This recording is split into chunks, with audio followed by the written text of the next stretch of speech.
away.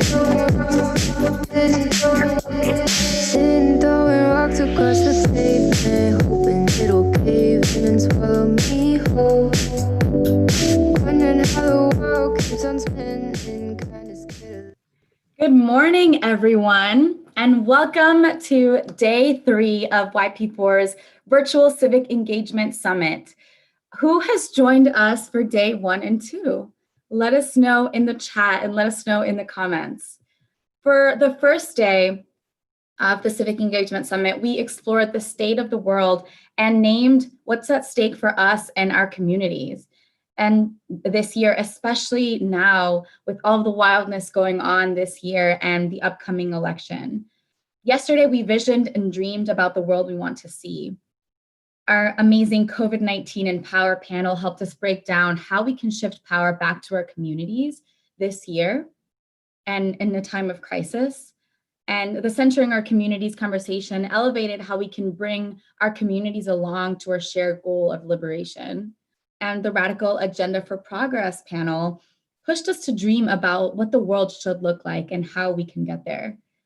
Our amazing closing speaker, Philip Agnew, challenged us to look within ourselves. His closing words really resonated with us. He said, "Do self-work. Be an abolitionist with yourself. Everything that you talk about in the world, give it to yourself as well."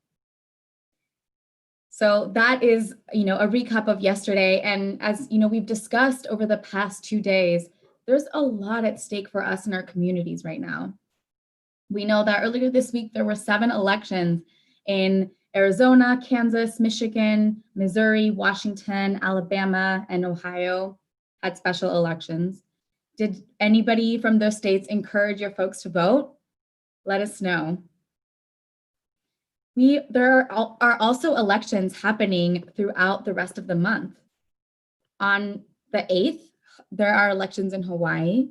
On the 11th, there are elections in Connecticut, Vermont, Minnesota, Wisconsin, Arkansas, South Carolina, and Georgia, which is a runoff.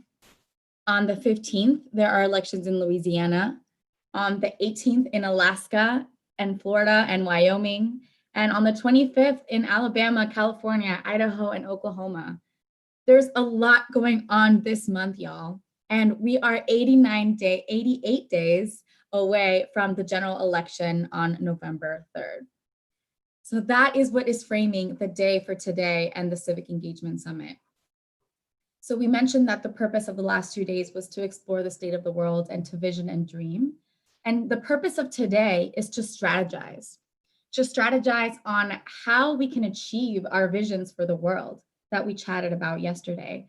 So to do that, we have some amazing workshops lined up today, led by some of our amazing partners. And we want to go over some of these workshops with you all so that you can get excited and be ready for the workshops for the day. So we are going to start the day with an amazing workshop that we're super excited to share with you all, titled Democracy in Tribal Communities, Mobilizing for Social Justice and System Change. This workshop will discuss democracy in action in contemporary Indian country and provide examples of how communities and youth are mobilizing.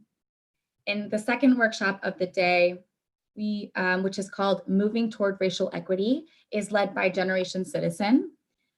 And this workshop will explore how we can change the unjust systems that uphold white supremacy and move towards racial equity with a radical agenda for progress in mind.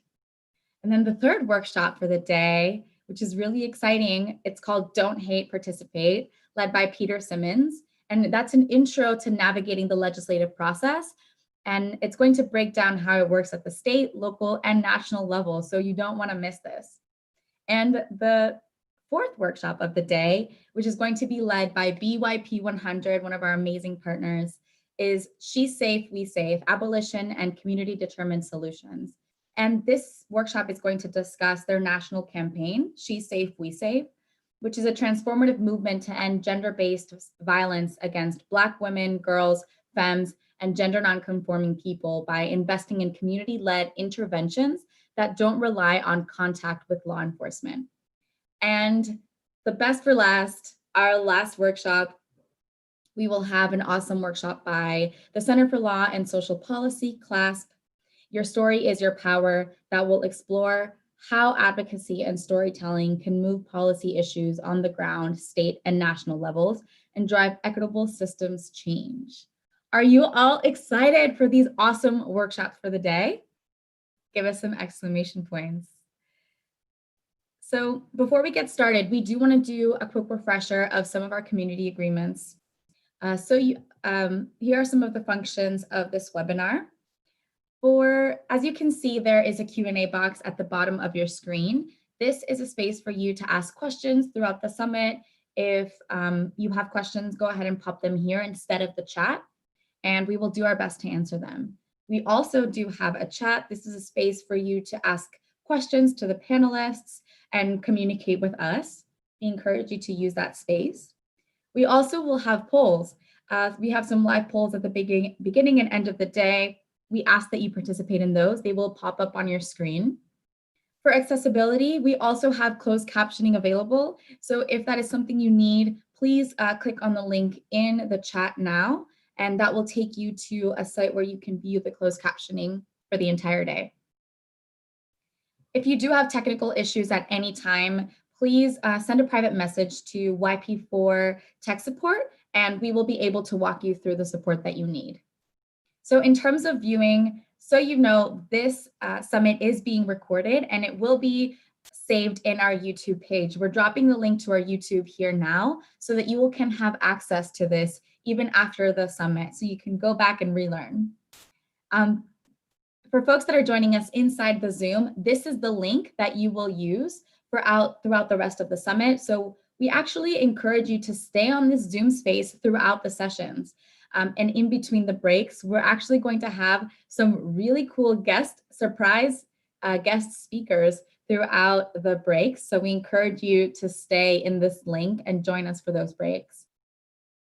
For folks that are viewing us on live stream, we are also being live streamed on YouTube and Facebook. So please share this live link with the folks in your network and share on your social media. Make sure that you're tagging us so that even more folks have access to this space and to this information. And we are adding the links to our Facebook and our YouTube Facebook Live here. For folks that are watching us live, I know we have a lot of folks on our YouTube and our Facebook that are tuning in live. We encourage you to join us on the other side in the Zoom space so that you can participate in the Q&A and in the discussions. You can still register and get that link here at yp4.org/CE Summit. So before we do get started, we want to review some community agreements and highlight a couple that are important. The first is that we are nonpartisan, meaning we are a C3 organization and all of our language will be nonpartisan. 2, expect unfinished business, meaning that we may not get through everything in every discussion, and we encourage you to bring these conversations back to your communities even after the summit. Please also be respectful in the chat. This is really important. If anybody is intentionally causing harm, we will remove you from the chat space, from the webinar space in general. And lastly, also please be respectful and mindful of people's pronouns. This is a reminder to add them to your name so that everybody can know what your pronouns are and can respect them. All right, so before we get started, we want to do a quick survey with you all. So you know the results of this survey are anonymous and they will not be shared publicly. So we ask that you take a couple of minutes to start the day with a couple of survey questions with us. The first one is, are you clear on what strategies or tactics are needed to achieve your vision for the world? So the options are yes, I am very clear. I'm somewhat clear. I kind of know what I need to do, what strategies and tactics are needed. Or no, I'm actually not clear. I don't know what the strategies and tactics are to achieve the vision for the world that I want to see. So let us know. And be as honest as you can be. Remember, these are completely anonymous and they will not be shared publicly. So we will give you all about 15 more seconds.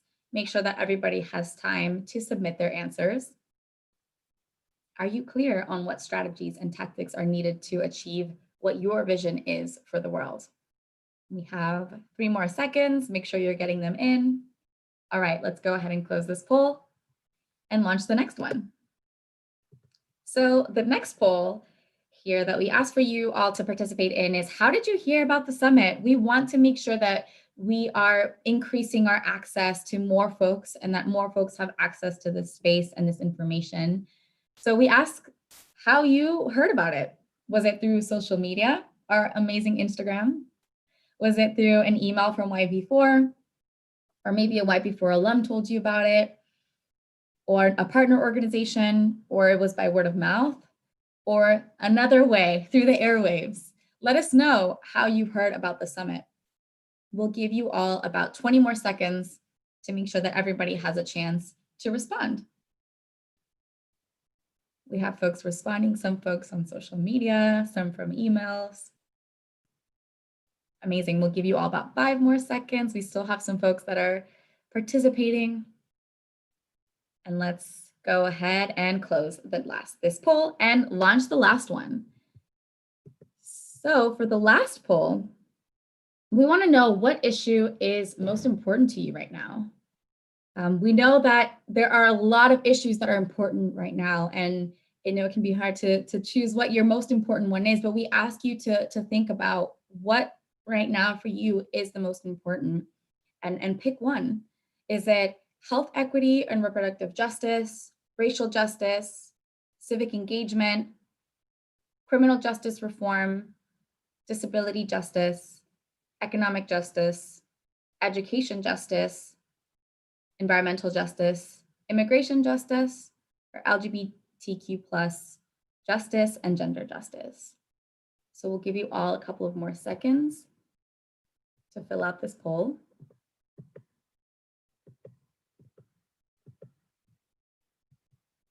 What issue is most important to you right now? We know there's a lot at stake for us this year with everything that's going on and with this election. We want to know what issue is most important to you right now. So as soon as we hit 1 minute, let's go ahead and close the poll.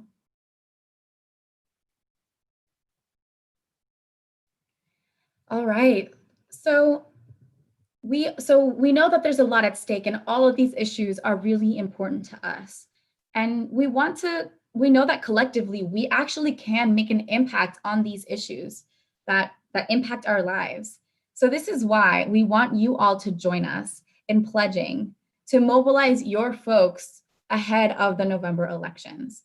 We're dropping a link here in the chat for you to sign this pledge and let us know how many people are you committed to mobilizing. We want to help you make this commitment. So we're asking you to sign this pledge and send this pledge to your community and ask them to send it to their folks so that we are all committing to collectively bring our community and mobilize our community ahead of November. Do y'all accept this challenge? Let us know in the comments. Yes, so we are also dropping a feedback link where if at any point there's something that resonates with you throughout the summit, let us know. We want to hear about it. We're dropping the link here. So with that, are you all ready to get started with our amazing first workshop of the day? Give us some exclamation points so they know that you are ready. All right, so we're excited to kick off our first workshop, Democracy in Tribal Communities, Mobilizing for Social Justice and System Change, with Nikki Borchardt Campbell and Jacqueline De Leon. We see exclamation points in the chat, so they are ready for y'all. Please kick it off. Thank y'all so much. Hi, good morning, everyone. How is everybody doing? Good. It's so great to be back. Thank you so much for providing an additional space for us to have this continued discussion about systems change, democracy. What does it mean in tribal communities? And specifically, what does democracy look like from an Indigenous perspective? And how our people, how our organizations are working on system reform and systems change. And specifically, I wanted to provide a space and an opportunity for my good friend Jacqueline to have a conversation with you all as well, so that we can talk about the work that she does at the Native American Rights Fund and the work that we're seeing on the ground to effectuate change, but then also from a different perspective as well, working from a top-down perspective in policy and systems change and policy reform, and the different types of ways to engage in that type of systematic reform, so that we can have better communities, safer communities, and really change the entire framework of the world that we're living in, so that we can have some better outcomes for our children, our families, and for each other. So for those of you who I haven't seen yet, or who haven't seen me yet, Atuichuk, Maikos Tuhuven, Nuninian, Nikki, Borchardt, Campbell, Paiute, and Ute. I just said, good morning, my friends. My name is Nikki Borchardt Campbell, and I am Paiute and Ute. And I am joining you all from Colorado with my family, where we have more or less been isolating and sheltering in place since March. And I work very closely, almost literally, to the Native American Rights Fund, which is just down the street from our organization. I'm currently the executive director at the National American Indian Court Judges Association. And in a minute, I'll go ahead and provide a little bit of background in my position and go into a little bit of my presentation as well. But I want to allow Jacqueline to go ahead and introduce herself. Only because we want to present a little bit, but we really want to engage with you. This is a workshop. We want to allow you to ask questions, and we want to be able to provide some answers and to work through whatever questions you might have come up during this session. Thanks so much, Nikki, and thanks so much to the summit for having us today. We're so excited to have the opportunity to engage broadly with all of you all. When Nikki reached out to me and said, she wanted us to present on this panel, I was so enthusiastic about the idea of having such a broad audience to engage with, and to have the platform specifically to engage with youth, because I know how powerful youth are in tribal communities, and believe that that's true generally. That it's the needs of our youth that motivate so many voters, and articulating and being a part of the civic system is how, as Nikki says, we effectuate change. So I'm Jacqueline DeLeon. I'm a staff attorney with the Native American Rights Fund, and most of my docket is focused on voting rights work, and I'll talk a little bit about that in my presentation. So I just want to turn it back over to Nikki and thank her, and thank YP4 for having us here today. Yes, and thank you so much, Jacqueline. When I started talking with YP4 about what this workshop might look like, talking about voting rights and the work that you all do to ensure that our tribal communities and that people generally have the right to vote is so important. And the work that you all are doing on the ground, like I said, it provides a concrete example, a living example of being involved in the democratic process and ensuring that everybody, including especially the youth here, have that opportunity to try to engage in systems change. And so moving forward, as I mentioned, my background is with courts, tribal courts specifically. And I like to call myself a reformed attorney, but I do come from a legal background where, I was involved in a lot of civil and general litigation and a lot of tribal work. And so when I had the opportunity to move from private practice to a nonprofit, this position, I started out not as executive director, but in a position to work with a variety of different grantees to provide judicial and legal education to these folks. And the more I began to look at judicial education, which isn't necessarily something that you think about as being able to provide systems change, I began developing relationships with other national partners who work to create better and safer communities for children and families. And what I have learned through the process, and especially through the process of being the executive director and being able to carry the voices of the tribal court judges, or even our membership base, which is tribal and state court judges, is that, things don't happen in a silo. And if we're trying to effectuate systems change and create better and safer communities for children and families, that it starts with education. And it's beyond just, okay, I'm going to go out there and I'm going to teach judges how to write motions, how to conduct hearings. No, what we're doing is from a top-down perspective, specifically, we are working with other organizations to determine what is this cutting-edge training and how do we provide that and make sure that it's accessible to all judges who have the opportunity to intervene and to identify a variety of different resources and or interventions for people who are justice system involved. How do we teach judicial leadership so that they start bringing in, practices, encouraging different types of programs from, the judicial side of things, so that, they can begin to heal rather than harm. I'm sure folks have already talked about, the criminal justice system, mass incarceration, punitive, and the harm that causes. I talked a little bit about intergenerational trauma in my grounding speech, but we know that all of these particular issues and issues that are bringing people into the justice system aren't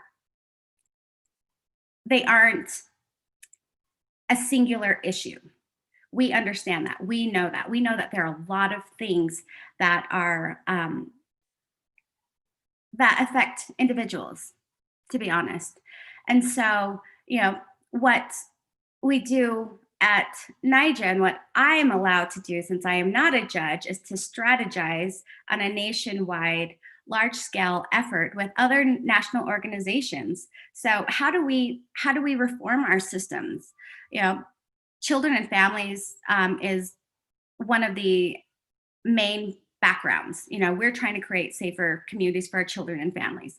So what that means is, okay, what we're looking at is the data. We're looking at disproportionality rates of removal, of Black and brown children and Indian children from their homes into communities. What that is doing on the long run, looking at those collateral consequences, is breaking up families when we could be providing services and support on the front end.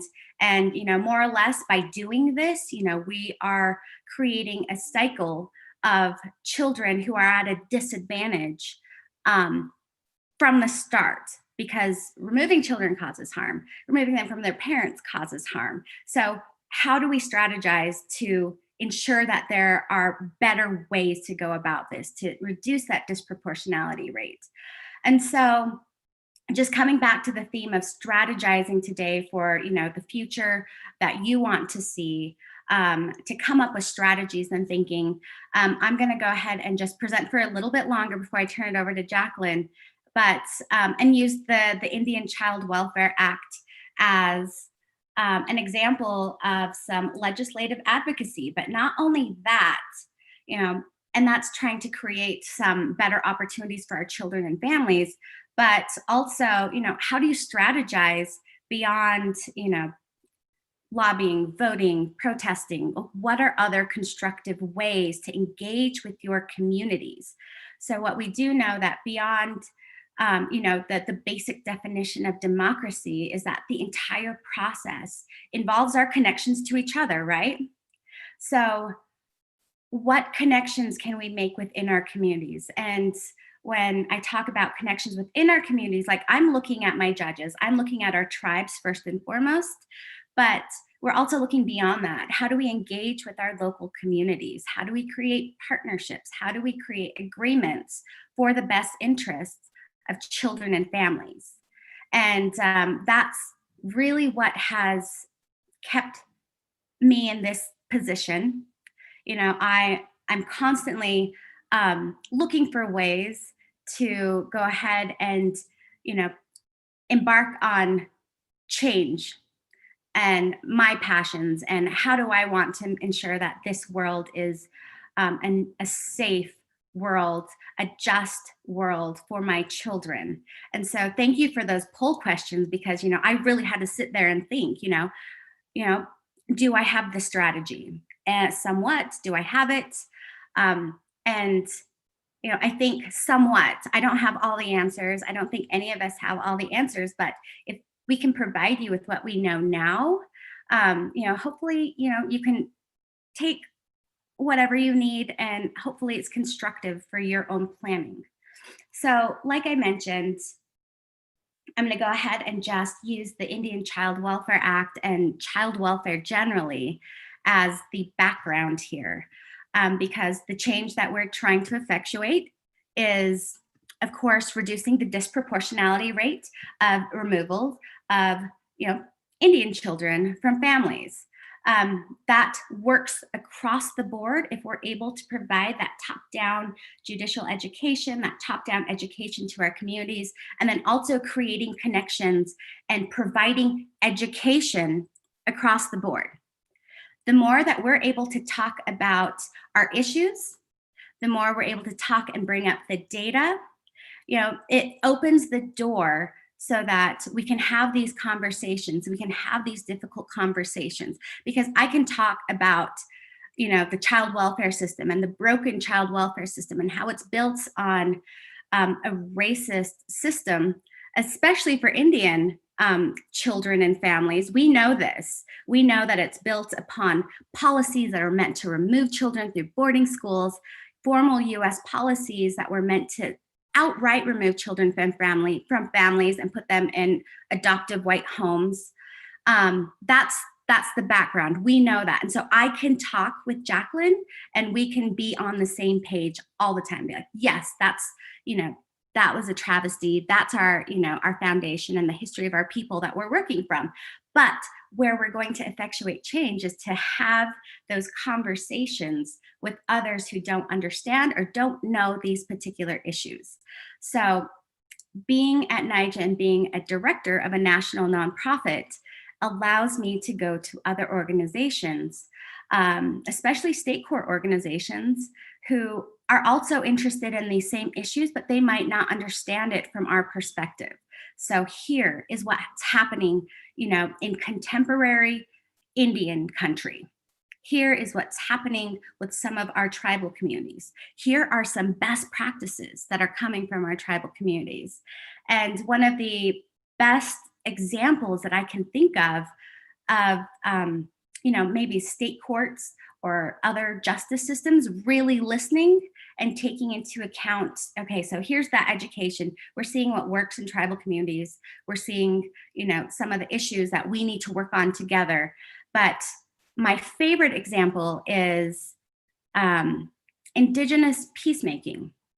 So in Michigan, we have, and in most of the states where there are large tribal populations, there are a lot of tribal state consortia. I like to work with and engage with the tribal state judicial consortia of any particular state. But in Michigan, there's a tribal state judicial consortium. And the state court judges get together with the tribal court judges and they talk about shared interests. They educate each other back and forth. And in one particular instance, we have a judge from Washtenaw County, a state court judge, who was able to see that there were some great outcomes and some lasting impact from approaching issues from a restorative approach, from a traditional justice approach. And so what he did is he conferred with the tribes in the surrounding area and with tribal court judges who are practicing these restorative and traditional justice practices, and he began to implement it into his court. So we have state court judges who are now using traditional justice practices for better outcomes for our communities and our children. And so I'm going to go ahead and turn this over to Jacqueline right now, only because I want her to talk a little bit about voting, and if we have time for it, we can come back to the legislative advocacy piece of it. We've talked about the why of things happening and why certain laws are passed and developed and why we fight for certain things. But we just want to ensure that we're sharing some practices across the board of how you can go ahead and strategize for whatever your passion is, whatever you're trying to do, whatever change that you're trying to make in the world. Well, thanks so much, Nikki, and thank you so much for your powerful presentation, because I think that you're exactly right that, it's all about understanding issues deeply so that you can go forward and try and effectuate change. So I think what I'm going to do in my presentation is just talk broadly at you all about kind of how I see youth being able to engage, a little bit about how I became educated on the subject of voting rights, what some of the barriers to voting in Indian country are so that you can, even if you're not Native American, think broadly about what barriers to voting exist in the world today. And then talk a little bit about, what it is that NARF does and what I do to try and address those barriers, and then a little bit about what you can do to address those barriers. So first, I just want to start by talking about youth.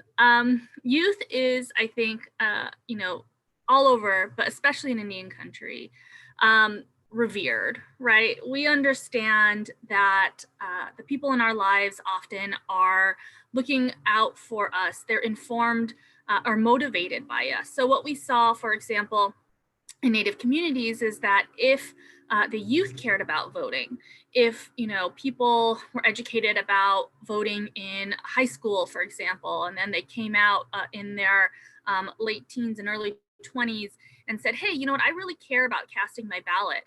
Come on, grandma, let's go to the polling place. They were absolutely willing to do so when previously they were unwilling to do so, right? So, you hold a lot of power. The way that we communicate issues with people that are reluctant to vote, we say, look, like if you don't vote, the education curriculum, if you don't vote for your local school board, the education curriculum that your child is learning is going to be shaped by people that don't think like you, don't know your history, don't include tribal history in the curriculum. You should really vote so that your children are educated in a way that you agree with. And I think that, your perspective and saying this matters to me has the power to inspire other people to say it matters to them. And I'd also say, I know that participation when you're young is intimidating. There are so many issues, and it seems as if so many people have a better grasp on them than you do. It seems as if, maybe, as you just come into this world, you realize, oh my God, like there's so many perspectives, and I was wrong on deeply held beliefs that I thought I had, and I learned that there was this whole new way of thinking, and, what if I get it wrong? And I'm here to tell you, as somebody that is no longer as youthful as I used to be, that struggle is a lifelong struggle, right? We all engage over and over again and learn things for the first time, and that it's not, your perspectives change. That's what being an evolved person is. And participating in democracy is a value in and of itself, because your voice brings power to youth. It brings power, saying just the number of people that vote, the number of people that turn out, right, can affect how that community is treated. So, if, for example, you are not voting in a small precinct because you think to yourself, I am just one voice, like I'm a small, this is, our community is always overlooked, which is something we hear a lot in tribal communities. And so, and we've voted for people before, and the political party doesn't matter, everybody just ignores us.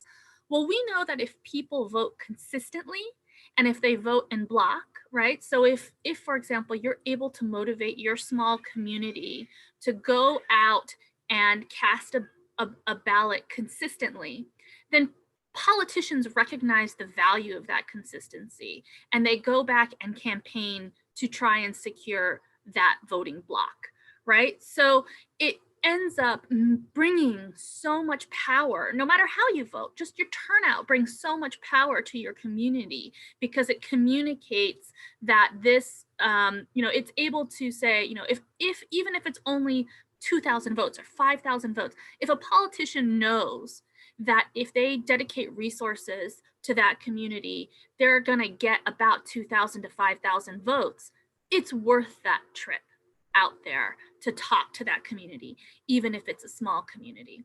And so, recognize that even if you don't know exactly what you're voting for all the time, I still encourage you to get educated, but to think about it, it's still powerful and important that you cast your vote. And there's lots of people out there casting votes that aren't even doing the minimum due diligence. So, so you're ahead of the game in a lot of ways. And the other thing is, you can continue to educate yourself on the issues and look to people you respect, look to organizations you respect, fact check, take the time to think what's important to me, and then look up organizations and platforms that speak to what's important to you, whether that's education or social justice or, even infrastructure, all these types of climate change. All these things have people like Nikki that are providing educational materials that are digestible out into the world. And when you start digging in, you start seeing pretty quickly what both sides are, and you can make the decision yourself as to what's important to you.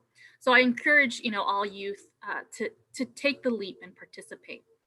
The second thing is, let's talk about Indian country, because I think Indian country is a useful lens for a lot of people.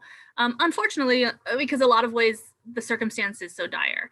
So the reason that I know about Indian country, I myself I'm a Sleta Pueblo. I'm a staff attorney with the Native American Rights Fund, so care deeply about these issues. But, up until 3 or 4 years ago, I knew voting was important, but hadn't done a deep dive. And NARF decided that, we're really going to drill down on why it is that Native American participation rates are so low.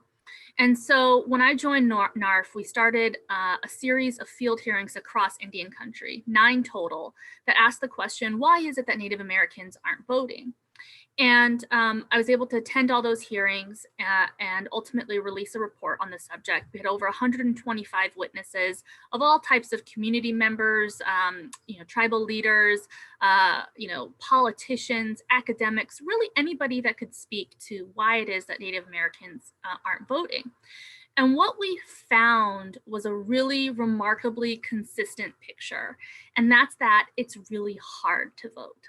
So it's not surprising that there's low turnout.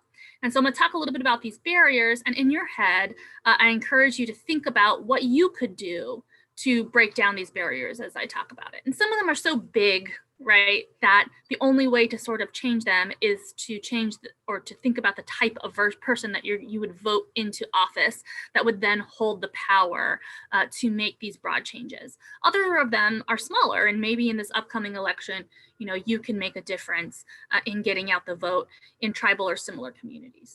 So some of the broad, structural issues that face Native Americans, obviously there's extreme poverty. 25% of Native Americans live below the poverty line. That's about twice the national average. It's not uncommon across reservations in the country to have, 59 or 60%, even 70% of the population unemployed. Transportation is really difficult. Often reservations are large and rural, and access to a working vehicle is really rare, especially a working vehicle that can that's good enough to kind of go off res as opposed to stay within the community. It's really hard to access the internet. It's when I visit tribal communities, it's like very familiar for me to have my phone suddenly stop working. There's not broadband access. 90% of Native Americans lack broadband access in their homes. And so, as we move to more sophisticated ways like electronic voting or electronic registration, we have to keep in mind that in Indian country and across this country, there are people who don't have what in other parts of the country would be really basic services. On top of sort of those, really big issues, we also saw that Native Americans had a lot of trouble accessing the ballot box itself because it was just too far. So for some reason, well, there's a reason, but county officials didn't see Native American communities necessarily as part of their electorate, even though Native Americans are state and county citizens along with being tribal citizens. And so a lot of times, polling places are not placed on the reservation, they're placed off the reservation. So it's not uncommon for Native Americans to have to travel 20 to 40 miles to access the polling site that's been assigned to them, even if their population is higher on the reservation than the accompanying border town where the polling location is located. And so Native Americans, this distance communicates, I think, to Native Americans, one, that it's hard, right? It's going to cost a tank of gas when that's expensive, and you're going to have to find a ride when that's hard. And two, that if you don't go that distance, or you having to travel that distance is simply communicating that your vote is unwanted, right? That this isn't part of your everyday life. This is this like extraordinary step that you have to take to go and participate in this process that doesn't feel like yours. So those distances are really problematic. Voting by mail is also really problematic in Indian country, and that's simply because, compounding injustices here, Native Americans don't get residential mail delivery a lot of times to their homes, right? So, and that's because they're rural and the homes themselves may be unmarked, so they're not on Postal Service maps.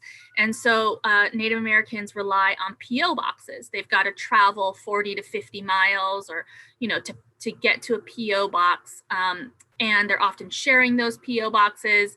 And, they can go a really long time without picking up their mail.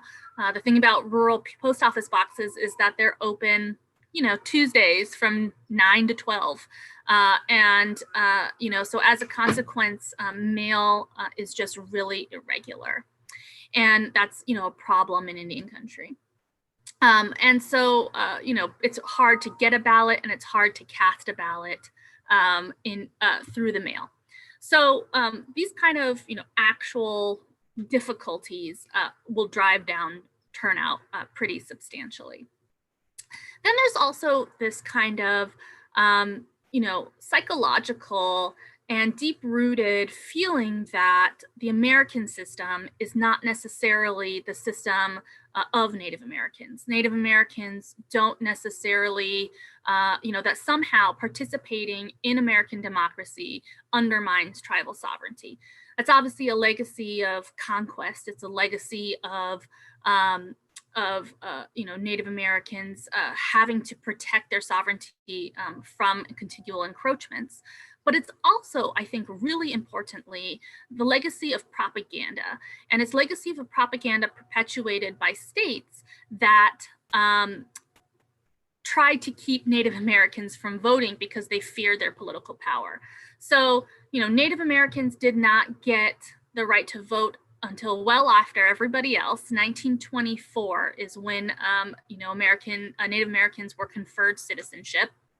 and therefore became eligible to vote. But states, that didn't mean that states were like, okay, come on in. Instead, what they did is they put up, sometimes within their own constitutions, they made it illegal for Native Americans to vote, sometimes unless they renounced their tribal citizenship, basically went from what they called savage to civilized, right? So Native Americans would have to say, I'm no longer savage. I am now a civilized Indian. I renounce my ways so that I can cast my vote. You can imagine how well that went over. There's also, I think, a lot of, there are instances where Native Americans would say, sorry, my power just radically dropped, so I'm gonna go in and find a plug. But there are instances where Native Americans would say things like, unless you cast your ballot,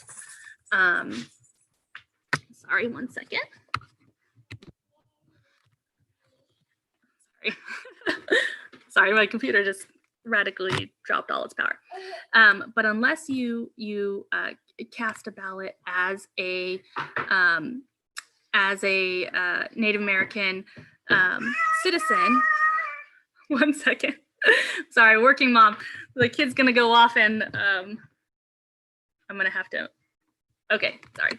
Okay, so tribes would say that if you cast a ballot, then you are incompetent to vote. So Native Americans would go in and try and cast their ballot, and they would say, because you're uncivilized, because there's this leftover case that says if you're a ward that Native Americans are a ward to the guardian of the federal government, the states would say you're a ward, and therefore you're uncivilized, and therefore you're incompetent to vote. And so Native Americans were mocked and made to feel like if they went in to try and participate, that they were uncivilized and shouldn't have the ability to participate. And so the consequence of that is that tribal elders to this day, right, will tell their children that this system is not for us, right? That this system means that you are renouncing your tribal citizenship. And that kind of system just has this really deep-seated legacy. The other deep-seated legacy that impacts Native American vote is the fact that, frankly, racism still exists today. And racism often exists in what we call border towns, right? So you have a town that is the legacy of settlers. There's this non-native town that borders a reservation, and those are people that come from settlers. And as a consequence, they hold deep-seated racist attitudes towards Native Americans and don't want to see them participating in the political system. We saw polling locations placed inside of sheriff's offices. We saw polling places that were, sheriffs that were waiting sort of on the border of the reservation for all the cars that came out of the reservation so that they could check the plates only on election day, in order to drive down turnout. We saw a lot of these kind of actions taken by state actors in order to depress Native American turnout. We also heard things like poll workers that were, acting in racist ways towards Native American voters, and other kind of, really disturbing stories about, for one instance, in South Dakota, they placed Native American voters inside of a chicken coop. That was their polling location, right? Like this repurposed chicken coop with feathers on the floor. That kind of blatant disrespect is intended to intimidate, is intended to make Native Americans feel inferior when they're trying to exercise their right to vote. Now, the thing about voting is that it holds power, and that's the secret, I think, that everybody is trying to keep from youth. They're trying to keep from minority groups.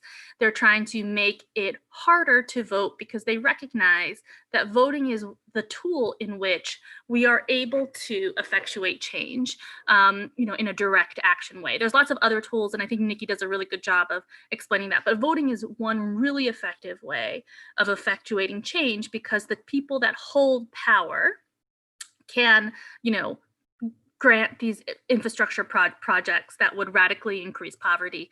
They can, or decrease poverty. They can, set the curriculum in your schools. They can be the sheriff that, is or is not going to arrest you. And Native Americans also see, disproportionate violence at the hands of police. And that secret, right, that you in fact are powerful, that the best way to protect sovereignty is through obtaining political power, right, is, I think, something that Native American communities have to be retaught or have to get to know because of this propaganda that was leveled against them for years and years, and because of the ongoing ways in which Native vote is being suppressed.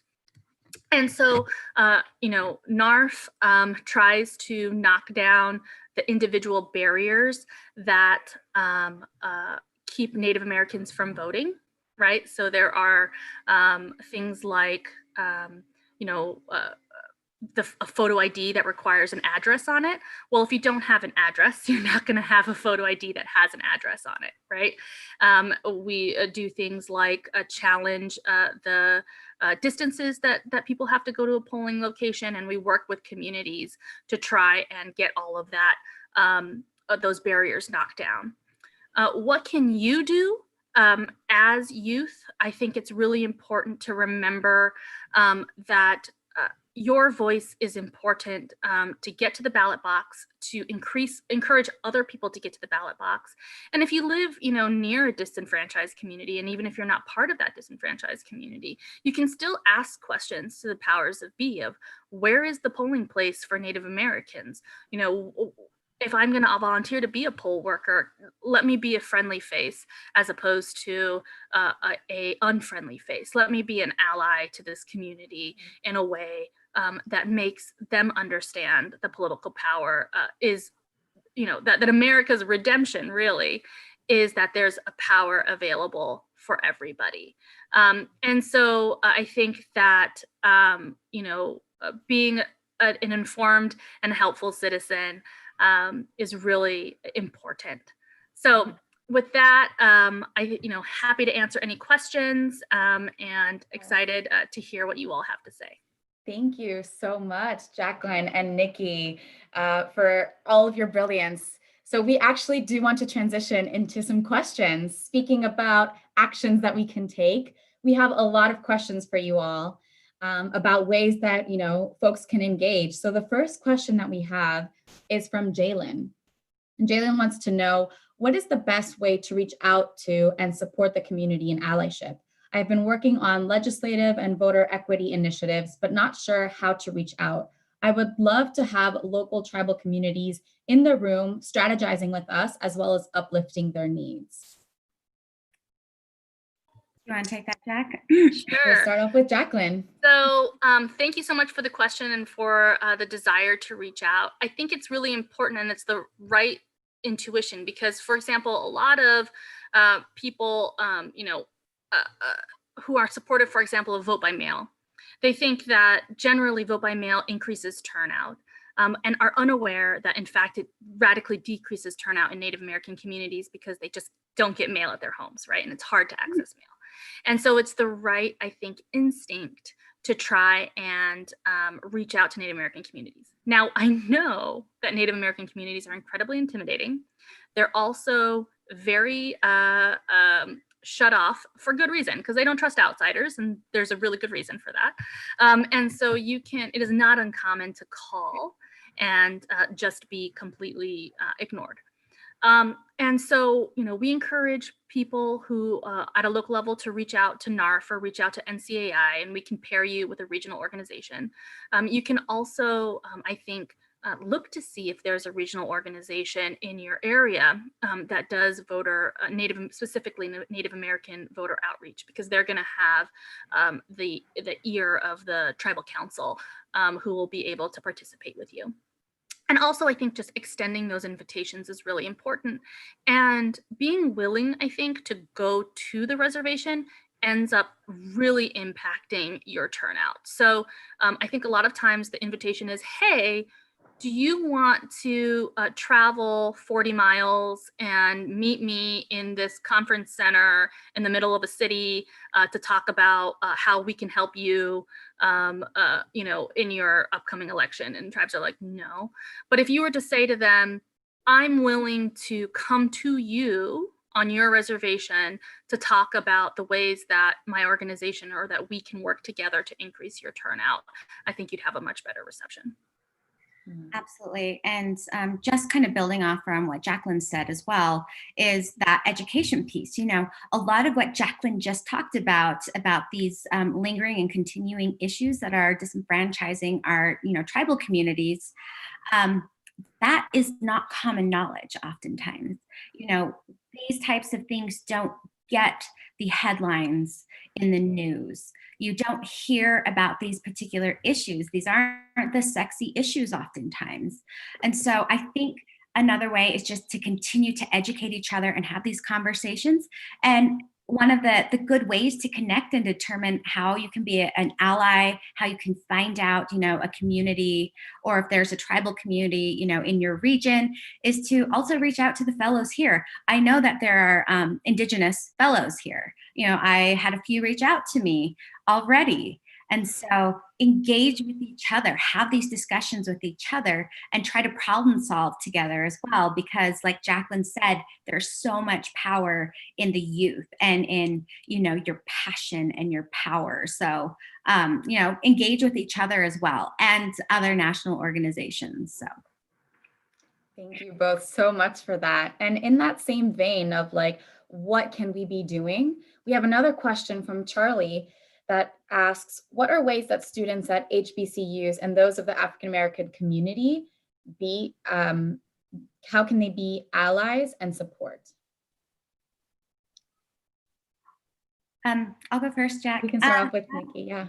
Yeah, so I think continuing to have that education and continuing to lift each other's voices. I have been doing the same in all of, our discussions and workshops related to diversity, equity, and inclusion, and where I have the opportunity to learn about, say, issues related to, our Black community or our Black brothers and sisters, that if I have the opportunity to talk about that in some way, to carry that message, carry that flag, to be a support, to sit back and learn, to talk to people, to educate myself, those are one ways to do that, to continue to educate yourself. We have a lot of resources on NCAI website, on NARF's website.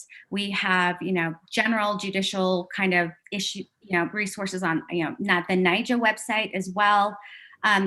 Educate yourself about those types of particular issues so that, when there's an opportunity to talk about true equity, inclusion, and diversity, that you can also bring, these issues to the table as well. You might not always have a tribal individual who can be there to be a specific physical ally. And so a good way to be an ally is to understand that, Native Americans and our tribal communities aren't people of the past, number one, that there are 574 federally recognized tribes who exist in the United States right now, and that they have their own forms of government, that there's a thing called sovereignty, and that we are able to create laws, within our own communities, and to just be able to have some basic background, and then to know about some of the, the issues that are affecting our communities today. That is helpful, to learn about our communities, to learn about the tribes in your state, if you have tribes in your state, to continue to reach out to Jacqueline, to continue to look at the resources at NCAI, to look for, these issues. and to elevate these issues and to also elevate our voices as well. Jacqueline? Yeah, so I mean, I think that's spot on. That's exactly right. And I will also just say that, you know, we're often just left out of the conversation entirely. So, you know, it's really just kind of a default to say, you know, list all ethnic groups and then there's just no Native American. And so, for example, we just had a big study that came out on, you know, you know, how being a woman of color impacts like being a lawyer. And there just wasn't the inclusion of Native American women. And so, you know, it was a complete innocent oversight in a lot of ways, right? Like, I'm not saying that this was like this intentional act at all. No, in fact, it's just helpful if you remember that Native Americans are contemporary, as Nikki said, and exist and bring us into the conversations that you are already having. That's a big help. Yes, thank you both so much. And we do have another question. This one is from Charles. And we'll start off with you, Nikki, on this question. If we could start off with Nikki and then Jacqueline. In a system that's designed not to include any person of color, how do you keep your community engaged when there are so many active barriers to the path of the ballot box? That is a really excellent question. First and foremost, only because you know, my family has been heavily involved in, you know, politics and government. You really have to engage with individuals and find that shared need and shared concern, regardless of, you know, your political leaning. You know, like I mentioned, I don't know if I've met a person who was not interested in creating safe communities for children and families. That's a shared vision. We want to protect our kids. We want to protect our elders. You know, find a common concern, a common, you know, issue, a person, you know, that, you know, we want to protect, you know, those babies, my babies in the front room, probably making a ton of noise and a giant mess. I want to create a better future for them. The only way that we can ensure that there might be more opportunities is to engage in the process. Grandma, you know, we didn't have these opportunities. Grandma, let's go and hang out and go, you know, grab a soda and let's go vote today. Because, you know, we want to be able to make sure that our children have these opportunities. You know, sometimes we can't always explain that, you know, if you don't vote and you don't have that say in who your legislators are, that has long-lasting effects. You know, from a top-down policy perspective, we understand that those legislators appropriate funding for the issues that are passionate to us, for you know, the services that are needed in our communities. And that's one way to try to talk to people, you know, bring the story to them, tell them, you know, this is why it's important, because, you know, we need to express our voices in one way or the other. And that's how we are going to try to like motivate each other.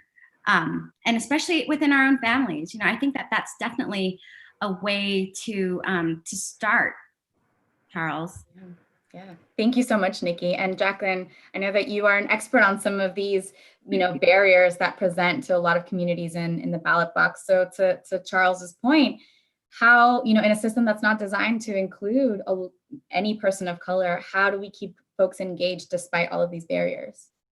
Yeah, so I think Nikki really articulated how it is that you can motivate an individual. And then I think there's the other side of the equation of how it is that you just make it easier because it's just too hard.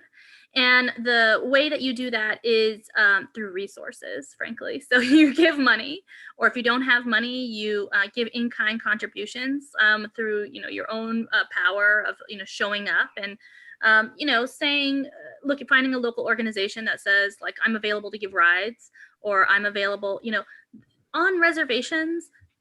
Nobody has had a person come to their door and ask them to register to vote. Okay, like I live in Denver, I can't go 5 minutes without being asked, at the grocery store, if I want to register to vote. Does not exist in Indian country. Now, you can't just meander onto an, you'll get attacked by a res dog, but you can call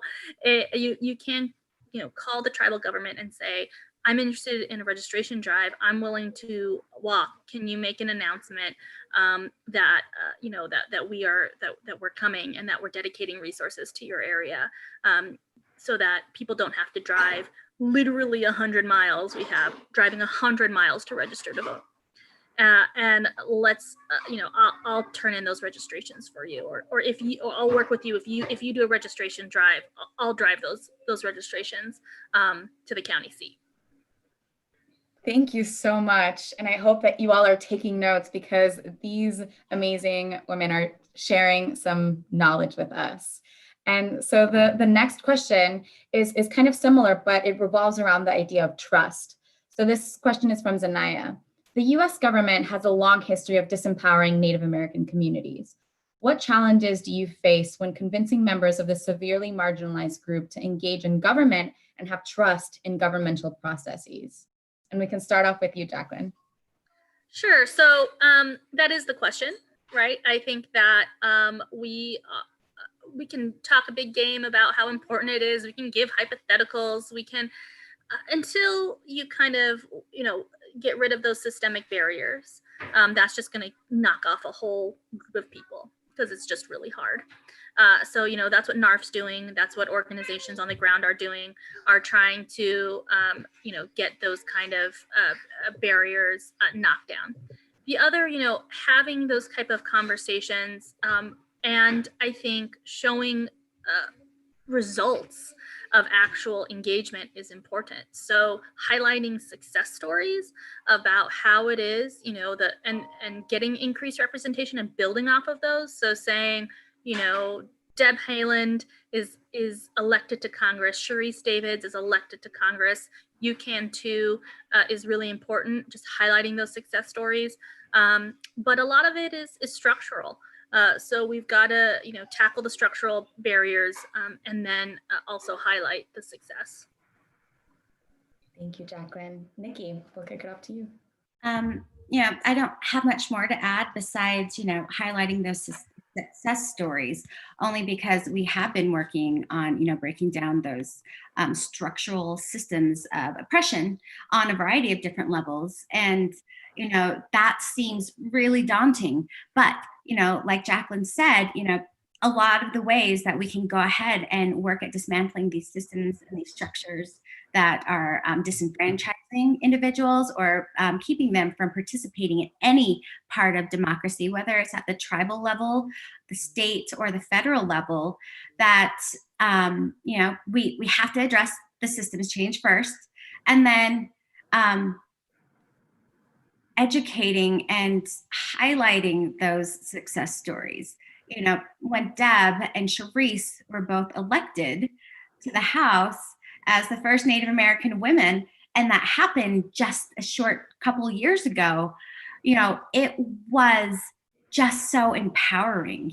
I can still remember, the night that, those results came in. I can still, remember the tears of just joy and seeing a friend's face up there, someone that looked like me, somebody who came from similar background as our community. So, continuing to, elect women, elect, people of color, allowing people to see themselves reflected in, all forms of leadership. That's empowering.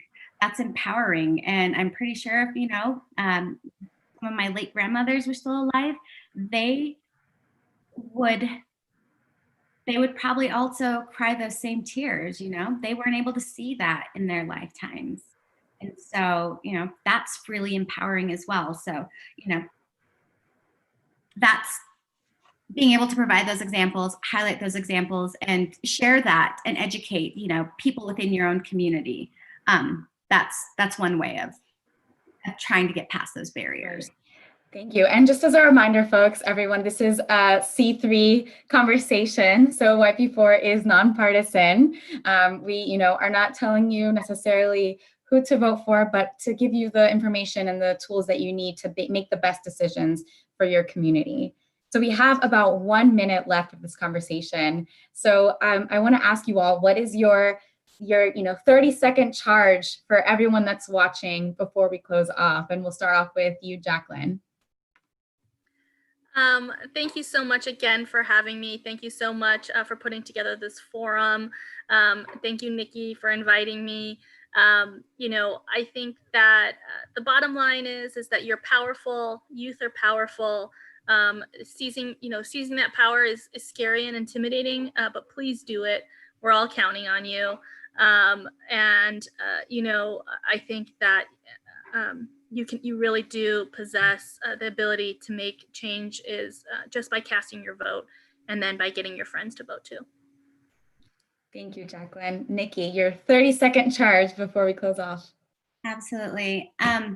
Thank you again for inviting us and for allowing Jacqueline and I to have a little bit of space to talk to you all. I want to leave with, we're all community. A good friend and peacemaker often uses a basket in the traditional healing process and talks about the individual weaves of the basket is representative of every single one of you as individuals. But in order to create something, a structure that's powerful, that can conduct these ceremonies, you need the entire weave. And so to just know that, we're all community, that yes, you as an individual, you are powerful, but to just remember that we're all more powerful together. We're more powerful if you are engaging in the system, if you are voting, if you are reaching out across the aisle, if you're trying to learn more about communities, about your own community, just always engage in the process. And, it can't be a single one of us individually. It's got to be all of us together. Thank you so much, Jacqueline and Nikki, for sharing your brilliance with us today. Everybody, let's give them some love in the chat so they know that you appreciated them and you appreciate them. Thank you both so much. So how was this workshop? What do you all think? I see all of the exclamation points. Maria, Sarah, thank you all so much for participating in this workshop, and thank you to our amazing workshop presenters. We have a lot more workshops in store for you the rest of the day. We will have some surprise guests throughout the breaks, and we encourage you to stay and hang out with us and figure out who those surprise guests are going to be. We're going to take a break and come back at 1 p.m. Eastern Time, 10 a.m. Pacific Time for our next workshop led by Generation Citizen titled Moving Toward Racial Equity. We'll be back super soon. We encourage you to stay in this space and come back and come back and for our guest speakers and for our next workshop. I'll see you all super soon.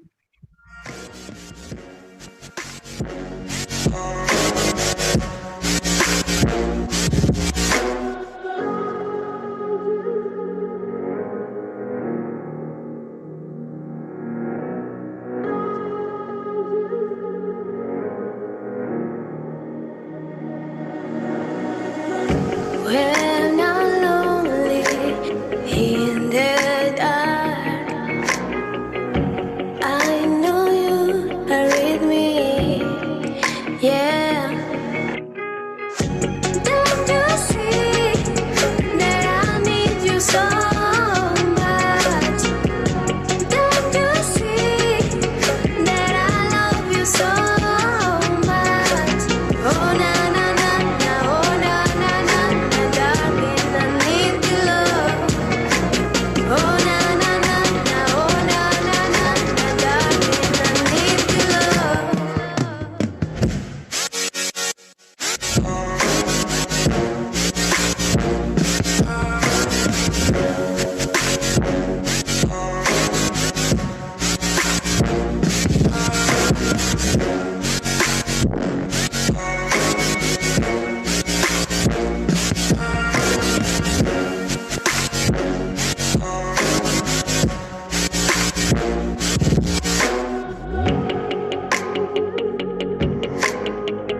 Dynamite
drop.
Sitting throwing rocks across the pavement, hoping it'll cave in and swallow me whole. Wondering why my mind keeps on spinning. This isn't how living to me was sold. Why am I like this? Something's always amiss. Can't put my finger on it, but it's there.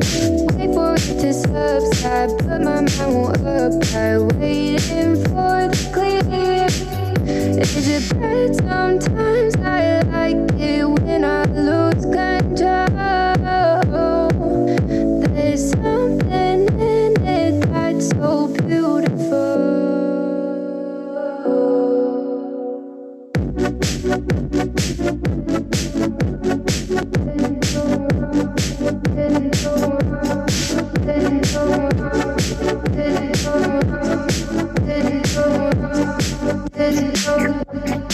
Listen, I can see the light but I can also see the bones decay. I don't know what else there is to say. I'm doing my best not to run away. Sitting throwing rocks across the pavement, hoping it'll cave in and swallow me whole. Wondering how the world keeps on spinning, kinda scared of living when it unfolds. Hard to see the light when everything is dying, waiting for the clear. Thankful I'm alive, but terrified of dying. But hey, I'm still here. Is it bad? Sometimes I like it when I lose control. There's something in it that's so beautiful. Listen, I can see the light but I can also see the bones decay. I don't know what else there is to say. I'm doing my best not to run away.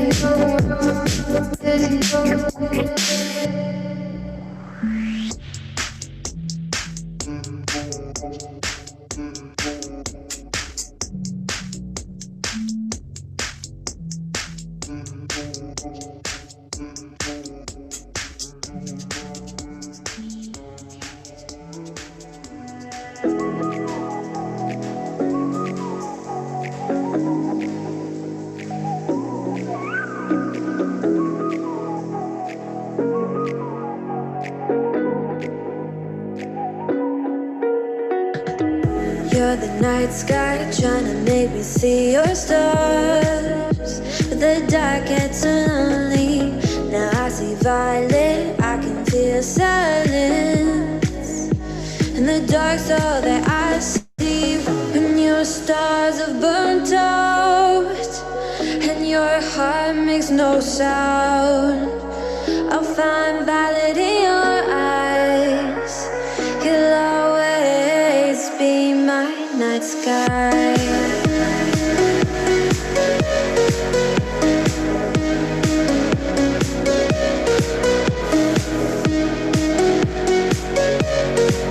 You'll always be my night sky.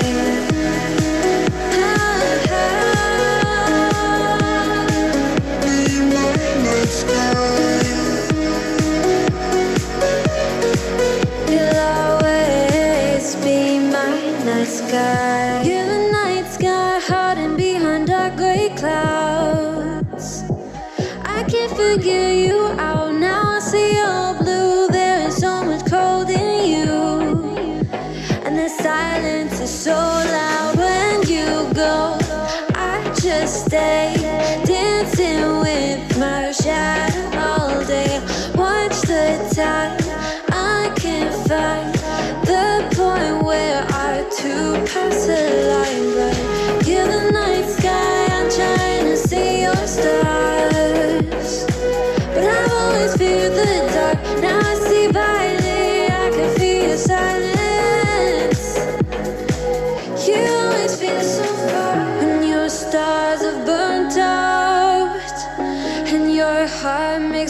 south. I'll find valid in your eyes.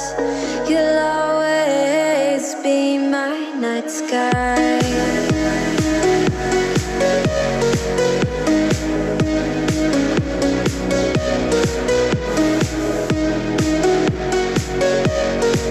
You'll always be my night sky.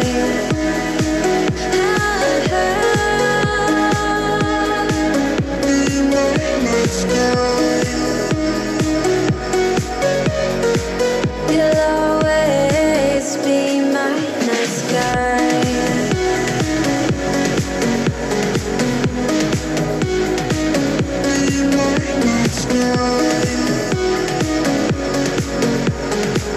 You'll always be my night sky. I get lost inside my thoughts, and when I start to think, oh, the time how close it starts to end up on the brink. I tried so hard, but all these scars, they cut so deep I bleed. I fell so fast from heaven, it's like someone clipped my wings. Now I'm falling, and I can't see the ground. Can we stop this gravity? It keeps bringing me down. I can't breathe, and I don't wanna die. Can we stop this gravity? 'Cause I don't wanna say goodbye.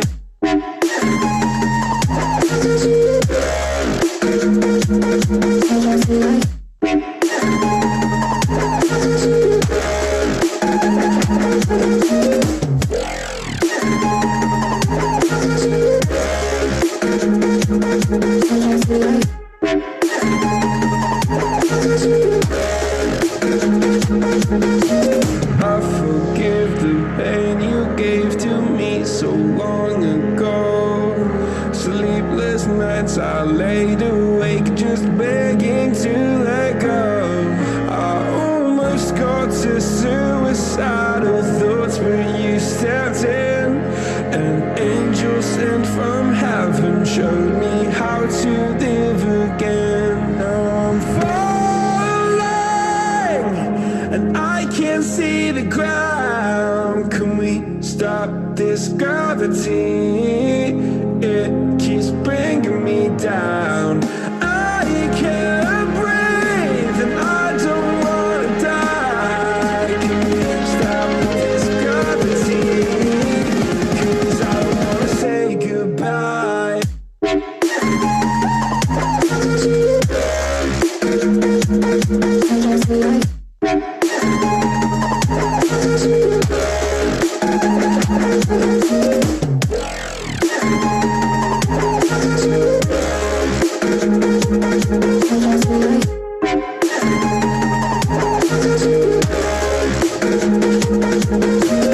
My love, I'm gone, I need to be strong. The darkness had tried to swallow me. Some things I fall, but I hear your call. I pray I don't hit the ground. Gravity.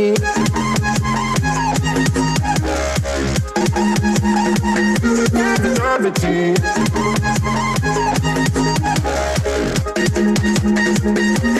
Gravity.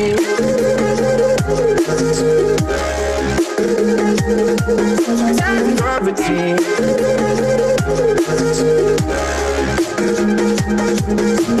Gravity.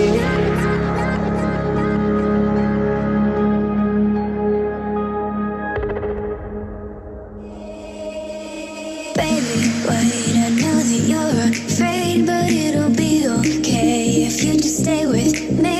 And we can run from here, and we can disappear, and they won't find us where we are going, dear. So baby, hold on to me, 'cause I know I can make you believe in something that only we can see. Oh, so baby, hold on to me, hold on to me.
in the greatest heights.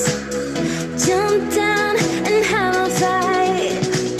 And that's all we'll ever like. But that can never change my mind. When it's good, it's amazing.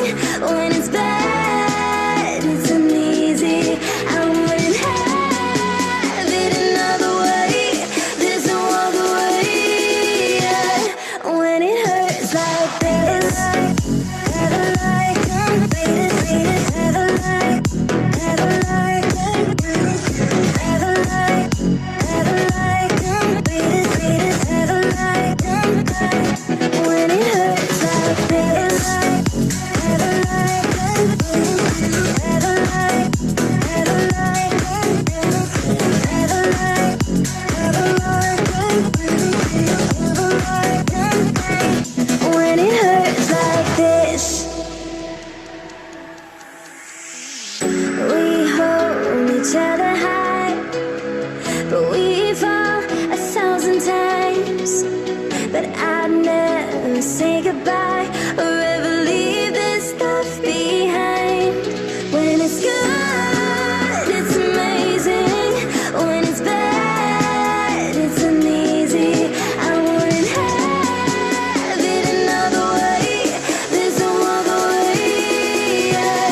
When it hurts like this, ever like, ever like, ever like, ever like, ever like, ever like, when it hurts like this, ever like, ever like, ever like, ever like, ever like, when it hurts like this.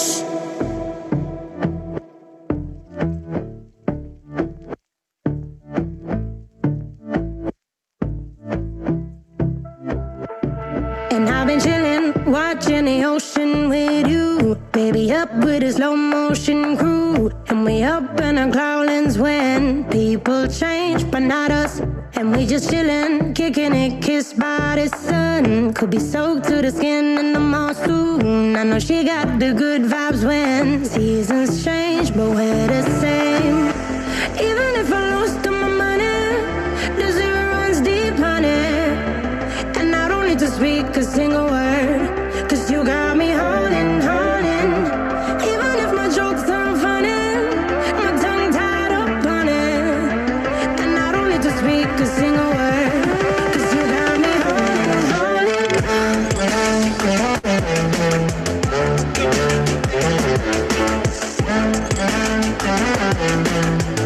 'Cause you got me holding, holding.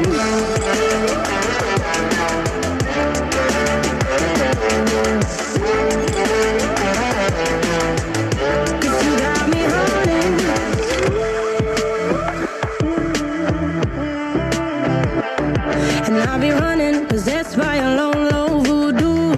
Fired up like a wolf on the full moon. And we're stuck in a la la land. The tides will turn without us. And I'll be killing time like I might be a cartoon. Take it in real life like haiku. I know we got the good vibes when pieces fall right into place. Even if I lost all my money, the zero runs deep, honey.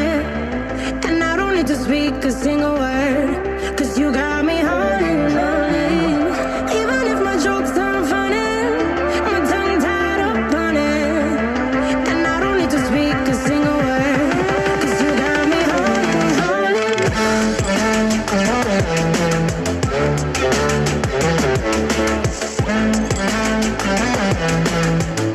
'Cause you got me holding, holding.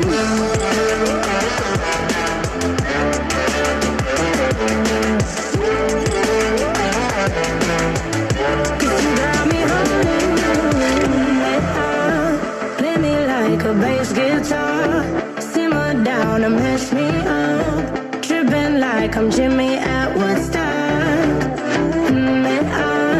Drumming round in your red Ford, shivers down my spinal cord. Oh, oh, oh, oh. 'Cause you got me holding, holding. Even if I lost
Here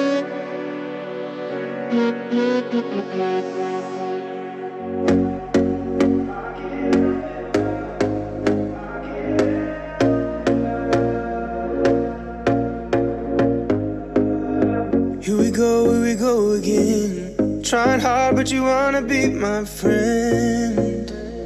Ain't no place to hide, ain't no one to run to. Here we go again. Call my bluff, I'ma be here till the end. I'm the one you ride, I'm the one you ride to.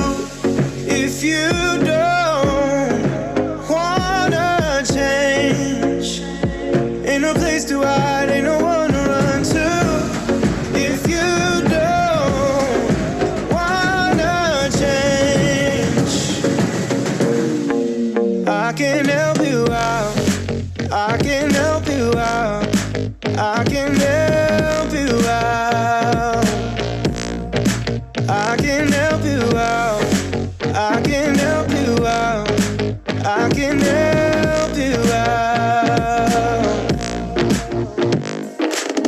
Here we go again.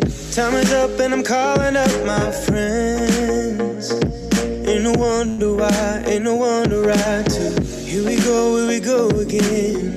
Call me up and you wanna be my friend. I'm the one you ride, I'm the one you ride to.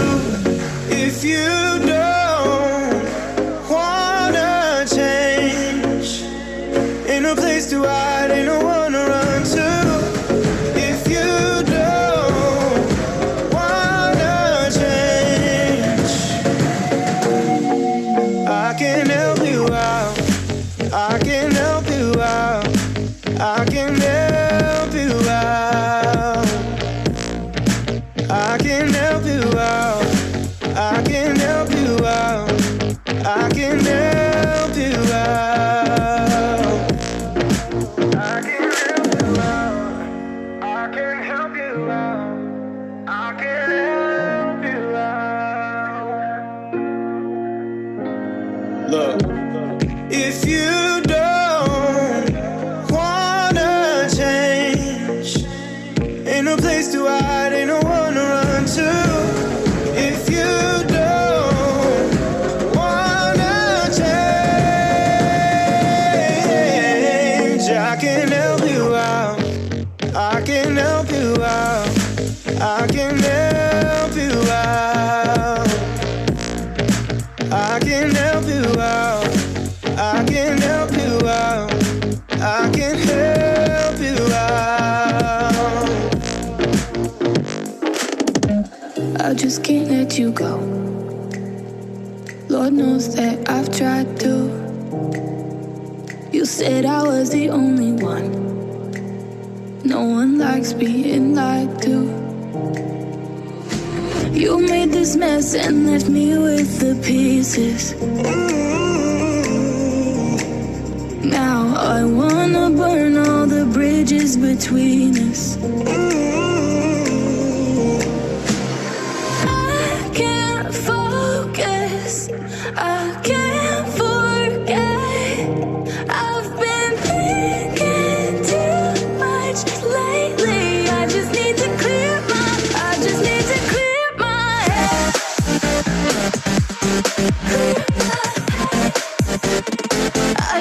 to clear my head.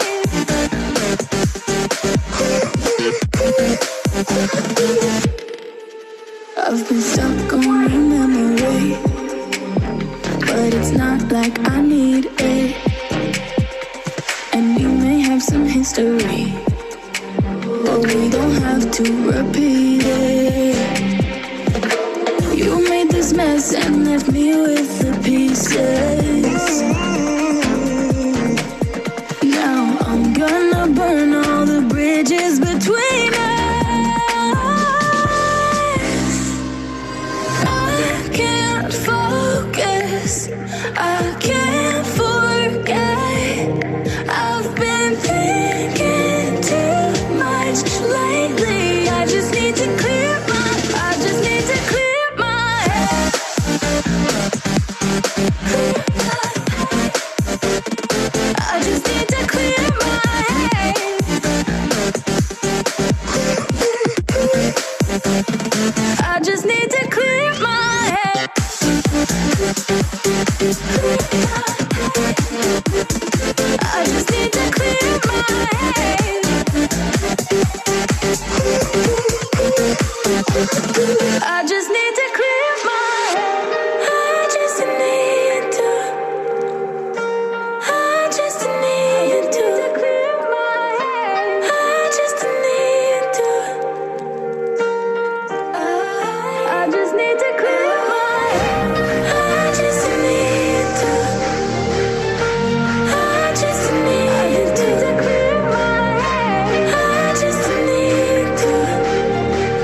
broken alone. I feel the rain crashing down all around this empty town.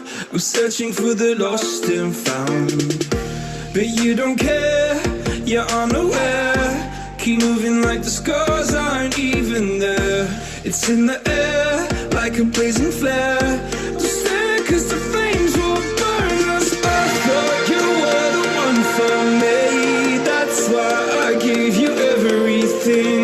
Held you close by the stormy seas. Oh, you meant the world to me. I used to kiss your head when you cried for me. Hold your hand while the pain was over. Keep you warm by the roaring sea. You meant the world to me.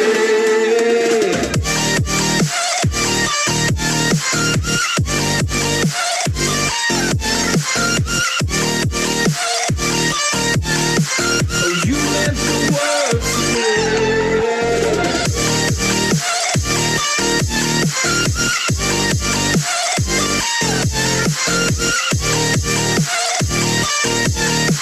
Oh, you meant the world to me. My darling dear, you're never here. When I'm in pain, you hide and disappear. Like shadows in the atmosphere, charting the stratosphere. Yeah. I prayed for you and kept you near, in hopes you'd chase away my fears. I'm on my own, you made it so, and now I'm chasing nightmares. I used to run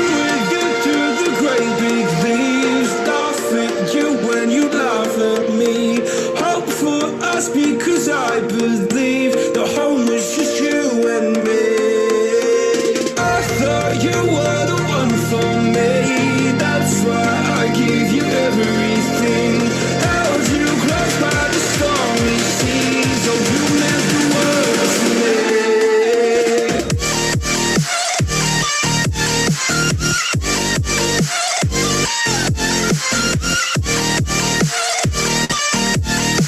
Oh you meant the world to me.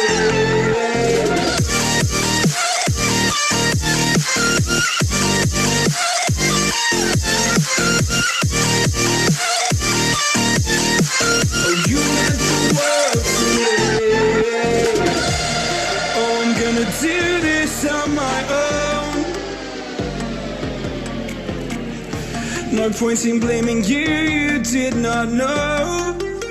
Oh, I thought you were the one for me, that's why I give you everything. Held you close by the stormy seas, oh you meant the world to me.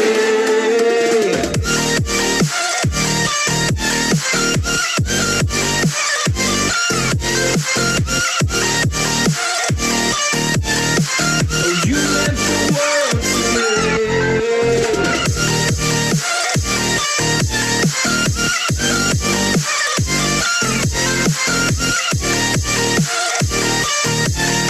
Oh, you meant the world to me.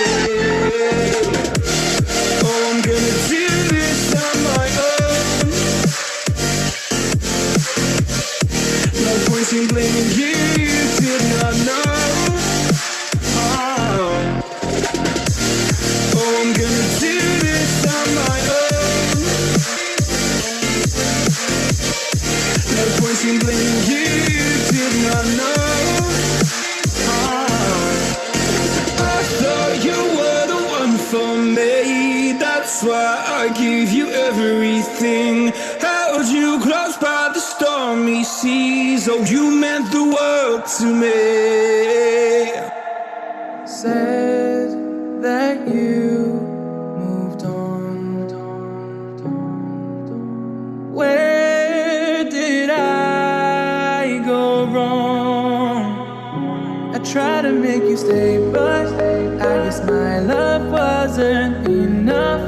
Was it me or was it you, love? 'Cause I'm dying to know. Why do you wanna end? Was it real or just pretend? Tell me, why do you wanna end? Was he really just a friend? No sign of you at all.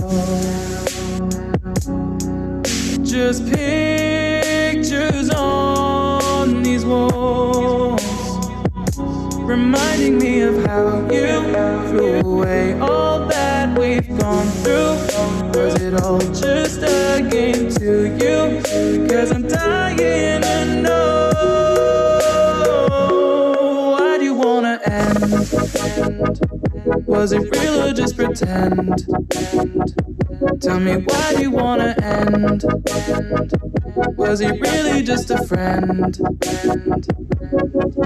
'Cause it's plain in my head, every word that you said, I ain't worked it out yet. So why do you wanna end?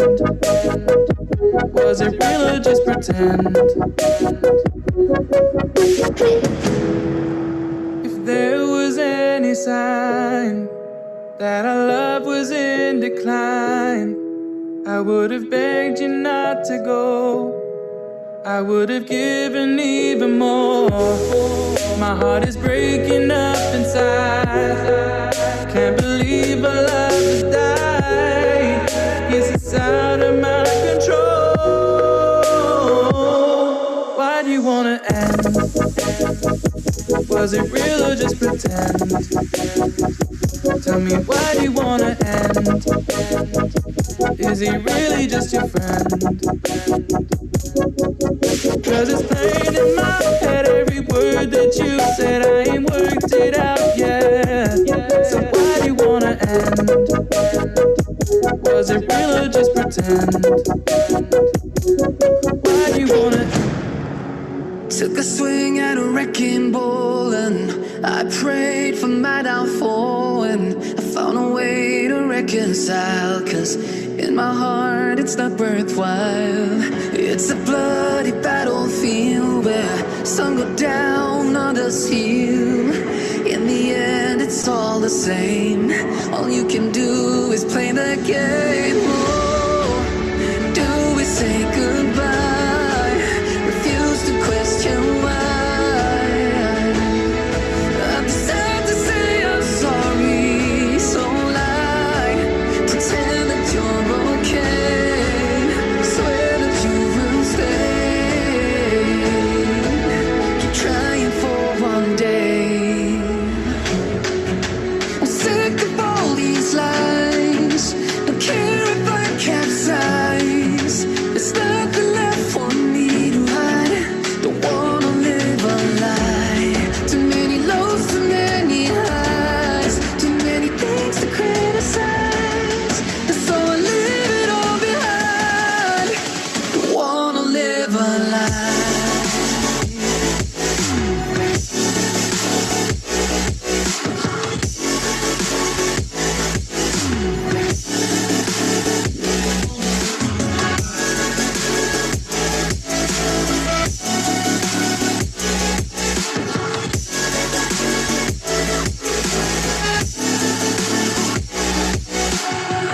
Life kept spitting at my feet and forced me down a dead-end street, when all I had went up in flames, burning only dark remains. I cover up every part of my skin, oh, 'cause I don't like the person within. Oh, I know I'm the one to blame. All I can do is take the shame. Oh, do we say goodbye? Refuse to question why. I'm too sad to say I'm sorry, so lie and pretend that you're okay. Swear that you will stay. Keep trying for one day. Whoa, I'm sick of all these lies. Don't care if I capsize. There's nothing left for me to hide. Don't wanna live a lie. Too many lows, too many highs. Too many things to criticize. So I leave it all behind. Don't wanna live a lie. A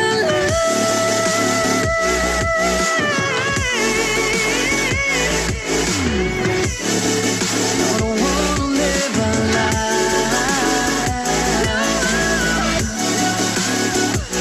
Live a lie. Ooh, yeah. I'm sick of all these lies. Don't care if I capsize. Oh no.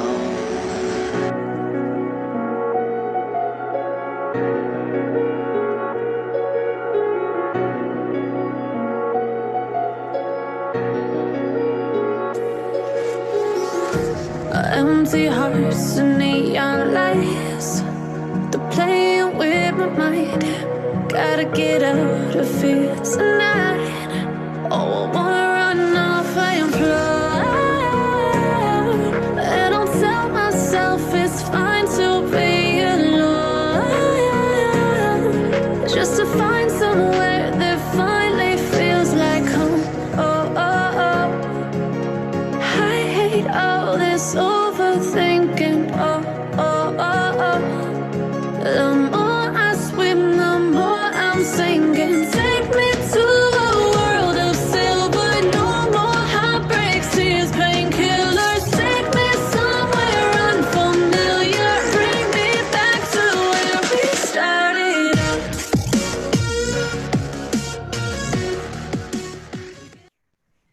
Welcome back, everyone. We're excited to start the second workshop of the day, Moving Toward Racial Equity, led by Generation Citizen. For those of you that are just joining us, we do have closed captioning available. We're dropping the link in the chat. Please welcome your presenter, Angela Ortiz. Angela, we'll kick it off to you. Hi, everyone. Thanks so much for joining today. I'm so excited to be here facilitating this workshop. Before we get started, I want to introduce a little bit about myself. So if we can go to the next slide. Thank you. So my name is Angela Ortiz, as you probably already guessed. I'm a senior program associate and FAO Schwartz Fellow at Generation Citizen. So Generation Citizen is an organization built on creating curriculum for action civics, so project-based and student-led civics classes, and advocating for action civics education to be taken up as the standard across the state and nationally as we've expanded to a lot of different sites across the country. We actually recently wrapped up a strategic planning process that's reorienting GC, Generation Citizens, work much more intentionally towards equity. So I'm really excited to talk to you all today about this topic. Go ahead, thank you. So I want to talk to you first before I walk through sort of an agenda of what the call is going to look like today. About some accepted premises. So these are sort of the ideas that I built this workshop on and just some sort of guiding assumptions that I want to establish before we start. So the first is that our society is built on racist ideals. All our institutions are steeped in these problems: education, criminal justice, housing, employment, and in for-profit and nonprofit settings. A big part of moving towards racial equity is acknowledging our history and the conditions that we all work and live under. And in this country and many others, this is sort of what we've been socialized into. The second I want to acknowledge is that racism is a system and not a person. I say this to acknowledge the systemic nature of racism, but also to interrupt the individualism of thinking about the issue of racism as one of too many racists, and to shift to thinking about racism as the systems that are built to benefit white folks regardless of individual prejudice. So meaning, even if the system was devoid of racist people, it would still be actively disenfranchising communities of color and other folks who don't fall into the norm. So the norm, what I mean to say, or what I'm defining norm as, is the standard or the default perspective. So we've all been socialized into a world that is built to benefit white heterosexual men who are identified as male at birth, and therefore their viewpoint is often interpreted as the neutral viewpoint, and as the viewpoint that doesn't disrupt the status quo. And I think that's important to recognize as we keep talking about racial equity. And finally, I think this is super, super foundational for racial equity. Accepting subjectivity is critical. The lived experiences that everyone brings to the table affect and are absolutely central to the work. So even this workshop is created from my own experiences as a queer Latina and as a graduate from an elite college, and a culmination of my experiences in the education and nonprofit sectors. So acknowledging that different perspectives create different products and systems is absolutely critical to understanding equity. So with all that on the table, I want to walk through a little bit of an agenda here. So the first thing we'll do, I'll introduce the sort of framework that I'll be discussing today, and then we'll dive a little bit more deeply into how to use the framework to understand where an organization might be in its racial equity work. So the framework comes in 3 parts: examining messaging and communication, leadership and staff, and finally work culture. And during each of those 3 categories, I'll be providing some tips and strategies to investigate those categories in whatever organization you're looking at, and some potential next steps or best practices to consider as you rebuild or build initially for racial equity. And we'll close out and have a little bit of a Q&A section at the end. So if you click one more time, I think. Thank you. Throughout the presentation, there will be these sort of orange slides with white text on them that are opportunities to pause and reflect on the information given, and to submit any questions that come up using the Q&A feature. These questions won't be answered immediately, but we'll have at least 15 minutes after this presentation to answer any questions that come up throughout. So feel free to just start throwing those in the Q&A as I talk. Awesome. So today, I think the topic of moving toward racial equity, I'm framing as a framework to investigate for equity. So before we really get into this framework, what I want to do is take a moment to even define what equity is. So if you go to the next slide, this image is meant to define equity by illustrating the difference between equality and equity. I imagine a few of you have definitely seen this in the classic defining image of equity with people of varying heights standing in front of a fence on varying sizes of boxes. I wanted to use a different image here and see here where equality evenly distributes resources regardless of need. Equity on the right distributes resources informed by what a community or a person or a student, sort of whatever level you're looking at, equity distributes resources informed by what that community or that person might already have or not have. So equity examines where folks are and then gives them an appropriate and differentiated resources to all get to the same place. So answering a sort of elephant in the room, why a framework? Why not action steps? So I think a lot of this has to do with the actual definition of equity that we'll be working with today. Equity is about acknowledging and addressing the impact of difference. So by definition, one size can't fit all. If I'm going to meet you where you are, it means I have to know the context of your organization and sort of everything that's going on in your life and in your situation. So providing a list of action steps uninformed by your context just wouldn't make any sense. So what I want to do instead here is to build a foundation for reflection and critique. So working toward equity is an iterative process and it can be really hard because it requires constantly taking stock of what your work looks like. So what I hope to do here is provide a framework to start thinking about these problems so that no matter where you are, whether it's in a really small organization or a community group or a mid-sized to national or even international nonprofit, whatever you're advocating for, you can think about racial equity at the center of your work using the sort of set of questions that I'll be going over today. You can, yep, that's the goal. So this is the sort of litmus test question that I want to use throughout the presentation. So the whole presentation is going to be formed around questions and sort of more specific versions of this question.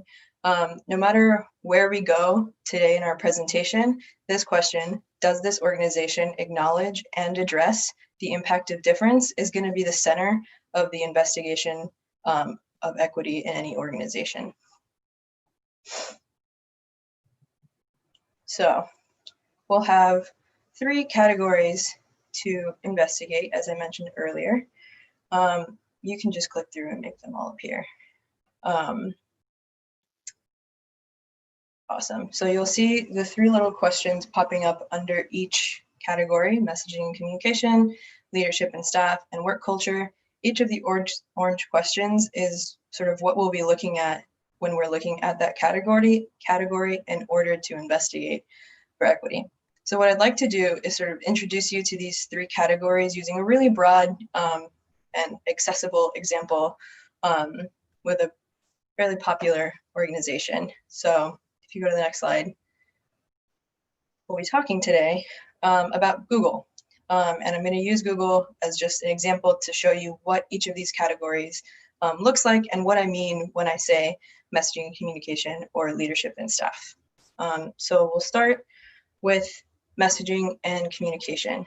So the way I'm framing this category is sort of the image that an organization is crafting for itself with both words and actions. So you can take this as stuff like media posts, press releases, and even articles written about the organization. So here we're looking at the company's response to recent police violence, the murder of George Floyd, Breonna Taylor, Tony McDade, and so many others. And I include this here not only because of its recency, but because looking at how organizations, any organization, responded to this moment is telling now and will continue to be in years to come.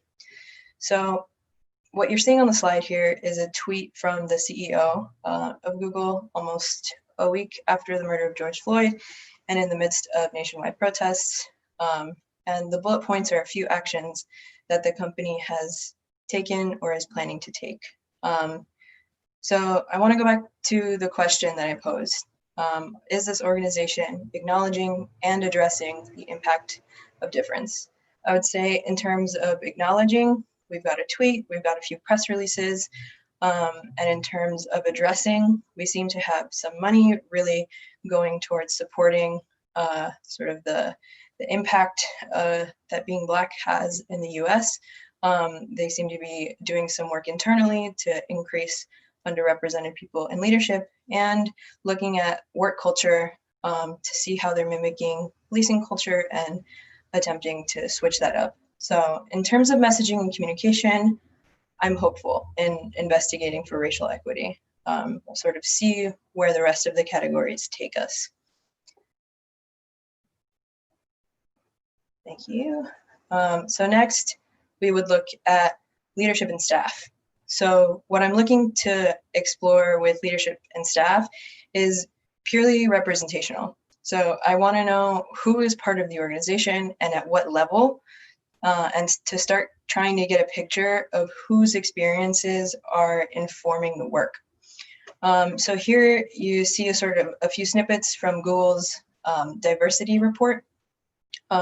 And Google releases a diversity report annually, which is super helpful as someone looking in from the outside.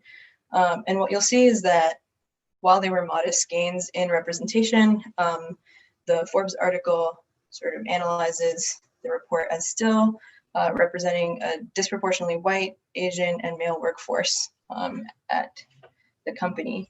However, they are investing in some diversity programs, $10 million to support low-income students in STEM, and some significant progress in the internship program.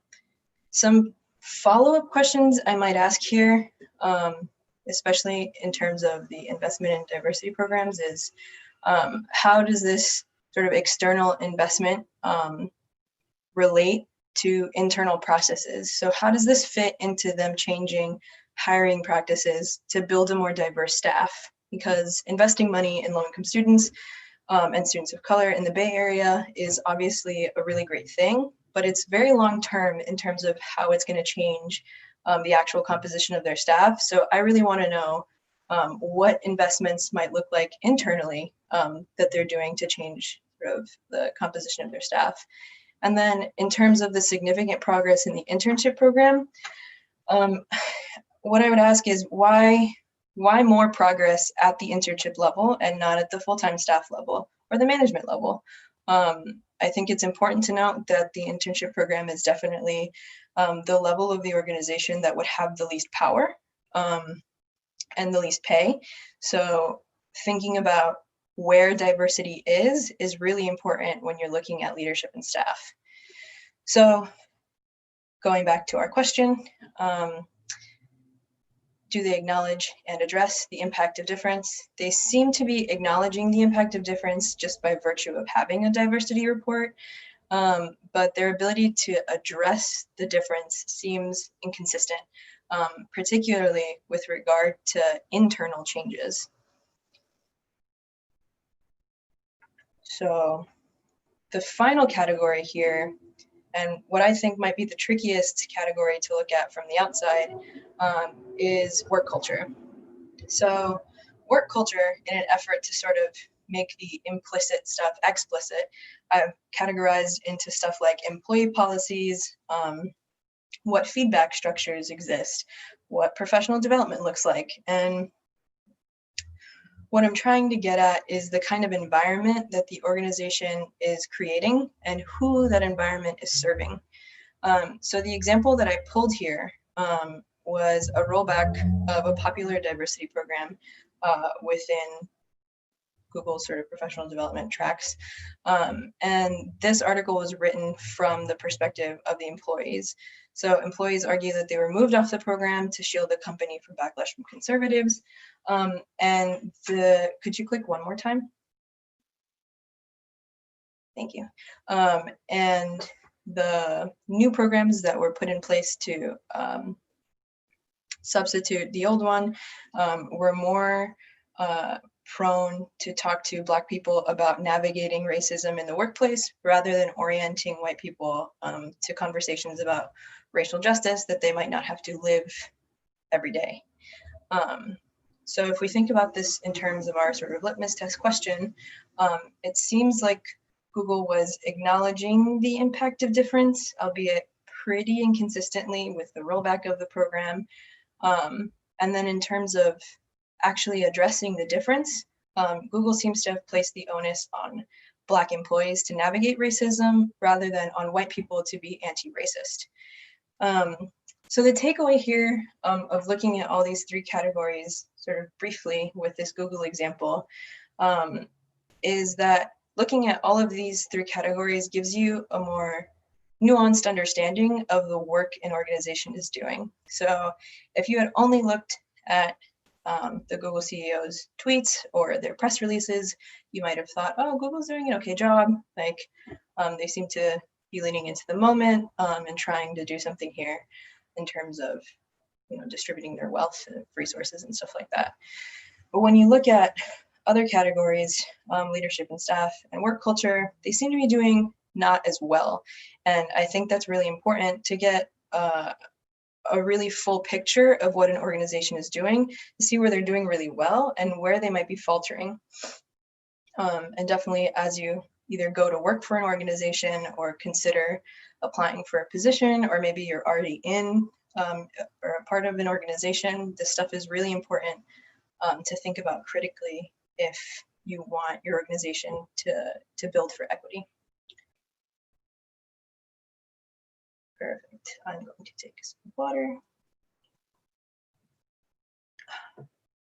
So the first category I sort of want to do a deep dive into is messaging and communication. So some of the elements that comprise this category are things like mission statements, diversity statements, value statements, and you can just click through and make this appear on the slide. Thanks. And I think the mission statement, values, and diversity inclusion statements, those are things that you usually find on an organization's website or whatever their hub is. You definitely want to look at social media accounts. You can look at an organization's social media account for, I think, the most accurate representation of what the organization is sort of pitching itself as. But you can definitely also look at the accounts of leadership staff to see sort of a little bit more of a nuanced picture of who is actually leading the organization, and maybe start to think about the other two categories of leadership and staff representation and work culture. The other two things, newsletters, blog posts, this can sort of be produced by the organization or by other folks just writing about the organization's work, and annual reports. Annual reports can be a super cool sort of deep dive into what an organization does, what services it's providing, and if they're meeting their goals. These reports are usually also shared with like fundraisers and boards and donors and stuff like that. So seeing how organizations are pitching themselves in terms of fundraising is super insightful. So in terms of the tip or strategy, I want to go over here in terms of investigating messaging and communication for racial equity is really getting the most out of the mission statement and values that they put up, that an organization might put up on their website. So if you click couple of times. Thank you. One more, thanks. These are the 3 questions that you want to focus on in terms of what a mission statement should tell you. So the 3 biggies are, what does an organization do? How does it accomplish that?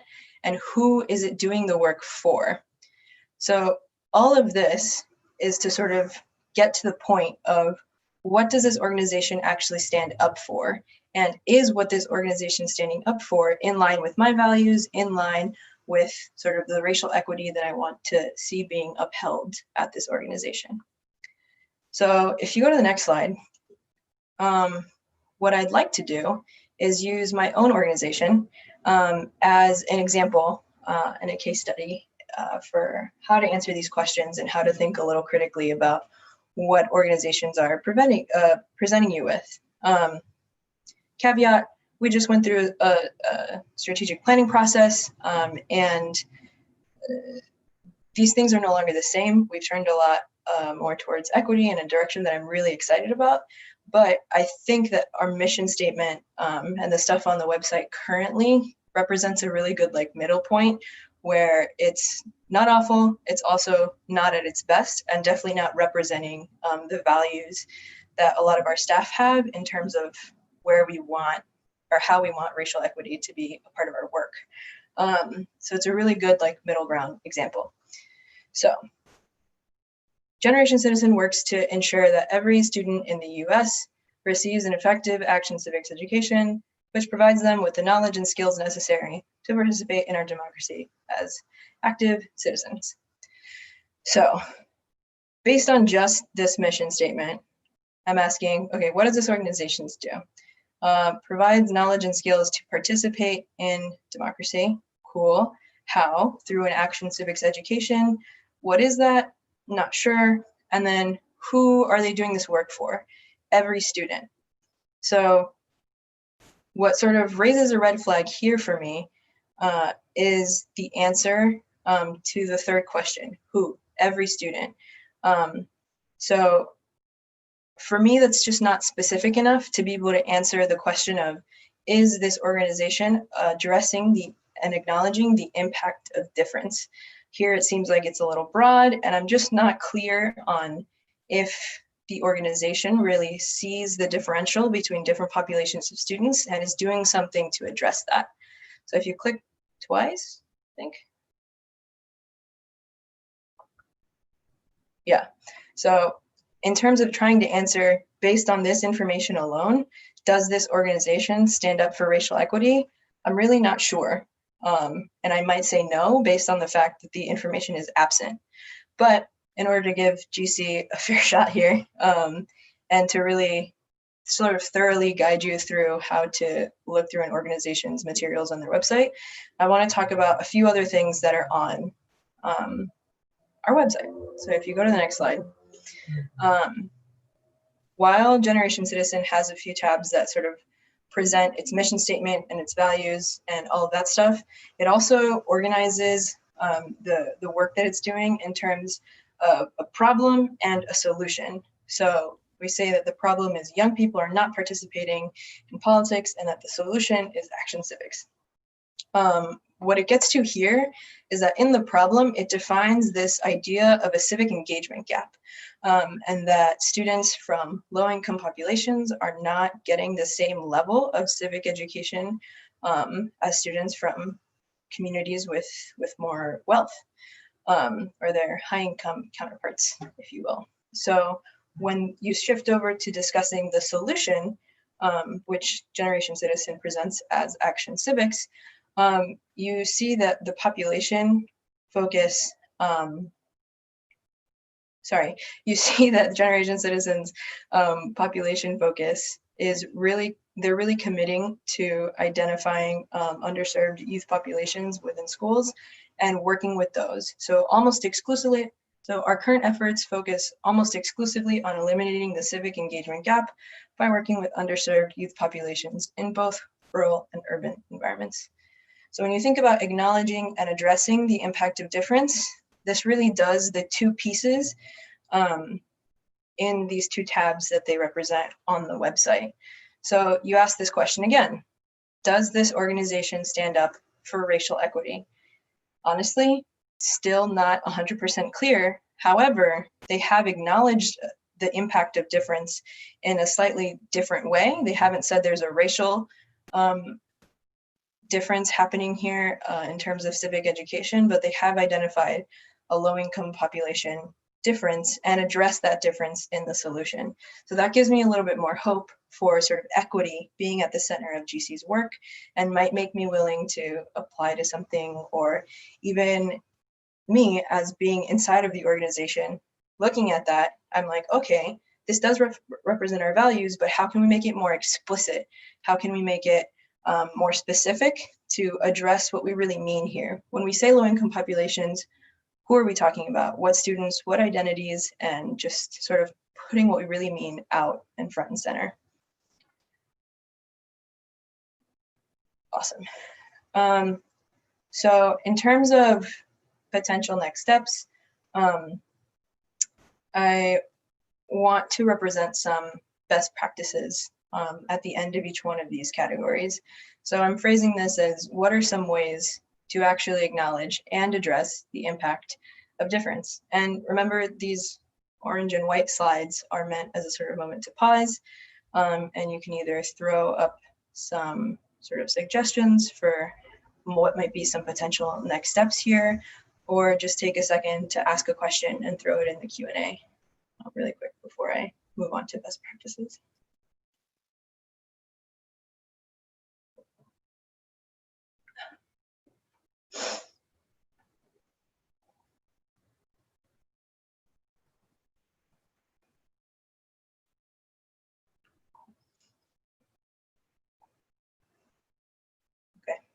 So while you guys type, I'll start sharing some of my own thoughts, our own thoughts at the organization about improving messaging and communication for racial equity. So like what I was saying a minute ago, the big takeaway here is, the big takeaway here is to be specific. If you would like to address the racial disparities in your field, don't try to talk around it and come up with other words to talk about what you mean. Explicitly state it in your mission, in your values, in all of those materials that you're putting up front.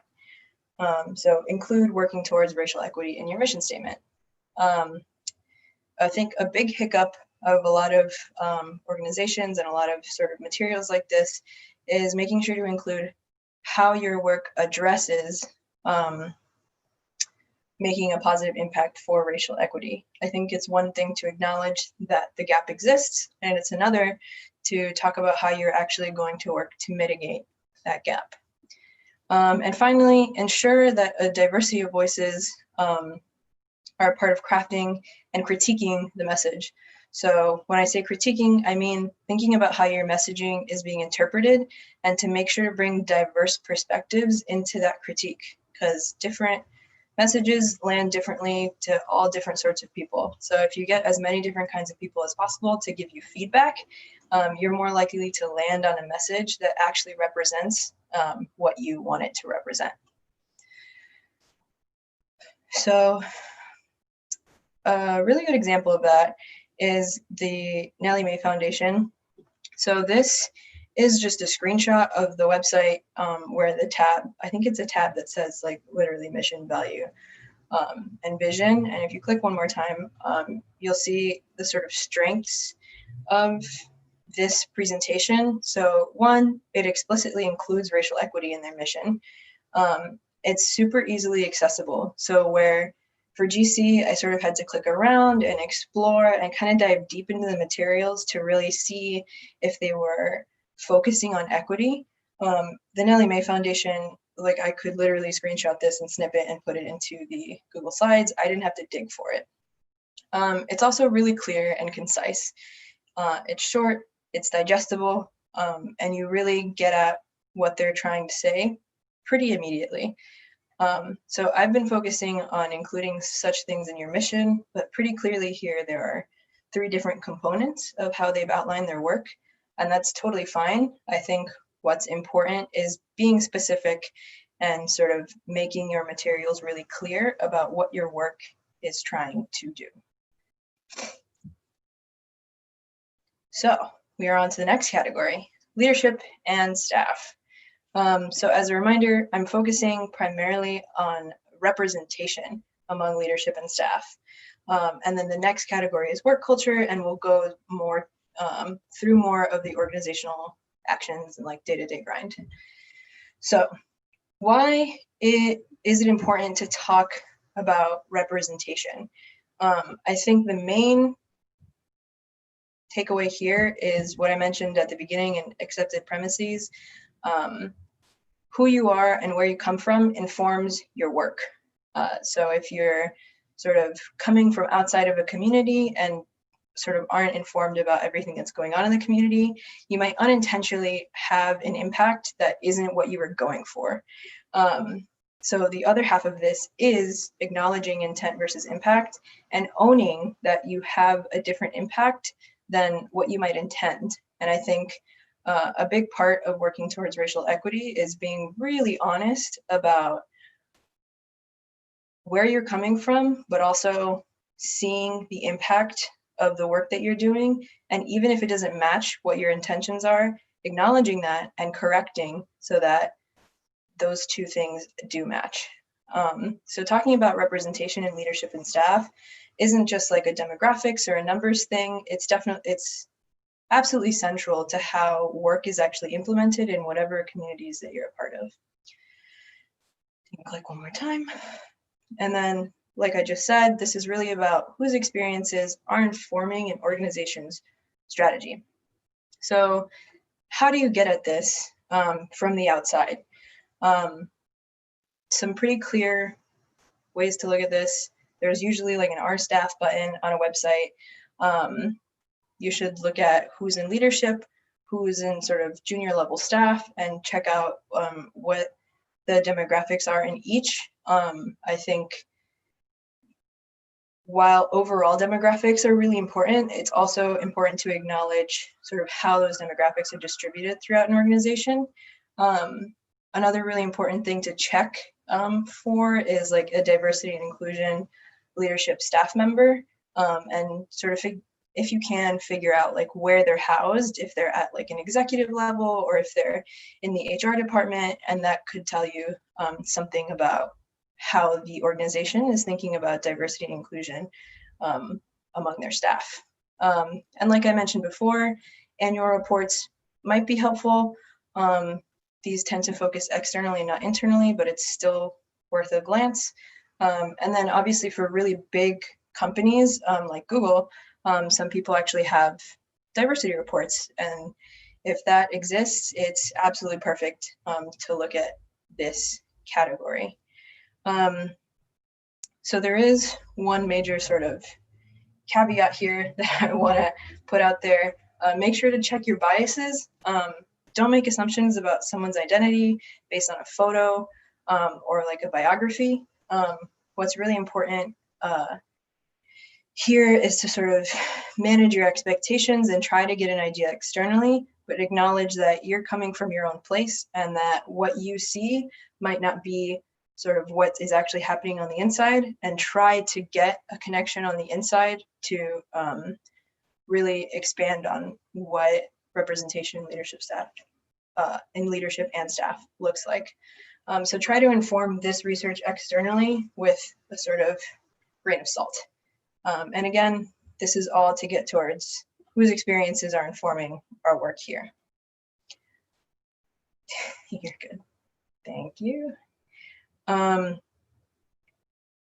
Great. So my tips and strategies section here is mostly a set of questions. I think it can be really difficult to sort of parse these things out and what they mean.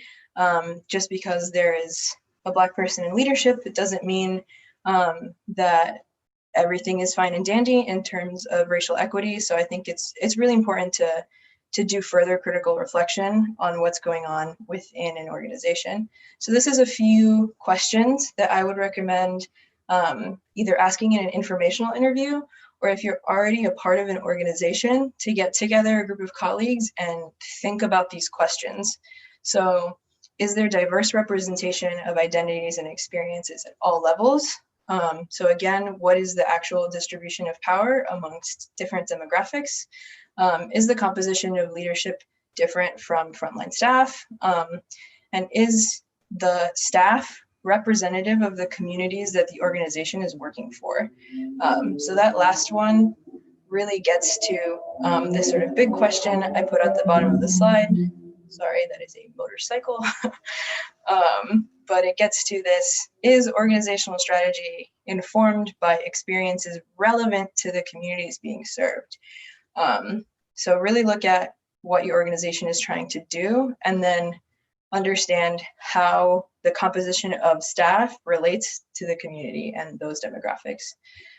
So definitely leverage your personal network to conduct informational interviews, and don't be scared to send a cold email. There's almost always someone willing to talk to you within an organization. And again, if you're already part of an organization, I would recommend not doing this sort of in a silo or by yourself. You can definitely start there, but make sure to bring other staff members into the loop and sort of slowly expand this conversation so that your whole organization is talking about it. So in terms of leadership and staff and some best practices, feel free to share your thoughts in the comments or throw up another question. I'll give you guys a minute to think, because this is quite the information dump. I'll take a second to sip water.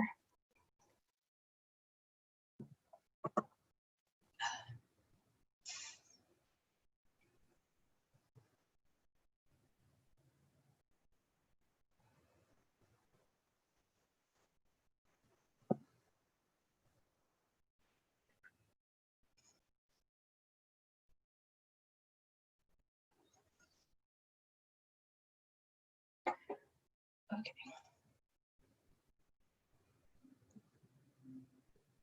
Awesome. So in terms of leadership and staff best practices, perfect. The main takeaway here is to eliminate barriers. If you're trying to create a staff or a team that's really representative of the community that you're going to be working in, and really representative of a ton of different perspectives that are going to be relevant to your work, you want to eliminate barriers so as many people as possible have access to the opportunity. So some of the work that you can do internally is make internal growth, so like promotion stuff, really clear, so transparent and accessible. You want junior level staff to stay for a long time and sort of grow into managers and then leaders in the organization, and have a really strong team built up that stays for a long time. Another part of this is actively recommending POC staff for leadership positions, reviewing and changing hiring practices to encourage applicants from the communities your organization is serving, and then including a variety of stakeholders in reviewing your practices for bias. So I think a really solid example included here partially is thinking about your hiring practices. So something you can do to make positions more accessible or make the language of your job descriptions more clear is to develop a set of hiring competencies that make it absolutely clear what a person would be expected to do and what would fall outside the purview of their role. So this helps eliminate barriers like particular degrees or specific kinds of experiences by helping potential candidates understand the role a lot more deeply, and helping organizations understand the role a lot more deeply, and for potential candidates to bridge their experiences with the expectations of the role. So a lot of that is about being a lot more open-minded about who would be a helpful addition to your staff, and sort of what kind of skills you really need in order to conduct this work really well.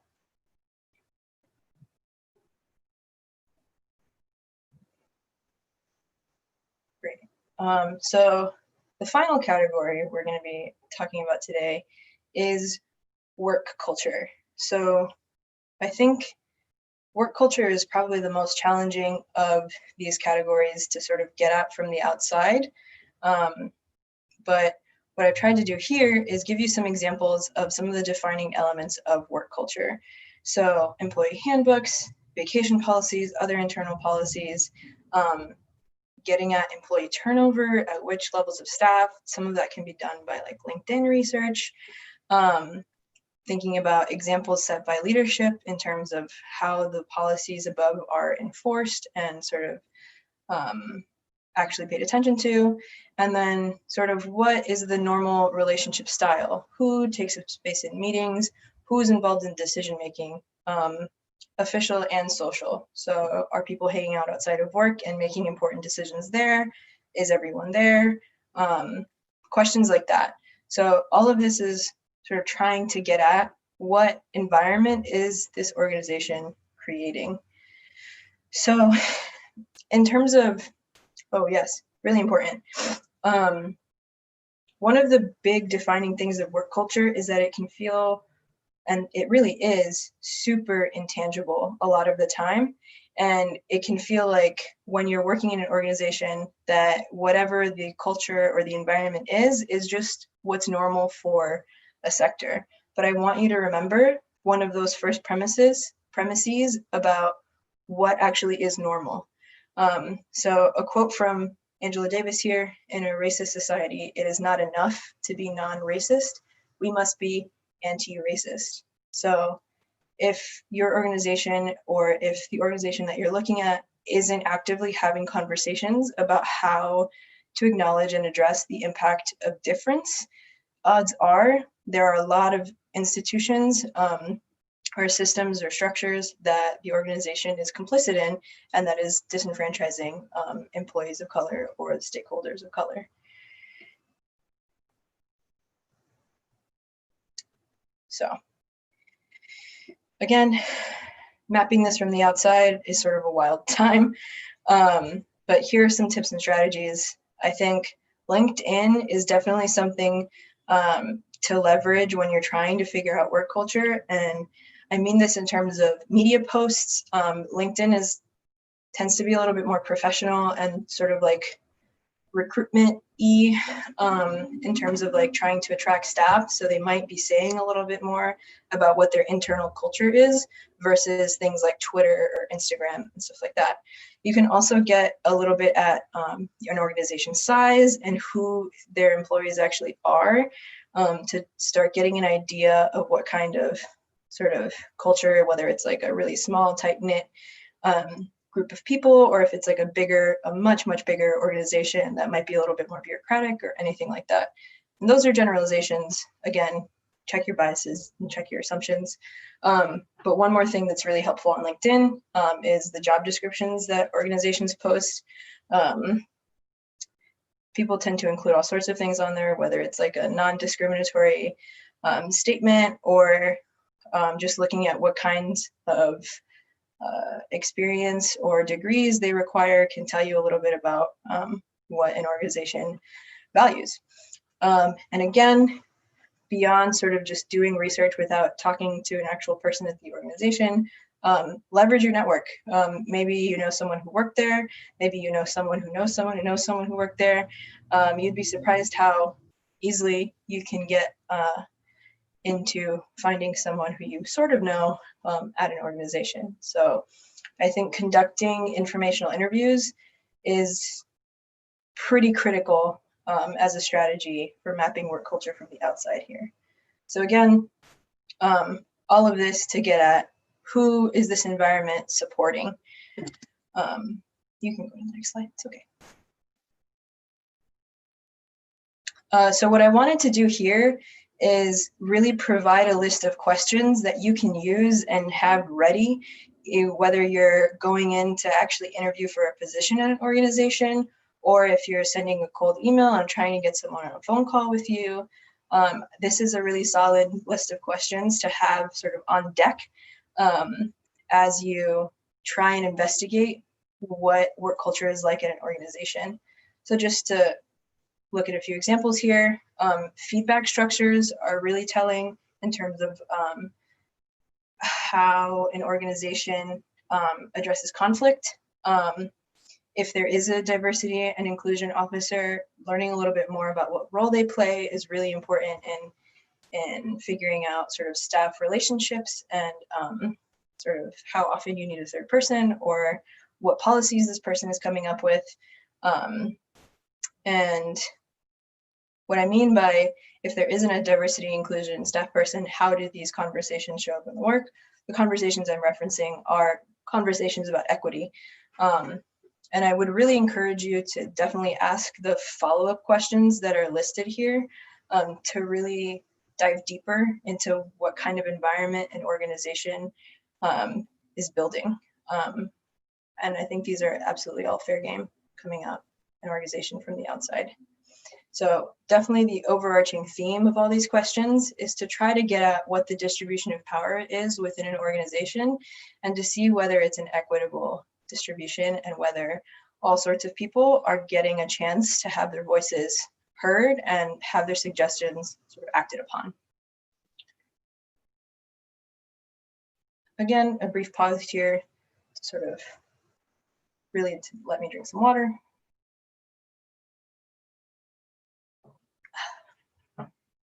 So for the sake of time, we'll just move on to best practices here. I think the key recommendation here is really to create equitable systems. And I think what's behind a lot of that is making the implicit explicit by creating these systems that are really, really specific about what kind of expectations are within an organization. So this can be creating internal policies with a zero tolerance for racism. Ensuring that these systems have checks and balances around biases, again, redistributing power, establishing a measurement and evaluation practice for diverse internal diversity metrics, and attaching a plan to address those results. And then making cultural norms explicit and incorporating office culture norms as a part of onboarding. So I think a place where a lot of these things really come to life, is onboarding. So outlining how folks typically schedule things or how long people take lunch for or where they do it, any after work hours bonding that occurs, and any systems that you've built for professional development and growth within the organization, making as many things as explicit as possible during the onboarding process absolutely improves work culture for equity. If everyone is clear on sort of what you need to do in order to move forward, in order to grow at an organization, in order to have your voice heard, I think it really improves it really addresses who this environment is working for. So what kind of environment are you creating and who is it working for? You want the answer to be everyone.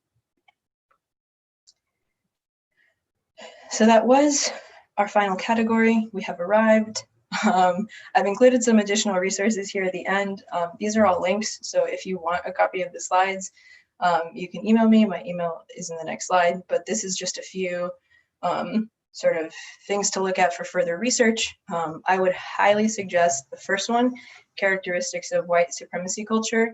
It really makes explicit a lot of the ways sort of routines that we take for granted are actually rooted in a really damaging system.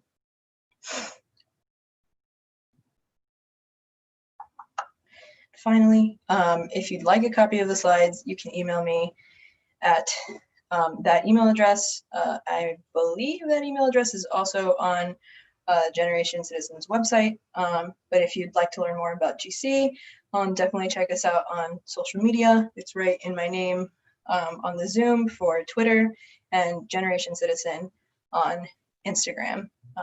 Thank you guys so much for giving me some time here, and I'm excited to answer any questions that may have come up throughout.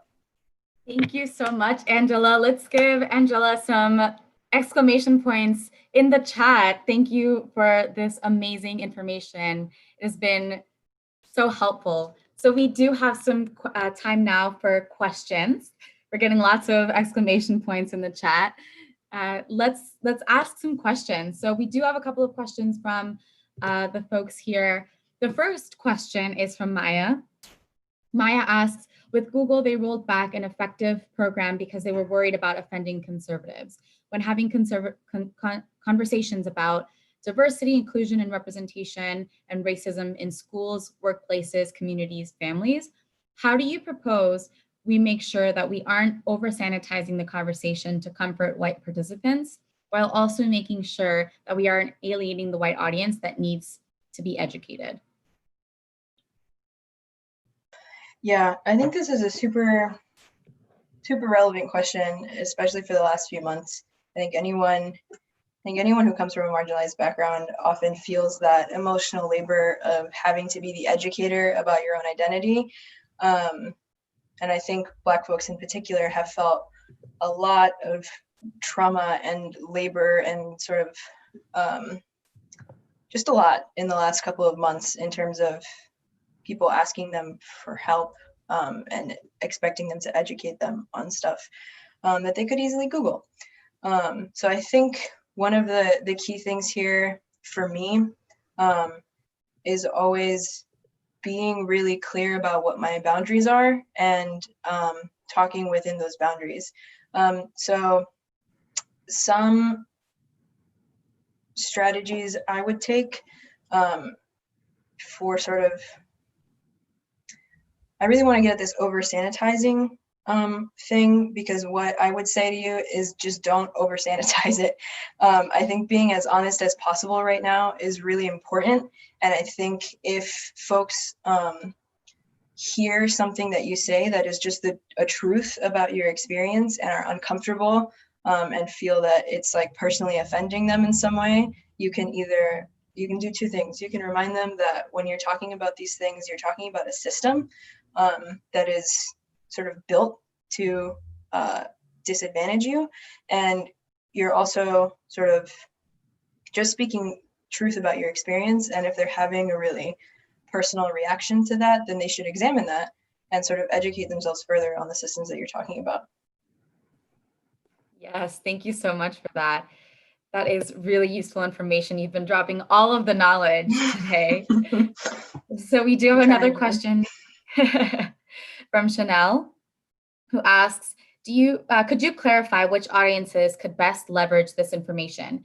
Is it job seekers and those seeking partnerships with more mainstream orgs that don't really do a ton of racial equity work? Absolutely.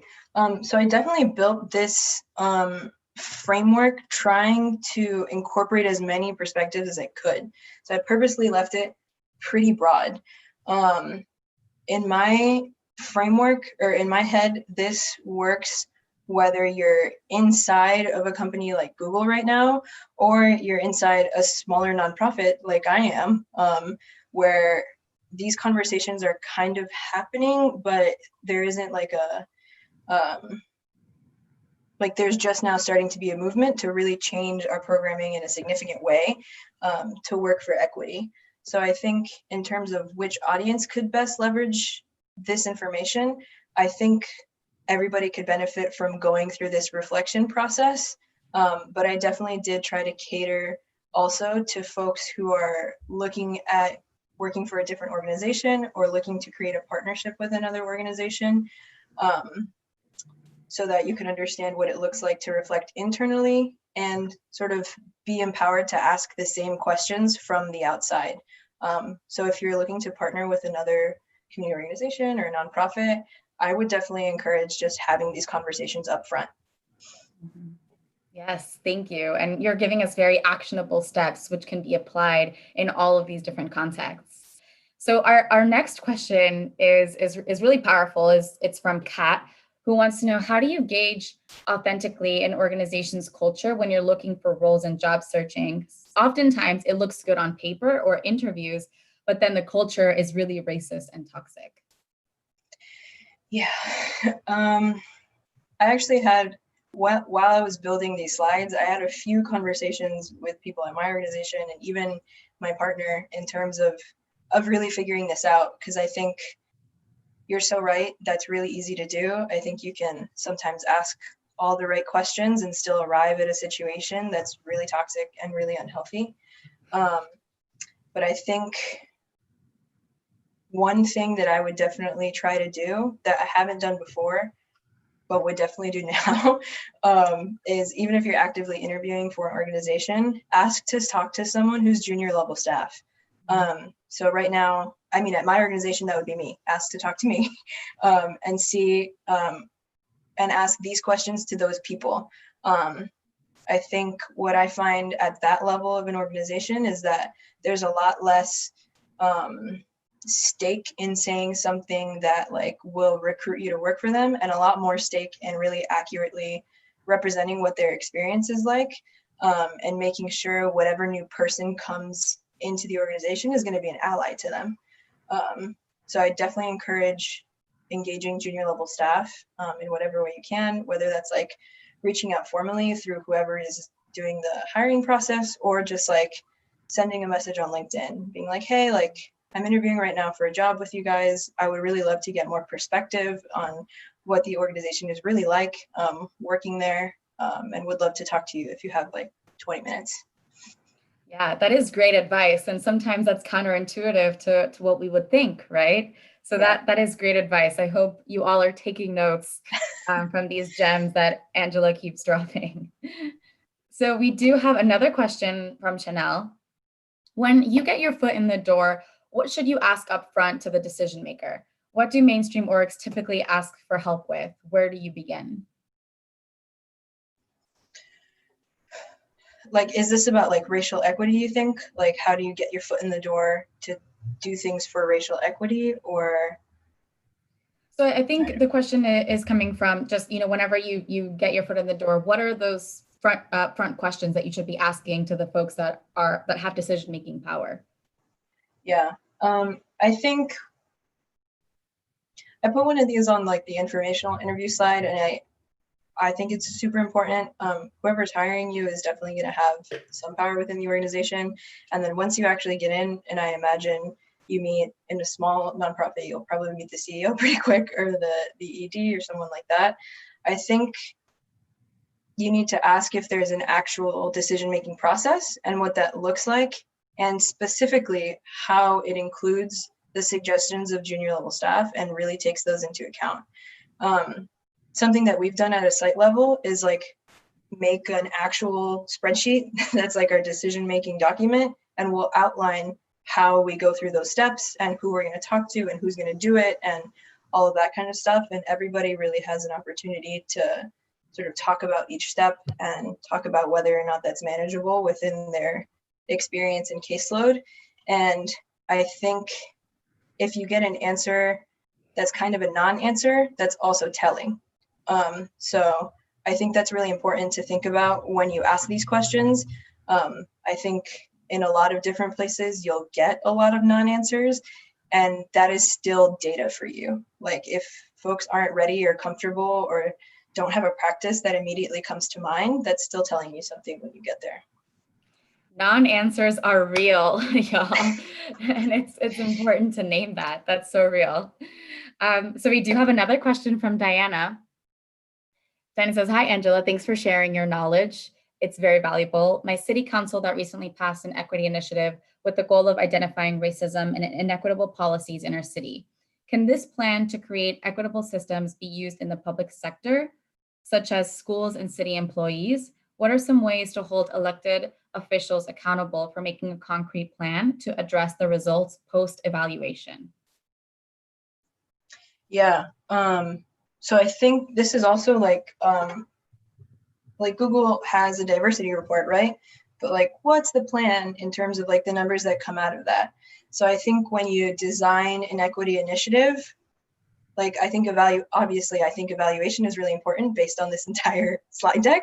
But I think what you do with the information that you gather is really important to outline from the outset. So instead of having like the goal of this initiative be to gather information, the goal should be the action step that we can take now that we have the information.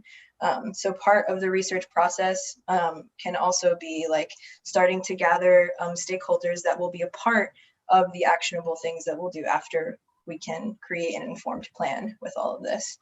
I think there was a second part to that question. So can they be used in the public sector, such as schools and city employees? And then how can we hold elected officials accountable? Right. So in terms of, can this be used in the public sector, like an equity initiative? I think most things are pretty transferable between sectors. I think it's definitely about the second part of your question, which is holding the sector or the person or the group of people accountable to whatever information that they sort of find or discover. I think in terms of keeping elected officials accountable, a lot of it starts like hyper local, like being involved in your community and really knowing what's going on and knowing sort of what policies are happening and who to call when something is going on is really important. And if you start doing simple things like following the transportation department of your city, or like the Parks and Rec department, or just like those little things that you wouldn't normally think of, is a really good place to start so you know who to call. And then once you see these initiatives happening, if your representative or your legislator or your city councilor or whoever is signed on to it, you can definitely keep making those calls to be like, hey, how's that going?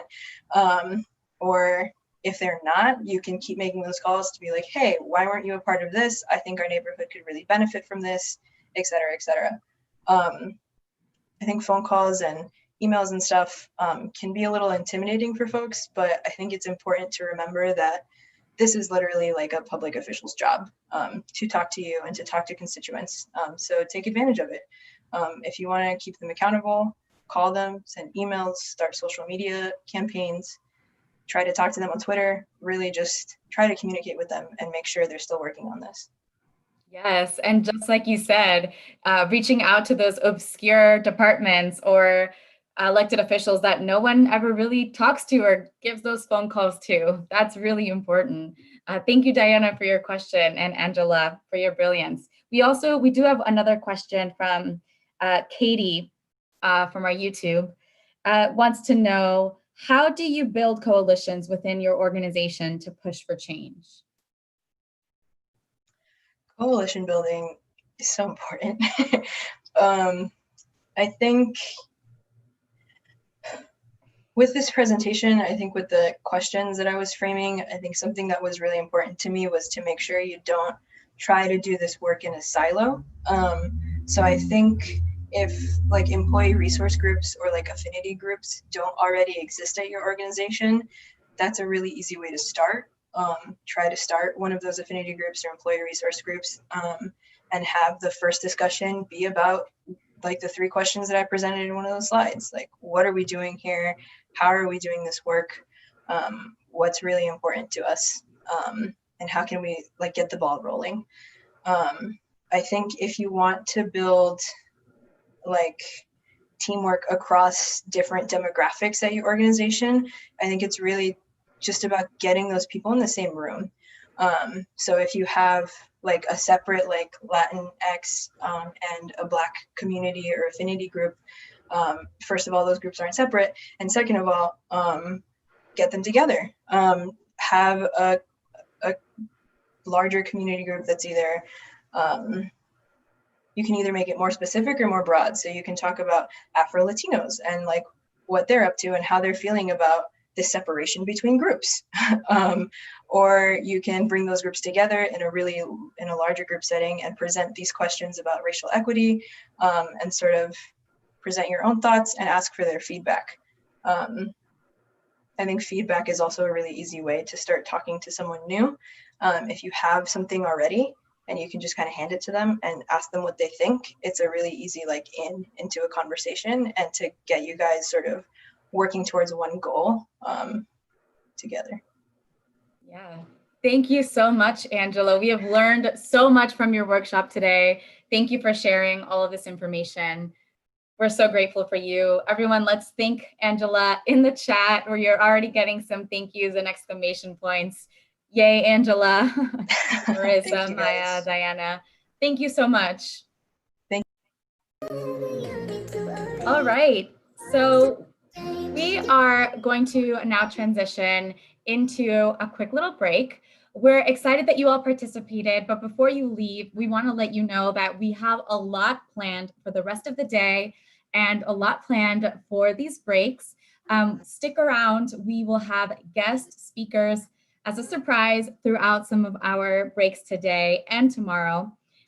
We also, as you remember, the purpose of today is to really build the tactics and the strategy to achieve our vision for the world. And the workshops that we have gone through today and have going on for the rest of the day are to do just that. And they allow us to, make a commitment to mobilize in our communities and actually create the strategies for the vision of the world we want to see. And we want to help you make those commitments. So one of the things that we offer you is a pledge. We are dropping a link in the chat now for you to pledge to mobilize folks in your community ahead of the November elections. We know there's a lot at stake, and when we come together and make collective action, we can make a big impact on the issues that are important to us. So we are dropping the link here. Please sign the pledge and let us know how many folks you are committing to mobilizing, and send it to your folks, send it to your networks.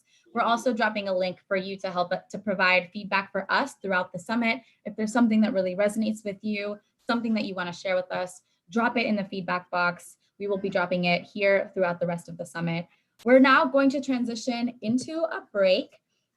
We will come back at 3 p.m. Eastern time and 12 p.m. Pacific time for a workshop, Don't Hate, Participate, an Introduction to Navigating the Legislative Process with Peter Simmons.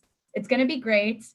So come back at this time and stick around during the breaks for some surprises. I'll see y'all again soon.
make you smile,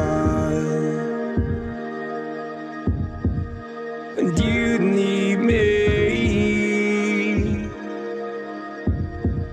to hold you close,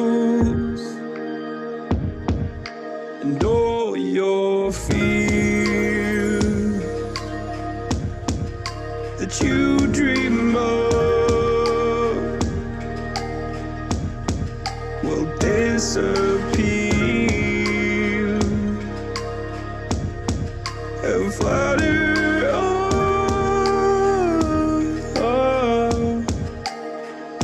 Whoa, hold on just a little. We'll meet right here in the middle ground is where we'll stand. Let go of the brittle, 'cause you'll find life is a riddle that we're not meant to understand. But I'm still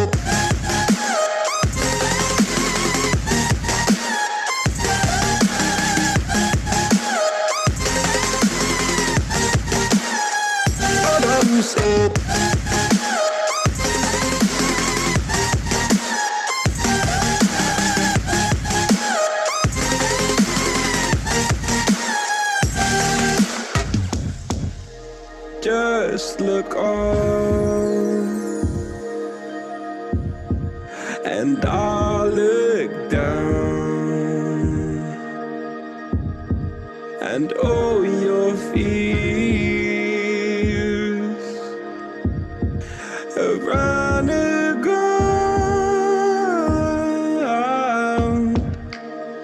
Then you said, all I ever wanted was to love like this. All I ever needed was to feel like something more than a closed door flat on the floor. I can offer so much more. All I ever wanted was to feel at ease. All I ever needed was to get up off my feet. 'Cause I believe in love. Hold on just a little. We'll meet right here in the middle ground is where we'll stand. Let go of the brittle, 'cause you'll find life is a riddle that we're not meant to understand. But I'm still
Trying hard, but you wanna be my friend.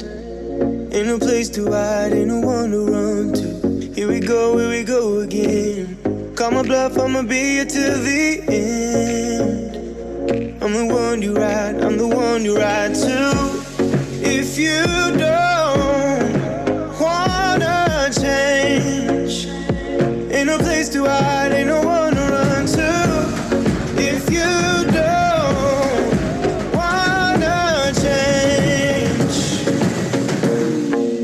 I can help you out. I can help you out. I can help you out. I can help you out. I can help you out. I can help you out. Here we go again.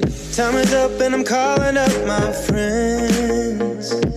Ain't no wonder why, ain't no one to ride to. Here we go again. Call me up and you wanna be my friend. I'm the one you ride, I'm the one you ride to. If you don't wanna change, ain't no place to hide, ain't no one to run to. If you don't wanna change, I can help you out. I can help you out. I can help you out. I can help you out. I can help you out. I can help you out.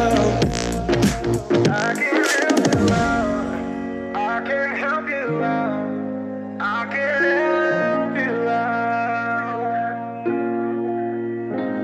Look, if you don't wanna change, ain't no place to hide, ain't no one to run to. If you don't wanna change, I can help you out. I can help you out. I can help you out. I can help you out. I can help you out. I can help you out.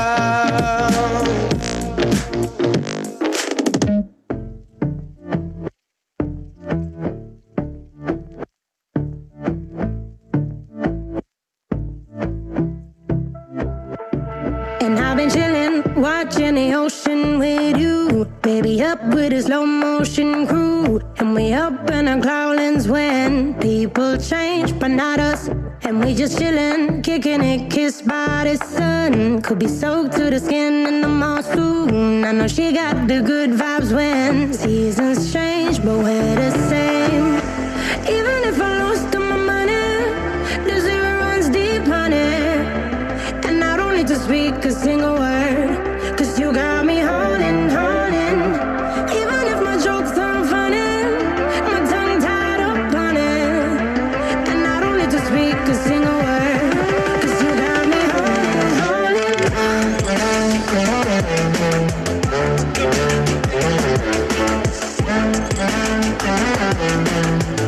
'Cause you got me holding, holding.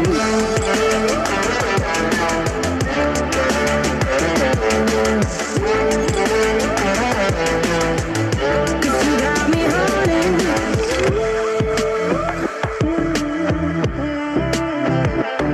And I'll be running, possessed by a low, low voodoo. Fired up like a wolf on a full moon. And we're stuck in a la la land. The tides will turn without us. And I'll be killing time like I might be a cartoon. Take it in real life like haiku. I know we got the good vibes when pieces fall right into place. Even if I lost all my money, the zero runs deep, honey. And I don't need to speak a single word, 'cause you got me holding, holding. Even if my jokes aren't funny, my tongue tied up on it. And I don't need to speak a single word, 'cause you got me holding, holding.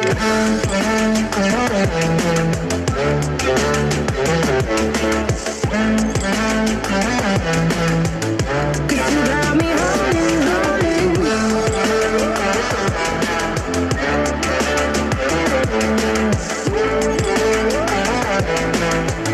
'Cause you got me holding, holding. Play me like a bass guitar, simmer down and mess me up. Tripping like I'm Jimmy at Woodstock. Drive me around in your red Ford, shivers down my spinal cord. Oh, oh, oh, oh. 'Cause you got me holding, holding. Even if I lost all my money, the zero runs deep, honey. And I don't need to speak a single word, 'cause you got me holding, holding. Even if my jokes aren't funny, my tongue tied up on it. And I don't need to speak a single word, 'cause you got me holding, holding.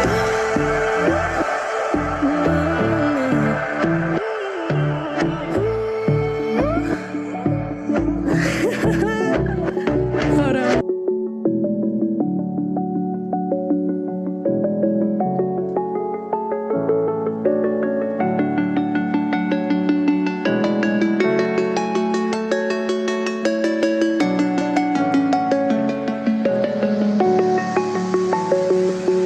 I'm alone, I'm a broken home. I gave you all the bricks that I own and know.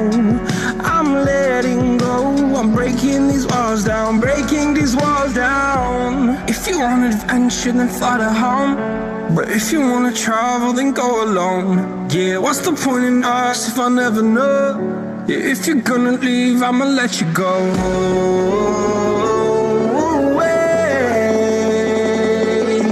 I'm tired of the pain. Go away. I'm tired of dancing time. Harder, harder.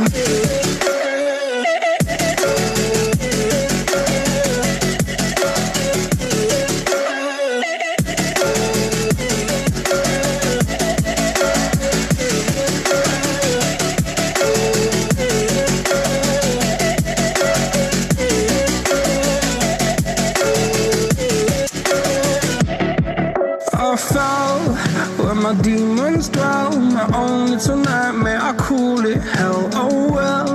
It's time to get back up, climbing and climbing. I'm done with this ride, is what I tell myself, so I could feel something else.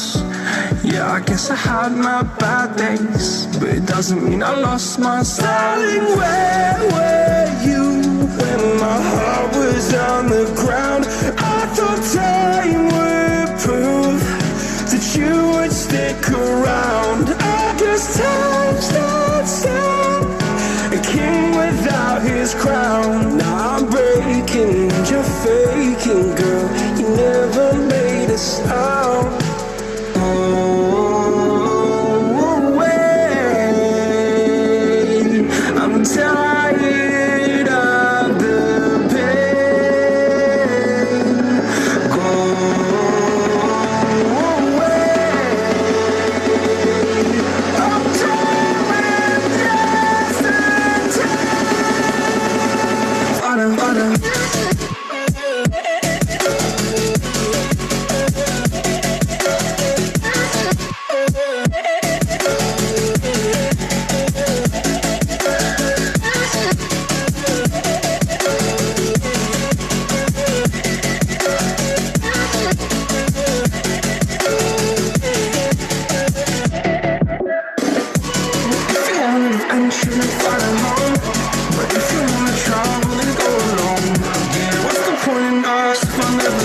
I know that you're afraid. It feels like every day things are slipping away. You're slipping away, and you think back to a time that you were lost. Thoughts disorganized, can't seem to dry your eyes, and chaos is collapsing from your mind. And you say that you're fine, but now you're out of time, out of time, you're out of time, you're out of time, and now you're out of time.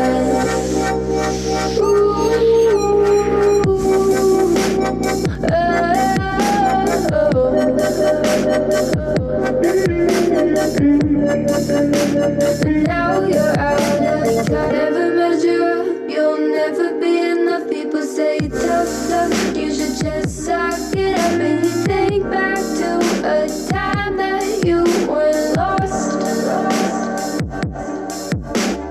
Thoughts disorganized, can't seem to dry your eyes, and chaos is collapsing from your mind.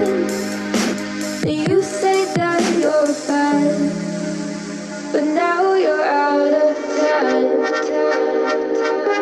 out of time,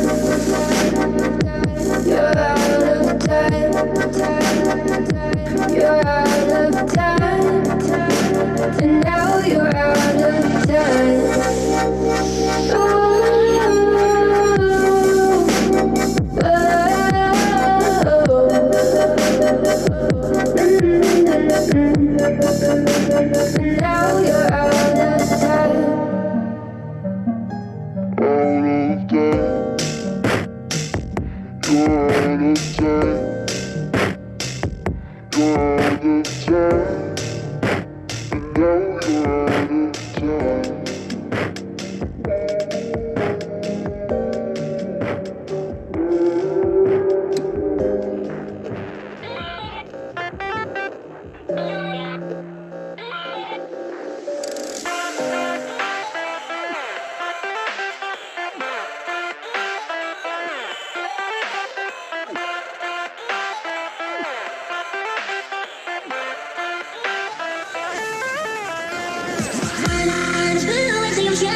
blue as the open sky, all these blues I can know. I was really hoping, why don't you and I don't together like we can change the world every night.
Hello, everyone. Welcome back. How's everyone enjoying the break? So before we get started with the next workshop, we have a surprise for all of you. We said we would be inserting a couple of surprises throughout the breaks. So for folks that are still on, we are doing a giveaway. If you've been participating in our giveaways and have joined us for yesterday and the day before of our Civic Engagement Summit, you know that we're giving away an awesome Michelle Obama Becoming Tour sweatshirt for folks that are participating. So I'm about to give you what the challenge is. Are y'all ready? Give us some exclamation points in the chat if you are ready for this challenge. I'm about to let you know how to win a Michelle Obama Becoming Tour sweatshirt.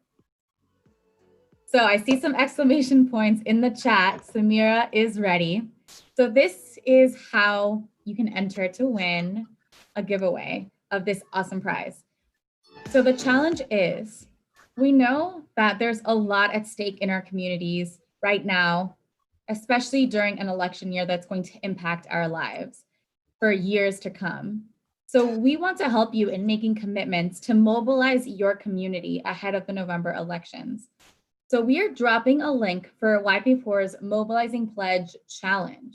So the challenge is the first person to get 5 folks to sign on to this pledge and let us know how many people they are committing to mobilizing ahead of November will win the Michelle Obama Becoming Tour sweatshirt.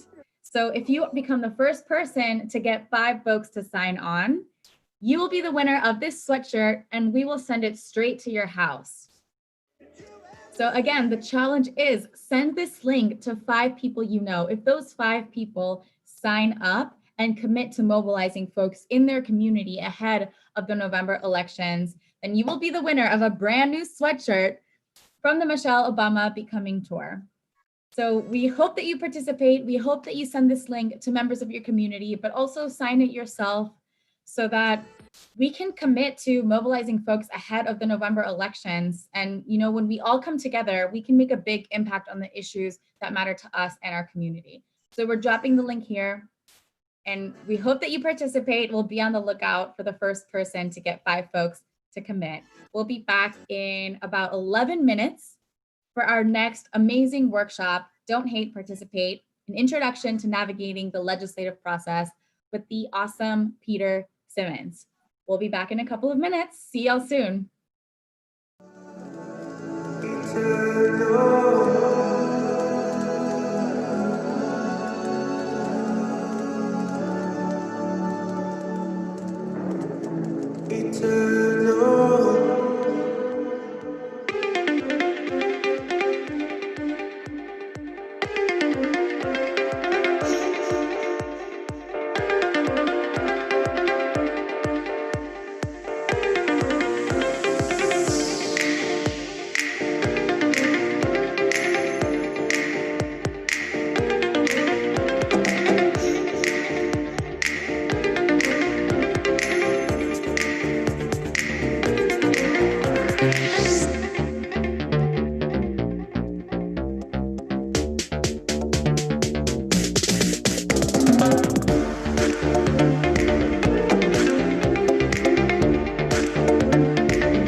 it so hard to let you go? To let you go. So why is it so hard to let you go? To let you go.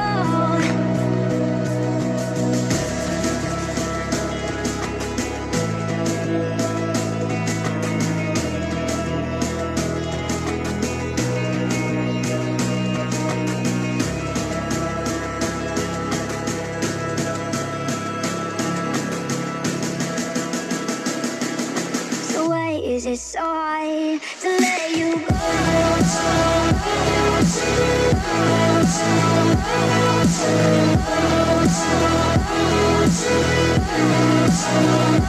Let you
So why is it so hard to let you go?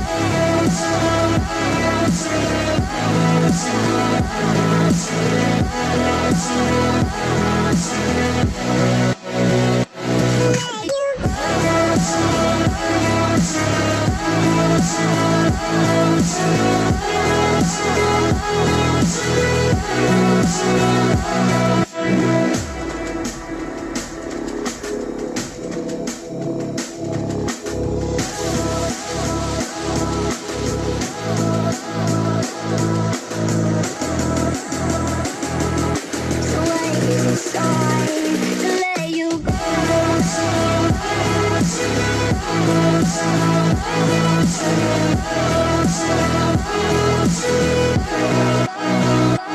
Let you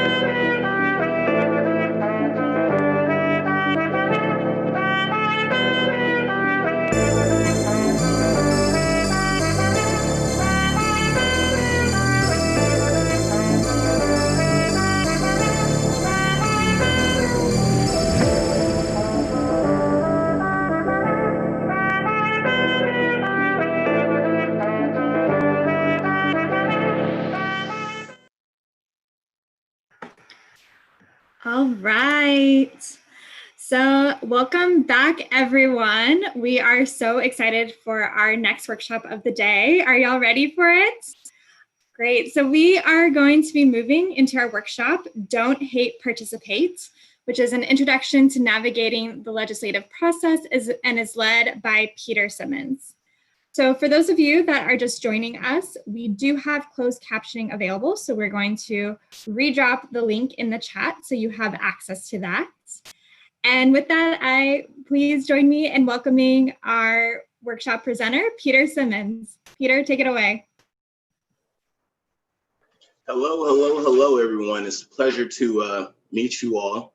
And I'm super excited to be here. Before I get started, I just want to let you guys know that you can absolutely drop any questions you have in the chat, and we'll have a Q&A portion at the end. Thank you to YP4 for bringing me here and for facilitating everything, because goodness knows I could not. So let's jump right in. So what my panel is going to be about is an introduction into the legislative process, so you can go from hating it to participating in it. Because no matter what your issue is or what your push is, there is a path to victory, whether it is narrow or not. So in that spirit, I'm going to divide this introduction into 4 parts, really.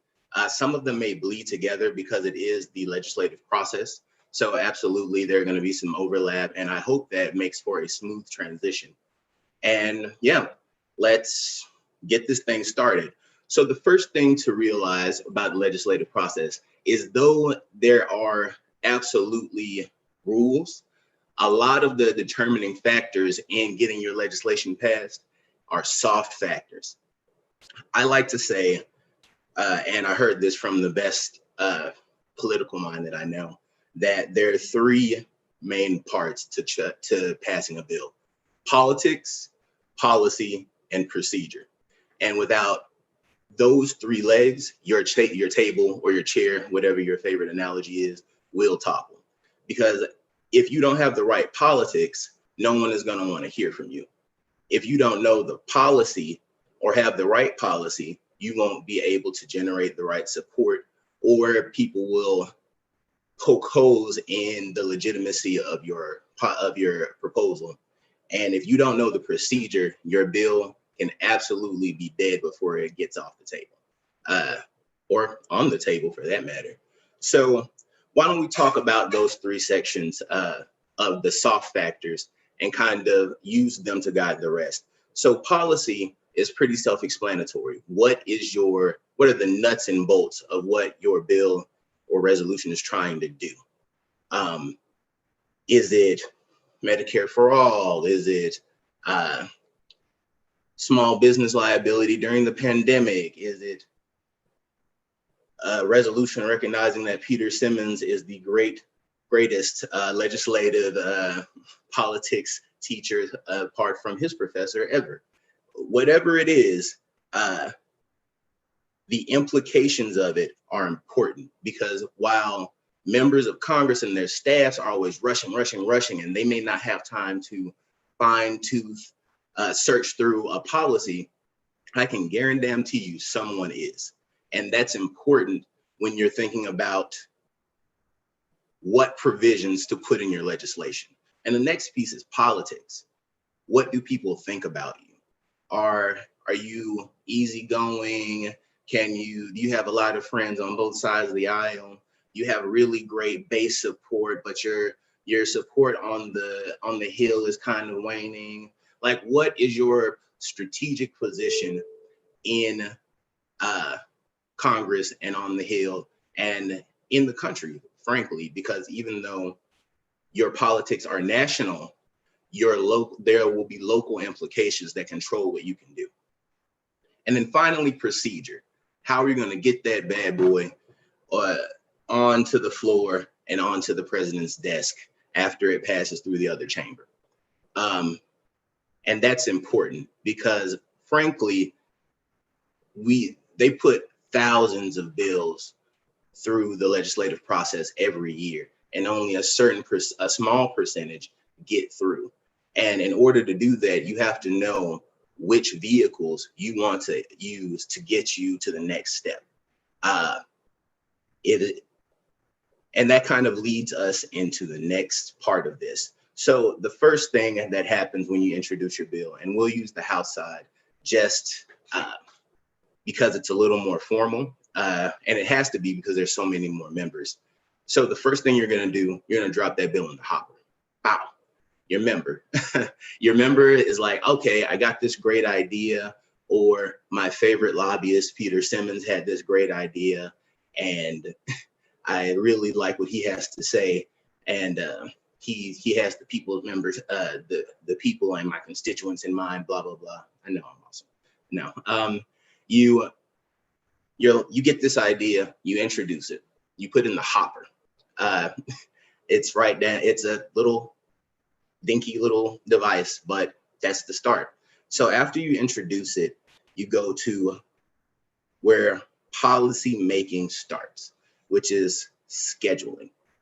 And to start the scheduling conversation, the first thing you have to know is calendars. And that kind of tells you your calendar, the calendar that your legislation gets on kind of tells you if it's important or not, or at least that's what it signals, air quotes. So let's get started. The first type of legislation, arguably the type that everyone wants to be involved with, is the money. Congress is about money. Government is about money in large part. Of course, it's about ideological differences and representing the people, especially to idealists and progressives and people who are pushing the envelope for change. But when you're entrenched in the process, money matters. So the money legislation or appropriating legislation goes on the union calendar. Doesn't that sound regal and super important? The union calendar is where the money goes. Now, if you have something that's private, like our resolutions, recognizing the awesomeness of Peter Simmons, that goes on the private calendar. And people don't pay as much attention to that one because it's just that, private. Now, non-money authorizing legislation, which allows Congress to appropriate money or requires states to do something through a SIP-FIP setup or whatever you want to do that takes action, is authorizing legislation, and that goes on the House calendar. And now there's one more I'm going to talk about, and that's kind of the secret calendar. That's the suspension calendar. I know it sounds weird, but it's where the House goes to get things done in a big sense on stuff that's not controversial or minor. The logistics of governance. It's surprisingly prevalent for legislation that they know they're not going to have to argue about to be put on a calendar, clumped into a piece of legislation with a number of bills, and then voted on in a cluster. And with this, there are this is called a suspension of the rules. And there's 3 real things that I want you to keep in mind. That one, debate is very limited. Very limited. So it's important to know what you're going to say and be done with it. 2, the speaker is high key in control of things once the suspension calendar is initiated. And leadership plays an important part in all parts of legislation. But when you're getting your bill scheduled or your whatever you need scheduled, suspension calendar and other special procedures to get your bill to the House floor are extremely, extremely important. That's that procedure part. And finally, this puts all of the normal restrictions and powers of members on ice. Not all of them, but plenty of them. Like, it's not really open for amendments unless the rule that suspends the normal rule said so, or you can't it doesn't follow the normal process or what have you. Points of order are different, which is like you see on the C-SPAN maybe. I like, Madam Speaker, I'd like to submit a point of order. Those are not the same. All of that is different when you suspended the rules, like its name suggests. So that's super important to keep in mind. And it also is indicative of the discretion that leadership has in the legislative process. A lot of times we as activists and organizers are like, well, member X in district X and state X just didn't do right. How could they? Well, a lot of times they don't necessarily have the information or the full story to make the decision that's so obvious to us. Because even though we like to say, oh, Congress isn't doing anything, and which is because they don't pass a lot of legislation, they're going 24/7, 8 days a week. Well, 24/8, in the sense that there's always another bill. There's thousands of bills that come through every committee. You can't become an expert on them all. So you have to rely on committee staff and leadership staff to give you talking points and the 2-pager that your personal staff may not have time to draft to let you know what this is about. It's like having that meme where you see the two buttons and the sweating superhero every second of every day.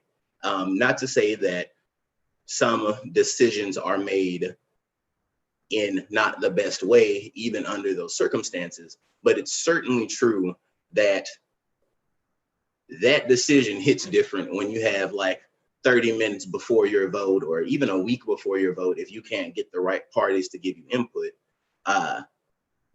to make that decision and make it right in a way that your constituents aren't going to hate, membership is not going to fight back on you about, or your colleagues aren't going to become exasperated with, because all of those politics affect how well your legislation is received and what kind of deference you get. So we've kind of slid into the next section, which is committees. Committees are where the action happens, kind of, in the sense that every bill, once it's introduced, is referred to a set of committees. So the speaker, and with the advice of the parliamentarian, identifies which committees are best suited to evaluate this bill, offer their expertise, and decide if it should be reported out, air quotes, to the floor to be voted on by the full body. So these committees are super important, and being a committee chair or even a subcommittee chair is a position of great influence. And the politics of how you've performed either in your campaign before you get in or when you have your conversation with leadership will determine your policy power and where you're situated procedurally. So all of these factors are ubiquitous during the entire political process and legislative process. So here we are. The first thing to think about is jurisdiction. Who's got jurisdiction? And just like you see with, I don't know if you've watched Super Troopers, but they're like, you're out of your jurisdiction. Committees are the same way.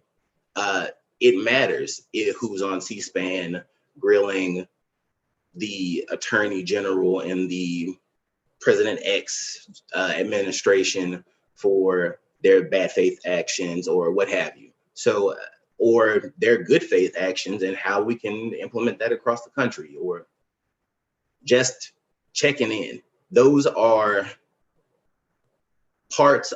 different aspects of a committee's jurisdiction.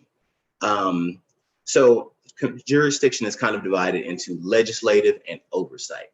If you're overseeing something, you're trying to check, you're the supervisor.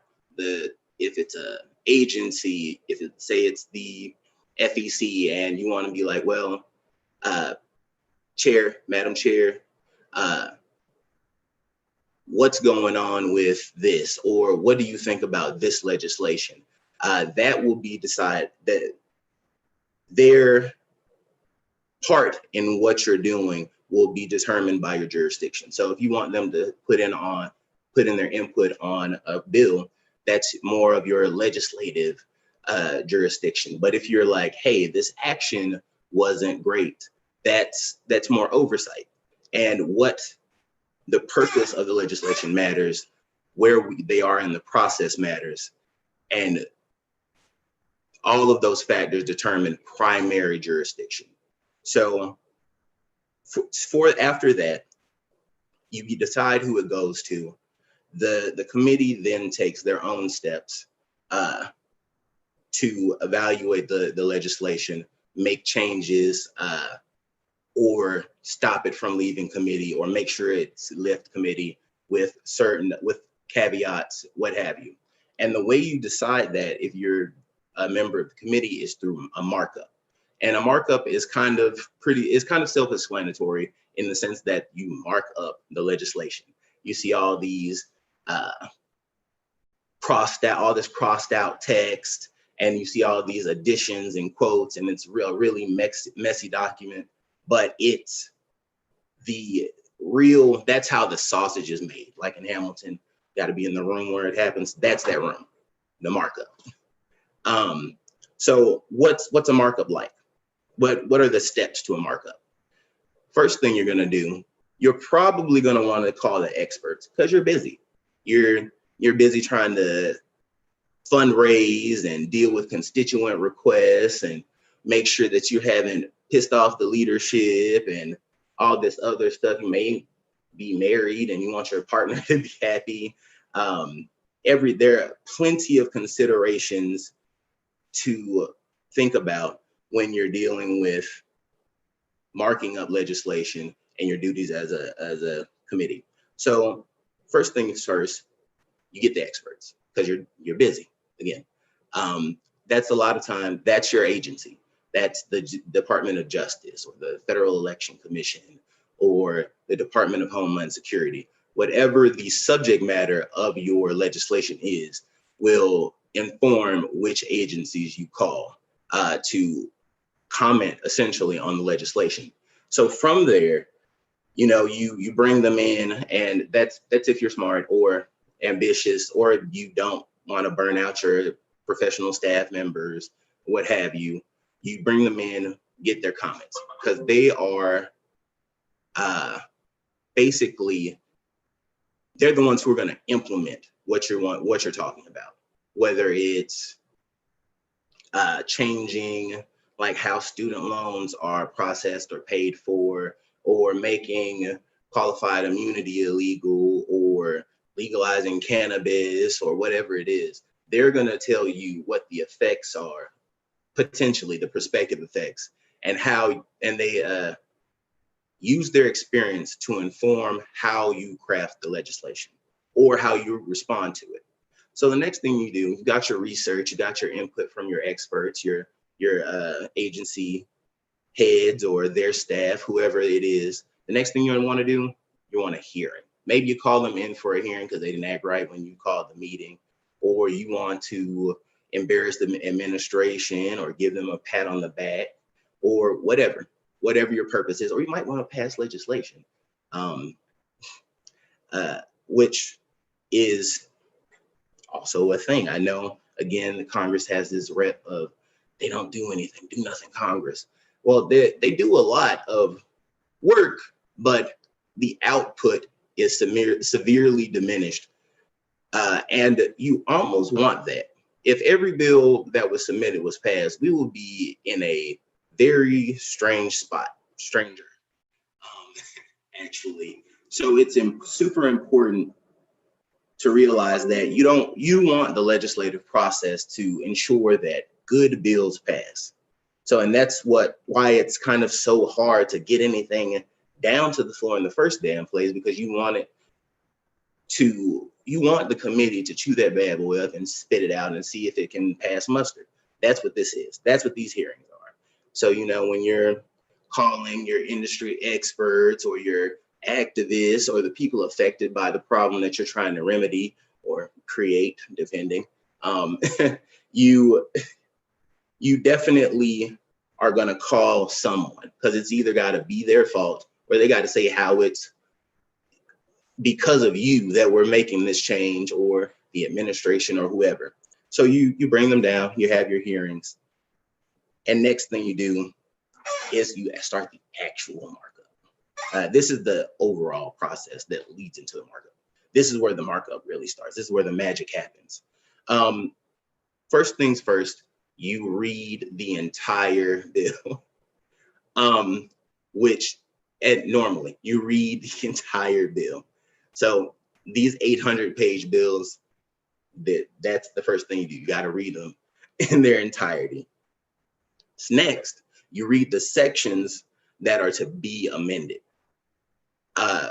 Basically, to give you, there's a lot of foundation and foundation laying and setup, so that when you actually start digging in, offering amendments, it's almost exhaustive how much you know, because you're making very esoteric, high-level decisions, and it's important that you know exactly what you're dealing with.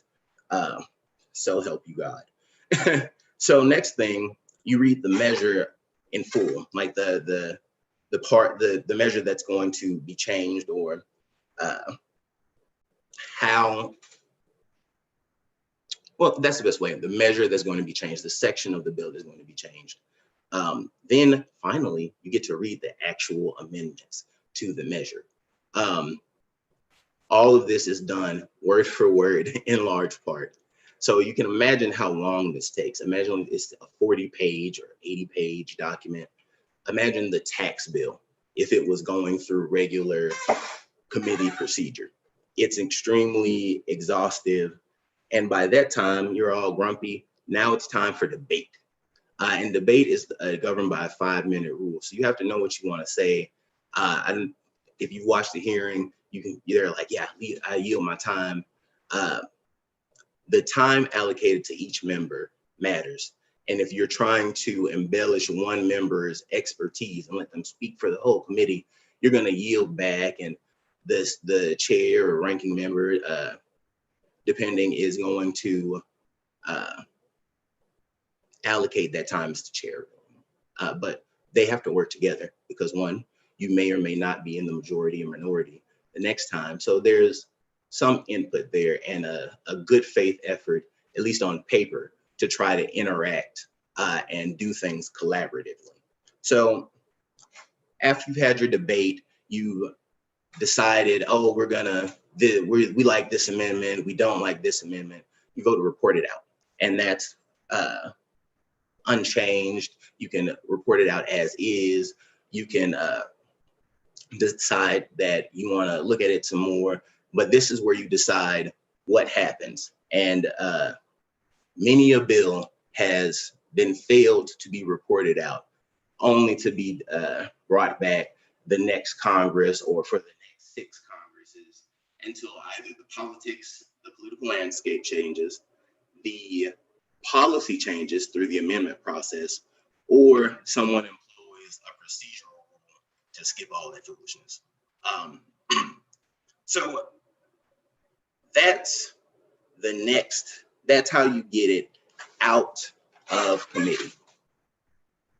So you've got it, you evaluated your soft factors, politics, policy, and procedure. You have gotten it scheduled on one of the 3 real calendars that we're talking about here, or the nice, cool suspension calendar, because it's likely to pass, full of bipartisan support. And we've talked about how you take it through committee. And here's a question. So what do you report out? You report out the language of the legislation that's going to be evaluated and voted on the floor. So what I mean by that is, if it's been amended, you report out with amendments, or if it's unamended, you can just report it out straight. Or you don't like, the committee was unable to agree, so you may not report it out at all. But it's basically the version of the legislation, the language, the specifics that are going to be evaluated in the next step, if that makes sense. So yeah. So we've evaluated all this, we've gotten it scheduled because we have a good relationship with leadership, and we've gone through the committee process, and now it's on the floor. What's going on the floor? So it's very interesting, because the majority of major legislation goes through an augmented process, and it's not necessarily what you think.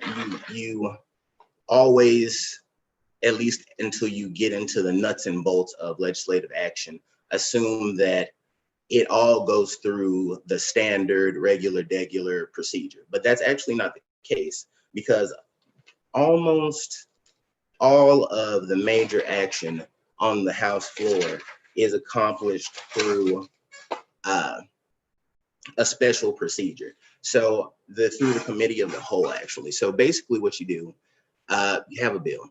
The rules committee, which is kind of an extension of leadership in the sense that they take their cues from on high, but they are also given a good deal of discretion because of the volume of their work. The Rules Committee is the hardest working committee in Congress because there's so many rules to pass for every piece of major legislation. And they also work as kind of the traffic cop to referee jurisdictional issues and all types of other procedural, that's not sexy stuff. Like, the Rules Committee is a super powerful place to be, but it's not a fun place to be per se. Like most things in Congress, in the sense that, you get to be a member and you're like, I'm gonna change it. And then you find out, wow, all these rules and this stuff, all these considerations are really gonna change how effective I can be quickly. And that is a trap that many new members fall into, many people campaigning fall into. It's important to know what you're getting yourself into. So the Rules Committee, they're gonna adopt a rule for for a piece of legislation. And a lot of times, if you kill the rule, you kill the bill. So after they adopt their rules, they are going to put it in to the Committee of the Whole. And you may be wondering, oh, what's the Committee of the Whole, or CAL, as I like to call it? It's essentially a legislative fiction that changes the rules for a limited amount of time to allow legislation to pass through the House more easily, or through the body more easily. And here's some differences when you're dealing with the Committee of the Whole versus regular floor procedure, the full House. One, the mace is lowered. And I don't know if you've seen the stick that the speaker puts up and puts down to indicate that they're in session, but the mace is lowered. So you're not bound to the same procedural rules as before. And the speaker is not presiding, it's actually a chair, which is another indication of the expedited nature of this process. Another big difference, big ass difference, if you will, is the number of members required for a quorum. In the normal House floor procedure, you need more than half, 218, to get a quorum. But in the Committee of the Whole, you need 100. So it's different. It's very different to get into the Committee of the Whole and get a piece of legislation through. Debate is different. There's not 1 hour for amendment, it's 5 minutes. And you have a motion that allows you to limit debate on amendments that's in order, which means it's proper during the Committee of the Whole, or CAL. I'm hoping that catches on, to basically, again, expedite. This is all about expedition. Also, sometimes, depending on who's in the majority, members who are not normally able to vote, delegates, such as Delegate Horton Holmes, can cast votes because of the special legislative nature of the Committee of the Whole. And a lot of times, because these members are very effective negotiators, especially when you don't have a vote, this is kind of a show of a sign of respect, especially to provide representation to these communities that these delegates represent. So these are all very different. You're in a different ball game. So you're in the Committee of the Whole. Now you're in debate. So Your debate is the first order of business, and it's equally, your time is equally divided among the parties. And it's really the time that you get to deal with the nitty gritty of the bill. And it's the time to change the opinions of your colleagues. In rare instances, members of the other party, depending on how they're politically, first part of our three, situated in this particular legislative battle, because your member changes from topic to topic, because their constituency is going to have a different opinion on every piece of legislation. Presumably, if they know. And that kind of gets into a little more nerdy thing about attentive and inattentive publics. But basically, your attentive publics are the people that are coming in all the time and determining how you react. And every member has their own groups that influence their decisions. So when you're having your 5-minute debate, you're trying to really get the people who are closest to you ideologically, but on the fence about this decision, to come over to your team, if that makes sense. So that's how you make it happen. That's how you get into the sausage making, the room where it happens on this bill. And for this, you have a floor manager. And what they do is they strategize and they respond to points of order. It's basically a time for a member to be in charge and get experience in presiding or dealing with the rules that govern how you preside in the chamber. They advise their colleagues. Again, members of Congress don't have unlimited time and resources to research every topic. So when you have a floor manager, they're kind of the conduit for all your questions, what you're dealing with. Hey, how's this going to how is this going to affect my district? How is this going to affect affect my state? What are the implications for me? And your relationship with that floor manager and with leadership is going to determine, in a lot of instances, the magnitude of information that you get, the inside baseball and the context. Leadership is all about providing context and soft support. Their powers, while allowing them great discretion, are couched in influence and less in straight up parliamentary power, though there is some of that too. And that's why the House managers report, because they need to have, they are the ground floor arm of leadership, so to speak. And it's important for them to be on the same page, because it's going to affect both their individual relationship and how their legislation is received in the future, but it's also going to affect the policy outcome for their constituents and how their party is situated, because the parties sink or swim as a unit. Unless you're extremely charismatic and are insulated with your own base, you are largely responsible for how your party is living. How your party is living is how you're living. And that's important to know. And that process is a lot of what your sound bites and your CNN headlines are coming from. That's where you're shining. But after debate is where you're kind of no longer in the litigating the issues type deal. You're in the what are we gonna change type deal. It's kind of like the markup. After the debate is the markup, kind of.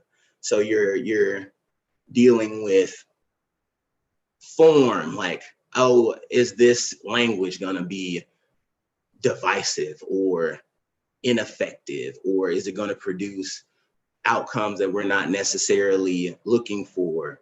And or is it an augmentation of magnitude, like we don't want to give this much money, we want this much, or this goes too far, and type, like what does this do? Like what kind of outcome does this perpetuate?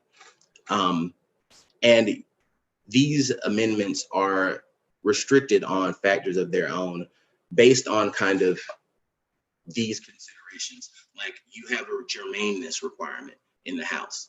If it doesn't matter, if it's not relevant to what your legislation is talking about, you can't introduce it. It has to be on the same subject. It's the purpose, it's the jurisdiction, it's the subject matter, it's the meat of what you're trying to do. Like if it's a Medicare for all bill and you're talking about car insurance rates, you might not get that. But if you're talking about scaling car insurance rates or life insurance rates with medical insurance costs, then that might get you a little closer. But it's all depending on your floor managers and what the leadership is saying from on high and how everything is going to go top down, because Congress is a top down organization, unfortunately. So recommit. When you do a motion to recommit, basically you send it back, but that's not applicable in the committee of the whole. That's a standard House procedure component that requires consideration because of how important it is in normal House procedure, but is not important in the committee of the whole because it's not in order, which is, it's not on the table in Congress talk. So after you do all that, you identify and decide, you identify your amendments, you decide if you're going to reject this motion, and if not, you pass the legislation.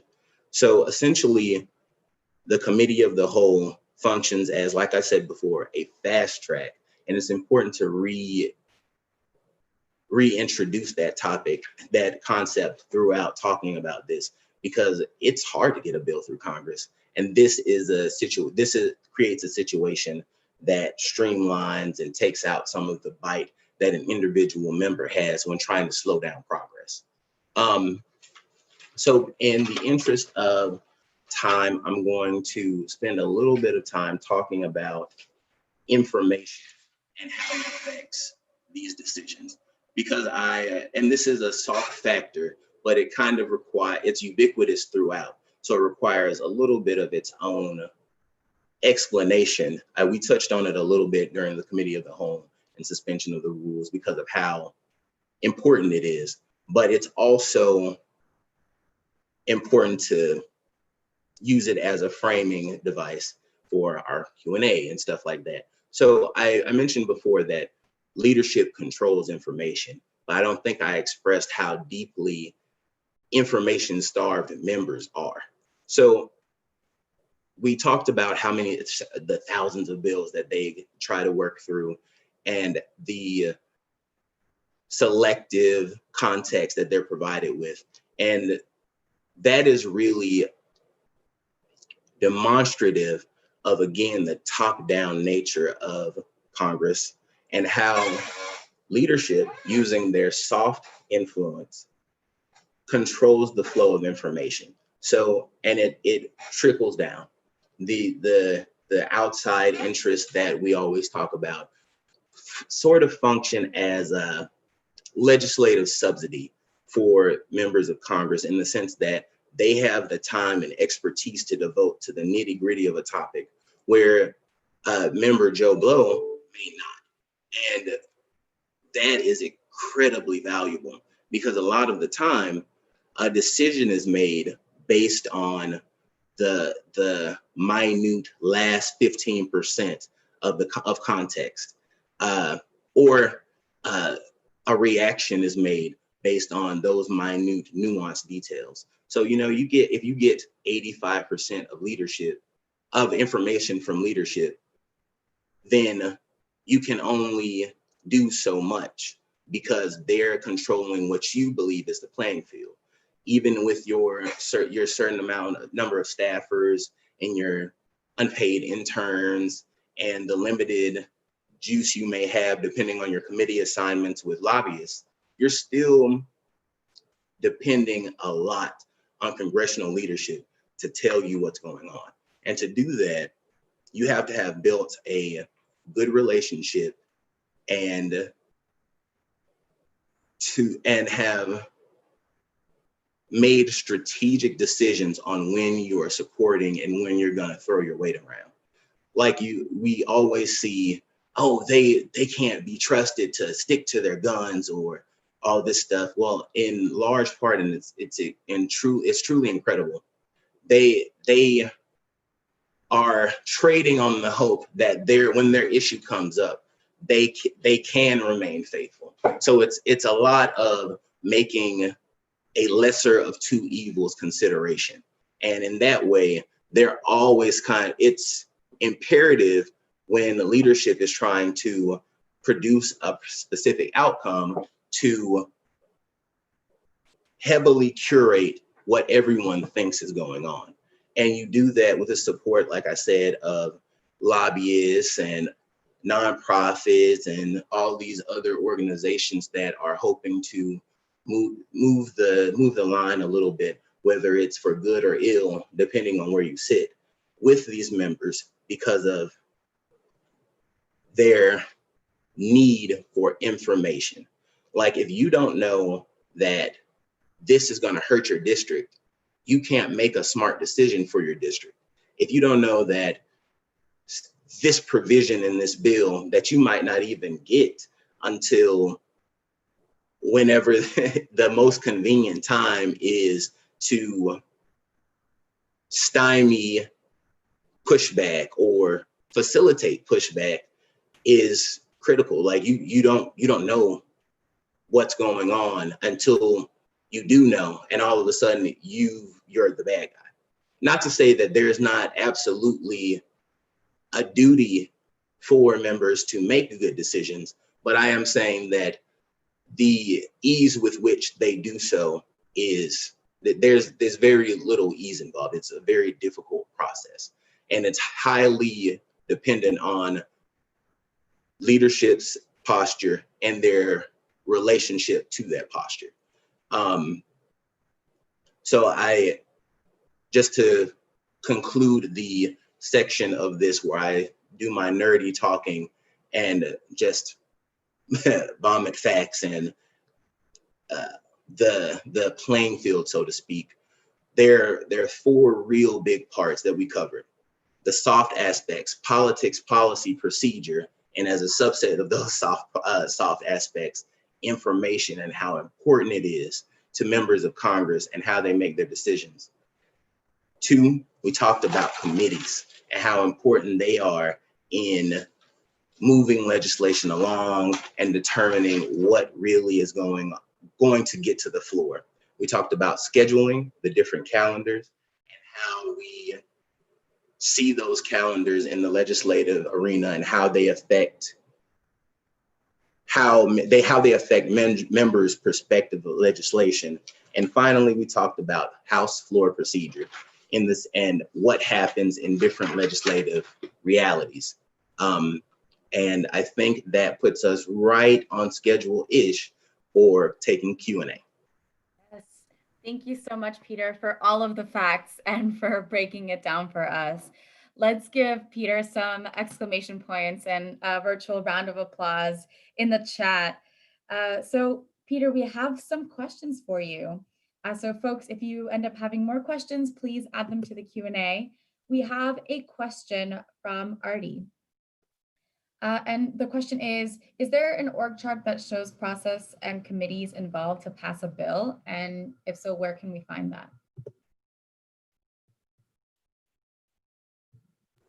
Sorry, guys, I'm muted. I should be better at technology, being so nerdy. So I think the best place is that body's that body's website. So bodies of Congress, the Senate and the House both usually have their how a bill is passed legislative process document that'll give you the 1,000-foot view. It probably won't be as long-winded and exhaustive as I am, unfortunately or fortunately, depending on where you're situated, but it'll give you a great starting point, and you'll end up with questions, but those are questions that you'll have to ask. And you can spend your entire life with questions and still not know the top to bottom of it. And it's almost impossible to do so. So I would suggest your legislative body's website. That applies also to state legislatures, though a lot of times state legislatures procedural rules and stuff like that are tied to a university or something. So it's important to just keep that in mind when you're looking for them. And I hope that answers the question. Thank you so much. So we do have another question. So what do you think are the best tactics to hold a legislator accountable?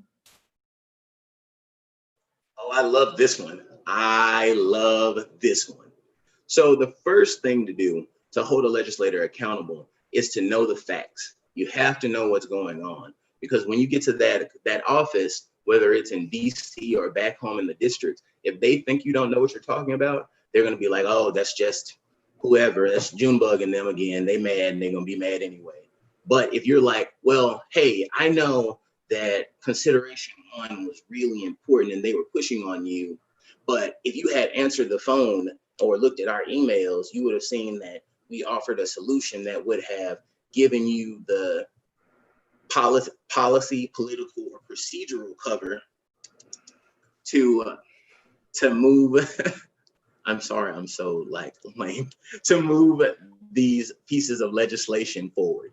And I think manipulating those levers is the best way to influence a legislator, because the facts are never going to be the same, not even from one year to the next, because they may have gotten the input from citizens to keep Junebug accountable. That's my super PAC / think tank's name.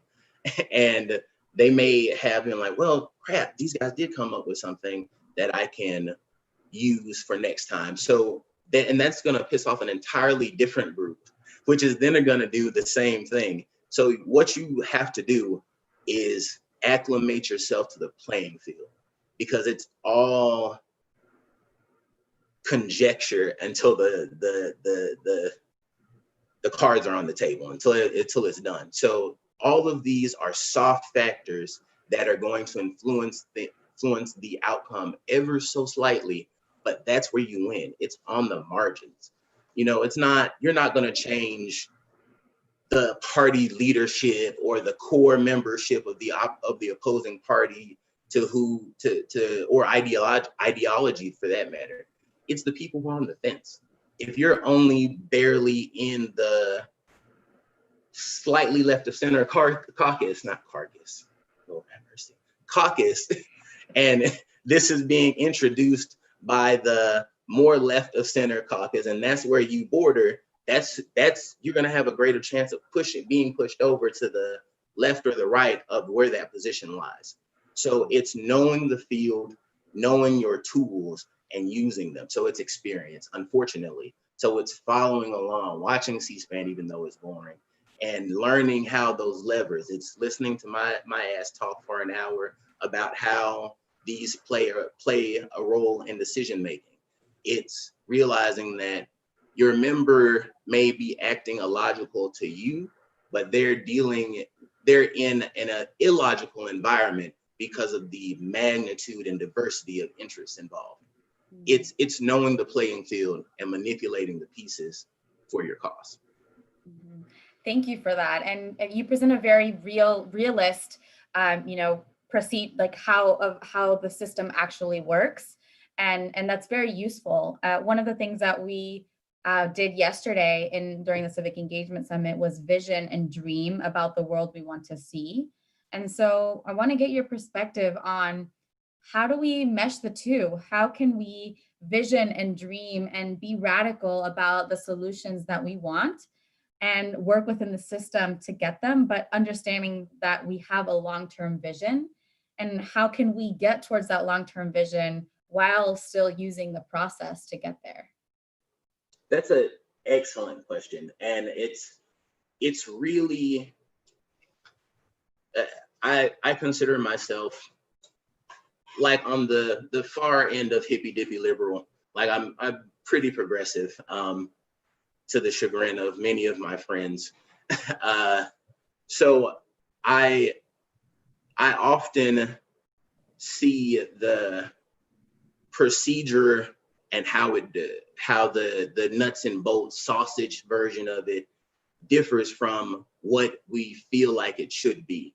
And I think one thing that's going to be truly valuable for us to bring our Congress and our nation to where we know it needs to be is to be real about where it is. And that's not me like grow up.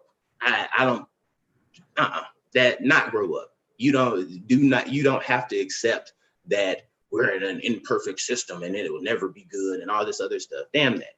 If you don't shoot high, you won't score high.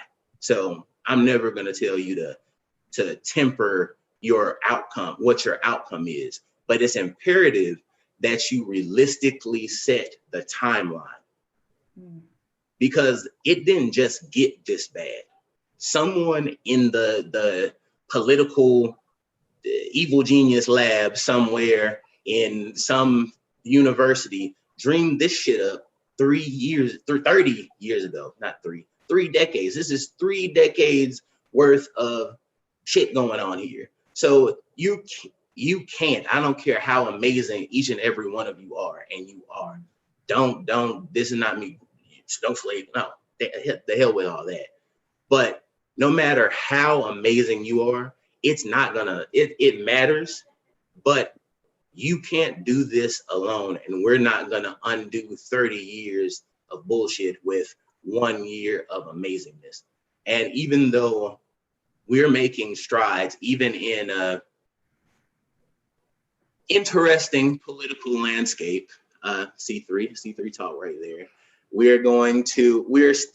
I'm still seeing amazing things happening at the state level and even at the federal level, because you're able to see people pick off members at both levels of government that are fed up, like, or they tired of it. I'm tired of it. I'm fed up. And you're not the only ones. How many people do you think have gotten into Congress because they're gonna change this shit and they're not gonna take it?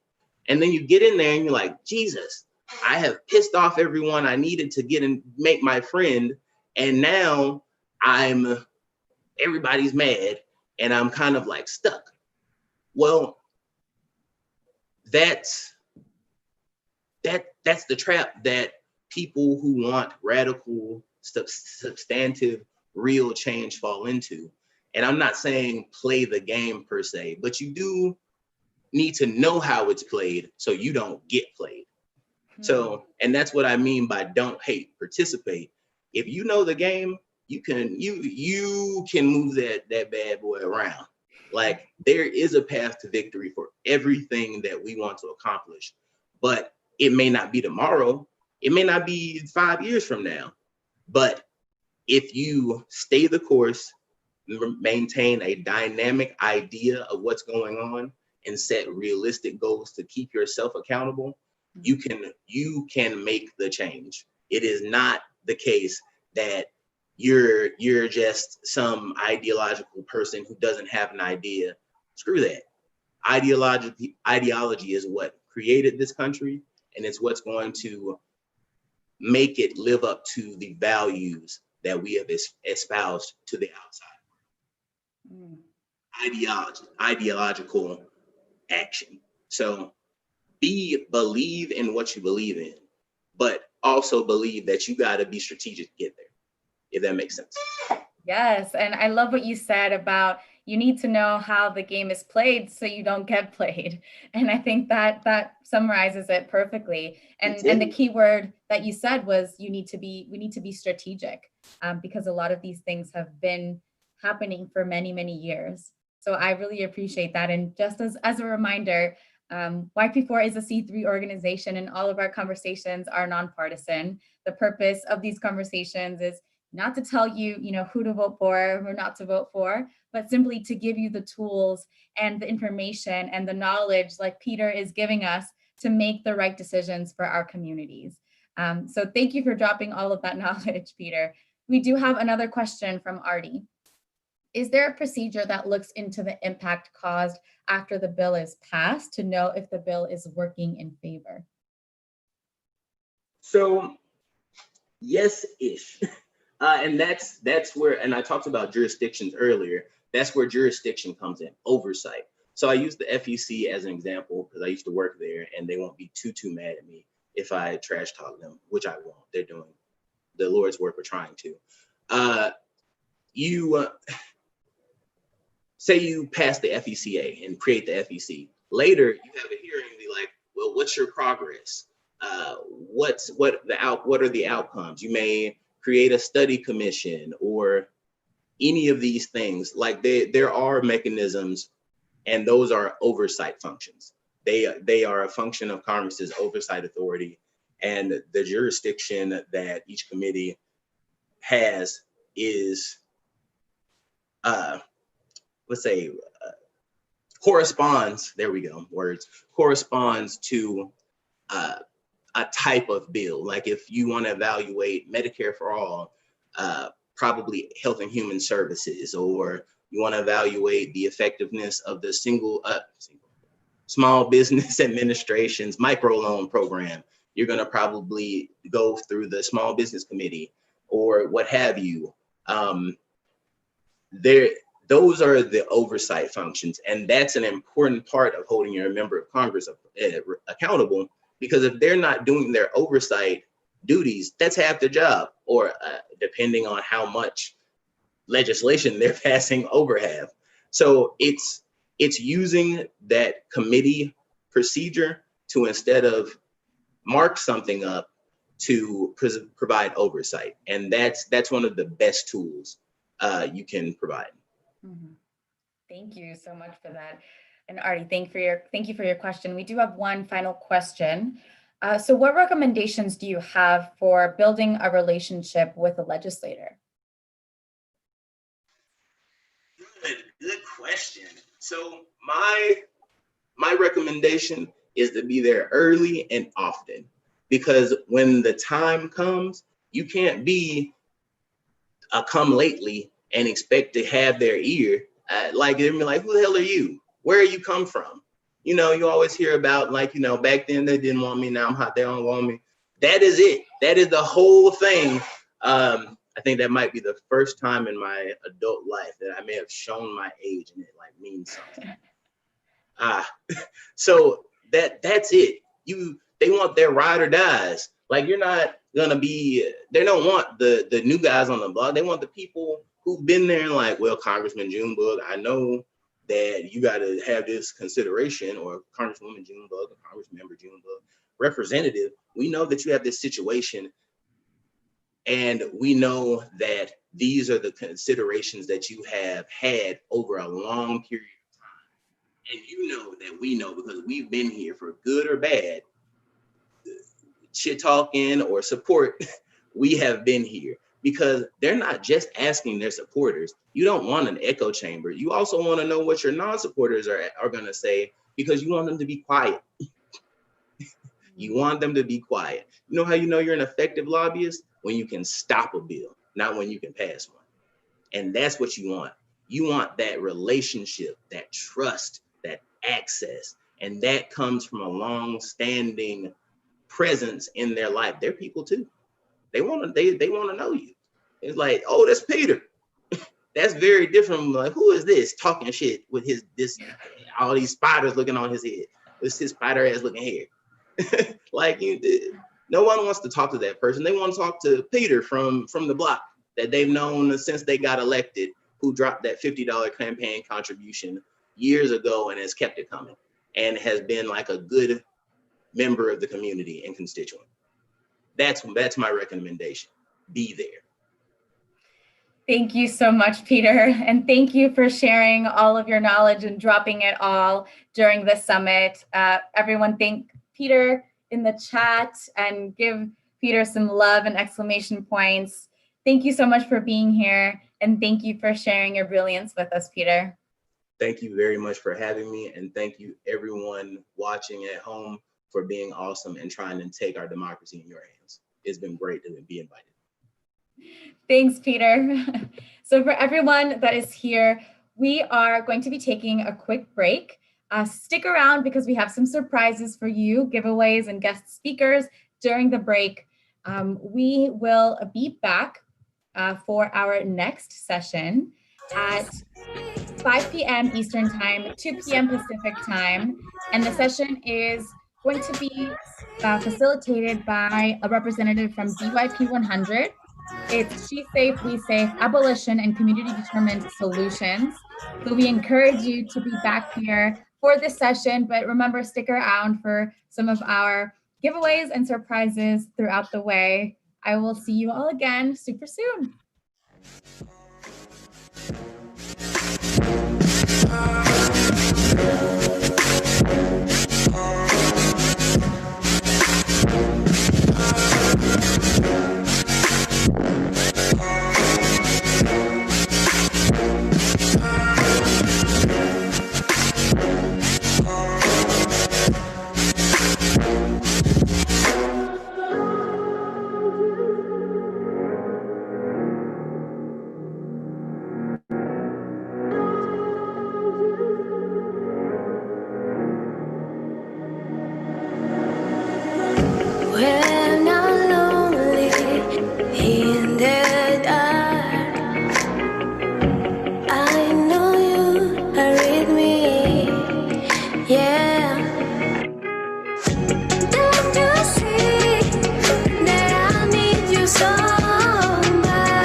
Dynamite, drop it.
Not to run away. Sitting throwing rocks across the pavement, hoping it'll cave in and swallow me whole. Wondering why my mind keeps on spinning. This isn't how living to me was sold. Why am I like this? Something's always amiss. Can't put my finger on it, but it's there. Wait for it to subside, but my mind won't apply. Waiting for the clear. Is it bad? Sometimes I like it when I lose control. There's something in it that's so beautiful.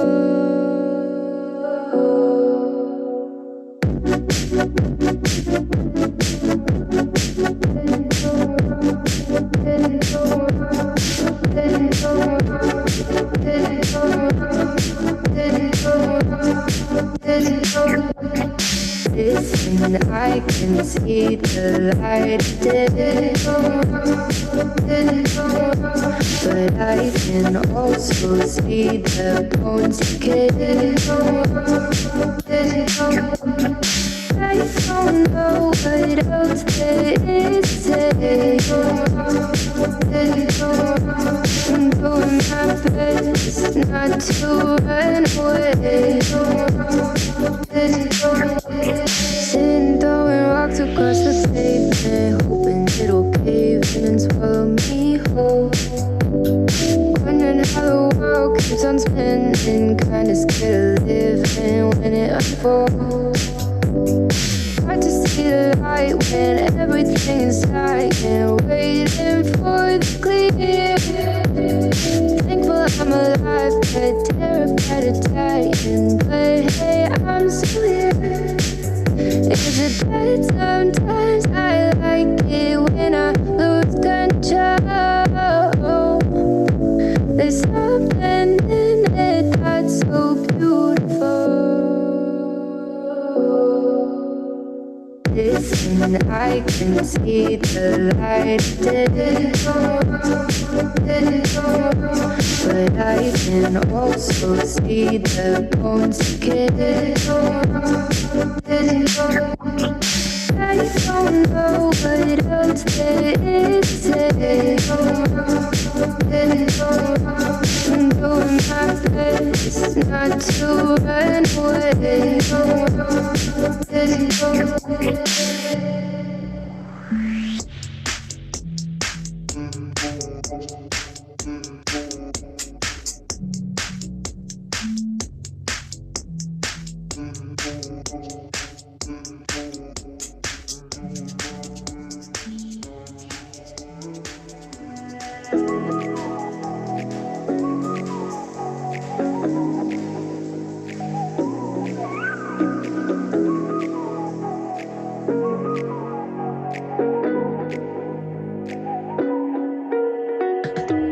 You're the night sky trying to make me see your stars, but the dark gets lonely. Now I see violet, I can feel silence, and the dark's all that I see. When your stars have burnt out and your heart makes no sound, I'll find violet in your eyes. You'll always be my night sky.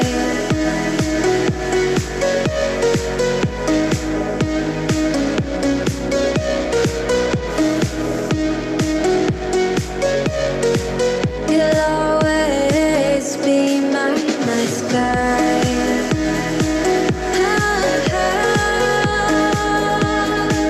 Be my night sky. You'll always be my night sky. You're the night sky, hiding behind dark gray clouds.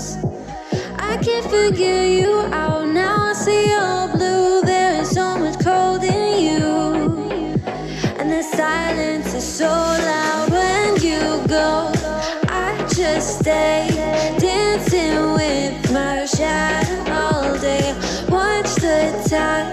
I can't find the point where our two pass the line, but you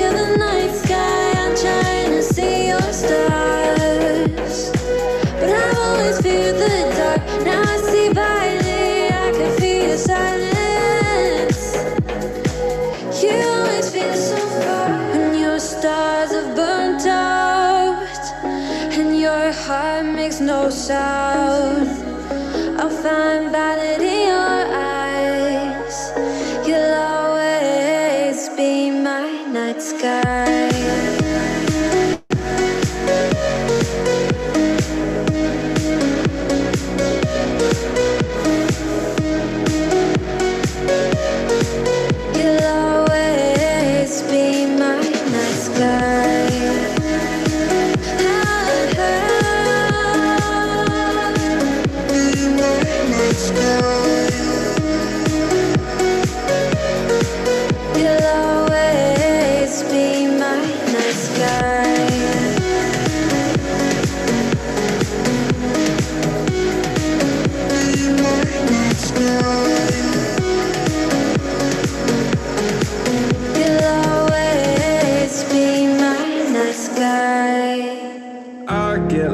Inside my thoughts, and when I start to think, oh, the Tahoe closest starts to end up on the brink.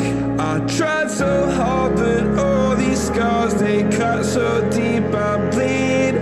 I fell so fast from heaven, it's like someone clipped my wings. Now I'm falling, and I can't see the ground. Can we stop this gravity? It keeps bringing me down. I can't breathe and I don't wanna die. Can we stop this gravity? 'Cause I don't wanna say goodbye.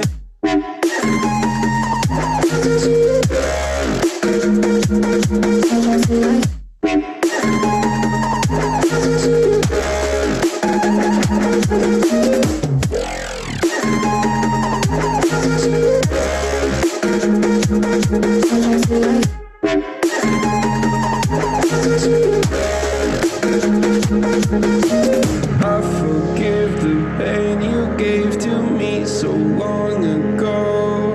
Sleepless nights I laid awake just begging to let go.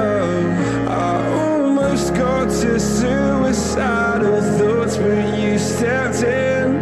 An angel sent from heaven showed me how to live again. Now I'm falling and I can't see the ground. Can we stop this gravity? It keeps bringing me down.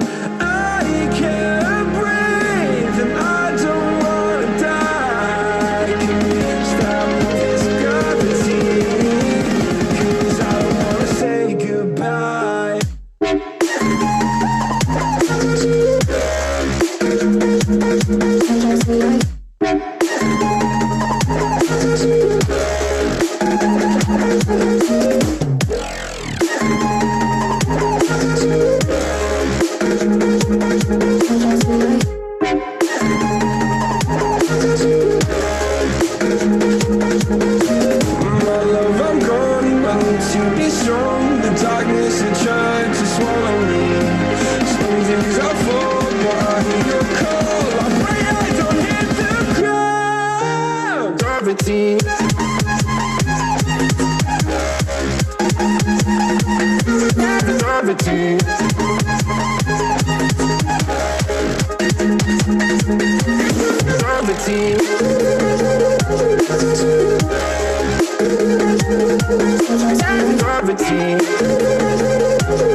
Where we are going, dear. So baby, hold on to me.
climb the greatest heights, jump down and have a fight. And that's all we'll ever like, but that can never change my mind. When it's good, it's amazing. When it's bad, it's uneasy. I wouldn't have it another way. There's no other way. When it hurts like this, never like, never like, never like, never like, never like, never like, when it hurts like this, never like, never like, never like, never like, when it hurts like this. We hold each other high, but we fall 1,000 times. But I'd never say goodbye or ever leave this stuff behind. When it's good, it's amazing. When it's bad, it's uneasy. I wouldn't have it another way. There's no other way. When it hurts like this, never like, never like, never like, never like, never like, never like, when it hurts like this, never like, never like, never like,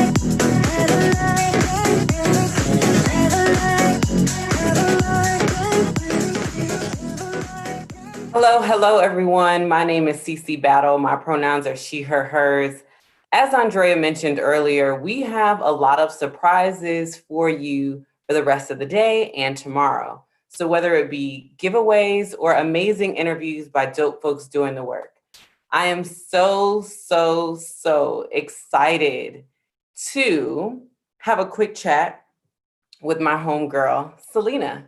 So we're gonna play a little music for you, and we'll be back in a couple minutes. So get your questions ready for Selena, who will be joining us super soon. Hit it back, DJ. The zero runs deep, honey, and I don't need to speak a single word, 'cause you got me holding. Even if my jokes aren't funny, my tongue tied up on it, and I don't need to speak a single word, 'cause you got me holding.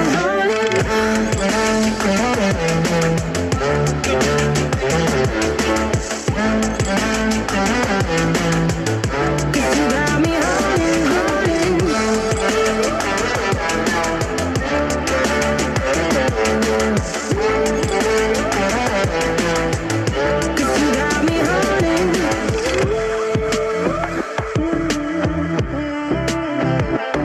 and I'll be running, possessed by a lone, low voodoo, fired up like a wolf on a full moon, and we're stuck in a la-la land. The tides will turn without us, and I'll be killing time like I might be a cartoon. Take it in real life like haiku. I know we got the good vibes when pieces fall right into place. Even if I lost all my money, the zero runs deep, honey. All right. I hope you all are ready. As I mentioned, we are going to be joined shortly by Selena Stewart, who is the General Counsel for the League of Women Voters. Welcome to my friend Selena. Selena! You're on mute, friend. I know. I was like talking and nobody could hear me. So I was like, hey. Well, welcome. So welcome to you. So thank you so much in advance for doing this. But first, can you just introduce yourself? Tell us your name and your pronouns and what you do at the League of Women Voters. Okay, yeah, my name is Selena Stewart. Pronouns she, her, Aya. And I essentially oversee all of the national litigation that goes on across the country. So we have 50 leagues and 764 local leagues across the country and in every congressional district. And so with everything going on, we are filing litigation all the time. And so I oversee all of the litigation, also all of our advocacy work at the league. Love that. So for folks who are not familiar with the term litigation, what does that mean? Like, tell us what that actually means. And can you, by giving us an example of some of the litigation that you all have filed and will be filing soon? So litigation just means we suing folks and kind of reckoning. So if that makes sense, folks. And so, yeah, COVID has totally changed the game for us. And so we are suing on a lot of things. We're suing to expand vote by mail for Black and brown people in this country who often have barriers to voting, or with everything going on, there's a lot of states expanding to vote by mail. So your ballot is actually sent to you. You don't have to stand in line or go in person. And so for those folks, there's also rejection rates that we're trying to counteract or whatever. So Black and brown people have a higher rate of ballot rejection. And so my job is to lower or eliminate those barriers so that we don't have those barriers when we go to vote. Wow. So I know you personally, so you tell me a lot about how many different places you all are suing. Can you just share with us the amount of litigation you all are filing? Because we had a conversation the last couple of days about voter suppression and all of these different tactics and ways that different entities are trying to infringe on our right to vote and participate. Can you make it real for us and tell us about how many different, pieces of litigation are out there right now? Yeah, so with 50 leagues, we're suing in approximately 36 states. So we are very, very busy. There's a lot of things to fix before November and make sure that people have access. This is all about access, right? Because, anytime voter suppression happens, you have to follow the power tool. So to us, I think recognizing that Black and brown people in this country have a tremendous amount of power in our votes and our voices. Understand that that's why so much voter suppression is happening, and we're just not having it. That's the easy way for me to say it. I'm just not having it. We got, my personal mission is to liberate as many communities as possible that look like me, whether it's me, my family, my community, people who look like me, people who are going to be me in 5 and 10 years. And so it's just really, really important to knock this out. This is one of the most important elections of our lives, but every election is important. And so we not only have to show up and vote, but we also have to hold power accountable. Because whether the person you voted for makes it or not, the people in that office have to answer to us. And I think that that's something that we forget sometimes. It's beyond the ballot box. We have to make people answer to what we need for ourselves and for our community. I love that. And I love the word holding, or the phrase holding power accountable, right? What are some different ways? So suing is definitely one way, but what are some other ways that you would recommend us to hold power accountable? Yeah, on the advocacy front, I think me and you both do this, right, CC? Like, where we're just sending out action alerts and activating people to respond to something. Like, I think a lot of us are it's very real what we just experienced with George Floyd, Breonna Taylor, all of those deaths. And that has been happening for years, but there was something about this happening at the time it did and the frequency that it was happening that really just opened something up, I think, in this country. And so I think for us, it's a time to be engaged. It's a time to be responsive. With the death of John Lewis, it makes it even more important because there were people before us who were willing to die for the right to vote and to be able to cast a ballot. And so I think we cannot take that for granted. So it's just so important to exercise your voice, understand the power that you have. Mm-hmm. You're a new voter, a seasoned voter, wherever you are, it's so powerful and so important for us to get out and show up. And I always say show out. I know that's right. I love that. So speaking of showing out, I think young people are really good at that, right? So whether it be, protesting, turning up, organizing, mutual aid that's popping up all across the country. What about some people, what would your advice be to folks who maybe aren't eligible to vote? So whether their state, maybe they don't allow returning citizens to vote, or maybe they are immigrants and they don't have that ability right now. What would your response be in terms of holding folks accountable, because the political process still affects them, and showing out? What would you say to those folks? Yeah, so returning citizens, that's an important category of people because those are folks who are returning from prison and have served their time and should be fully enfranchised just like everybody else who's eligible. But I think it's important if you're a person who, for whatever reason, doesn't have right to vote, you should really be talking to the people in your family and community and friends who do. Because unfortunately, those are the people who represent you, because you don't have the access to the system right now. And I think that's so important. And I think we forget about that. We're not just voting on behalf of ourselves. We're voting on behalf of our families. We're voting on behalf of our communities. We're voting on behalf of a whole generation of people that we may not even know about. And so the other piece of that is census. Census counts every single person living in the country, regardless of your status. Yes. The census is an important way to get involved. And so I know that there has been a lot of fear and apathy around the census, but we can't get scared. We can't get apathetic. We have to engage. And so not just about you. I always say, take 5 friends with you, whether you're doing the census, whether you're going out to vote, take more people with you. And then if you're not enfranchised at this point, demand that the people who you know are and speak on your behalf. I know that's right. So last 2 questions, because I know I only asked you for 10 minutes and you're a whole boss lady and you have stuff to do. My first of my last 2 questions is, I'm sure there's a lot of lawyers that are on this call or aspiring lawyers. What is your call to those folks who are in your particular industry around this election? How would you like to see them step up and use more of their power right now? Yeah, when I was a young person in college and in graduate school, I volunteered to be a poll worker or poll observer if you're just getting into the process and want to observe the things that are going on. As an attorney now, I'm at the election sites, making sure that people who are turned away or whatever have the power to say, no, actually, I do have a right to vote, and here's the additional way I can vote. Give me a provisional ballot, or give this person a provisional ballot so they can exercise their rights. But I think, however, wherever you are in your stage of career, personal path, or whatever, I think there's always a way to engage. So whether that's making sure that everyone in your community votes or participates in the census, whether it's taking people to the polls, picking people up from the polls, volunteering to be a poll worker or observer, or just learning about the election laws around you so that you can help other people. So I think that there's multiple ways to plug in. Find the way that's most important to you, but definitely make sure you find a way to plug in this election season. I love that. And when you said be a poll observer, the first word that came to my head was be nosy. And it's funny, right? And we do that, right? We do that. And it's interesting how these concepts that have been categorized as being bad are actually critical to our success. Like, we need to be nosy. We need to know what's going on. And that's what I hear you saying. Like, you have to invest and be willing to be a part of the collective so that we can utilize this collective vote to get us where we need to go.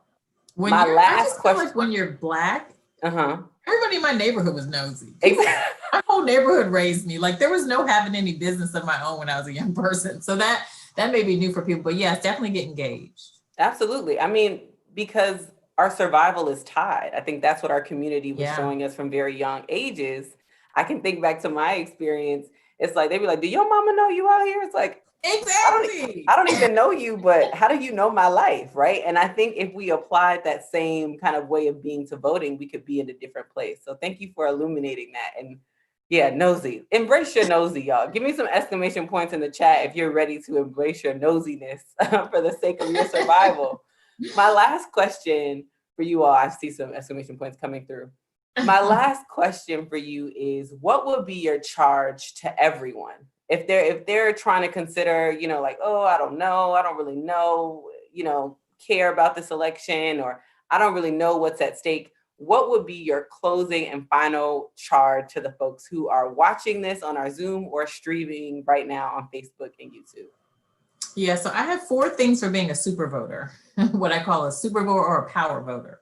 First and foremost is get registered. And I also want people to be vigilant about checking your status, your registration status, to make sure it stays intact through the time that you need to vote. The other thing is be informed. There are so many candidates out there who just on the ballot have never been to our communities, have never spoken about what their Black agenda or Black or brown agenda is, or their education agenda is. Be informed. One of the tools I use is Vote 411, which is a league-sponsored tool, but it lets you know the candidates, what they believe in, and you can take those statements that they make and see whether or not they align with your personal values and the values of your community. That's super, super important. The other thing is encourage others. Like I said, take 5 people. You want to be a power voter, take 10. Whatever you need to do, right? And then the last thing is what I've already said as well, hold power accountable. It doesn't stop at the ballot box. It stops when, it starts and stops when you don't get what you need and what you want for your community. So if you got potholes in your community, somebody's job is to fix that. If you are having a hard time finding a job, it's someone's job to figure out that piece of it. If you're not getting your checks on time, that's someone's job to figure that out. Every single thing that we're doing in our daily lives goes back to someone with power. And so you have to hold that power accountable to get the democracy that we want and just to be able to live free and empowered in this country. So those are my 4 superpower voter techniques or guide. Love that. So Selena has charged us not just to be regular voters, to be power voters. Thank you so much for your time, Selena. And more importantly, thank you for all the work that you do. Keep suing people because we need you and all your intelligence. Y'all don't know, but she's my go-to if I need to sue somebody too. So thank you so much for your time. Thank you, thank you, thank you. All right. Thank you for the invitation, Cece. Of course. As you all know, we told you, Andrea mentioned it earlier, we have some quick surprises. You all don't want to miss out on our next one. I'm trying to tell you. So if you haven't already, we're going to drop the link to where the stream is. Invite your cousins, invite your friends.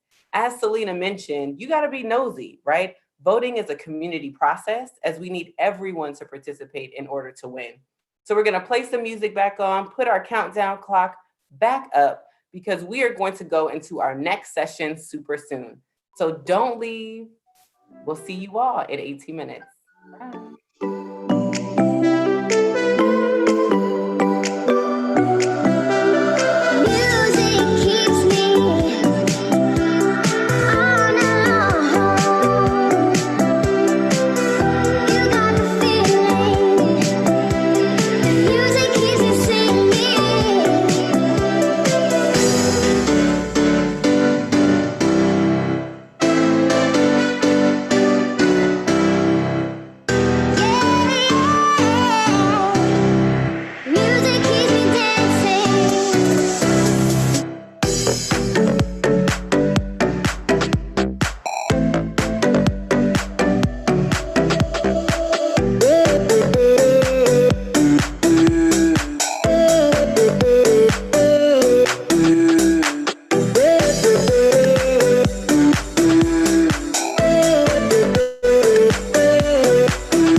Searching for the lost and found, but you don't care, you're unaware. Keep moving like the scars aren't even there. It's in the air like a blazing flare. Don't stare cause the flames will burn us. I thought you were the one for me. That's why I gave you everything. Held you close by the stormy seas. Oh, you meant the world to me. Kiss your head when you cried for me. Hold your hand while the pain was over. Keep you warm by the roaring sea. You meant the world to me.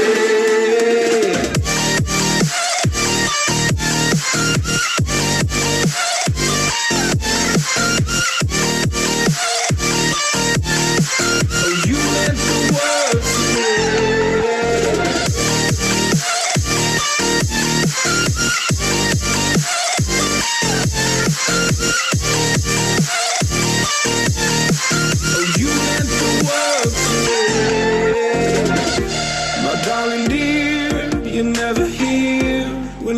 Pain, you hide and disappear like shadows in the atmosphere, charting the stratosphere. Yeah. I prayed for you and kept you near in hopes you'd chase away my fears. I'm on my own, you made it so, and now I'm chasing nightmares. I used to run with you through the great big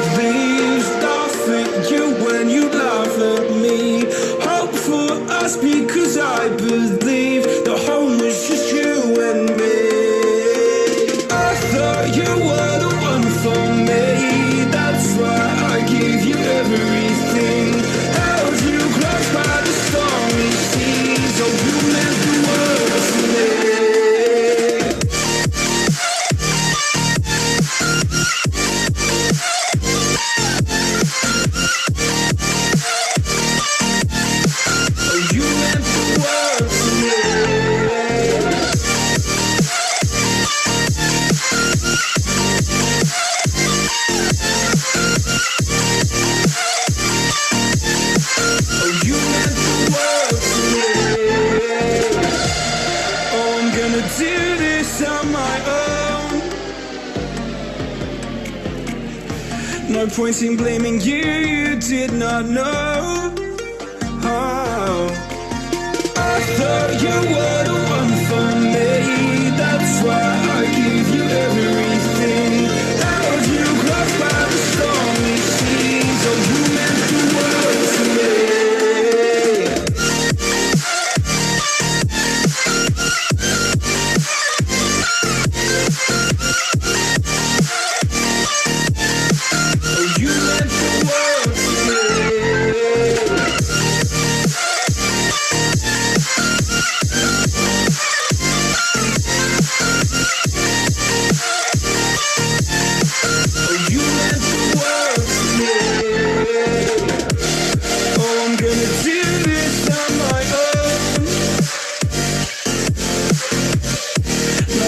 Blaming you, you did not know.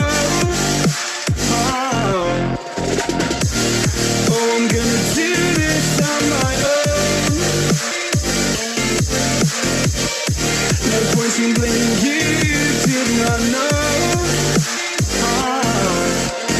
I thought you were the one for me. That's why I give you everything. Held you close by the stormy seas. Oh, you meant the world to me. Said that you moved on. Where did I go wrong? I tried to make you stay, but I guess my love wasn't enough. Was it me or was it you, love? 'Cause I'm dying to know. Why do you wanna end? Was it real or just pretend? Tell me, why do you wanna end? Was he really just a friend?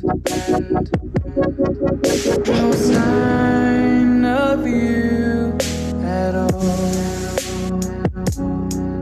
Just pictures on these walls, reminding me of how you threw away all that we've gone through.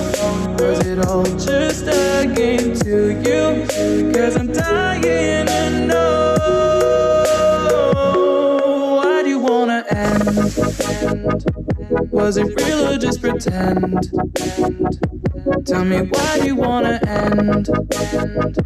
Was he really just a friend? 'Cause it's plain in my head, every word that you said, I ain't worked it out yet. So why do you wanna end?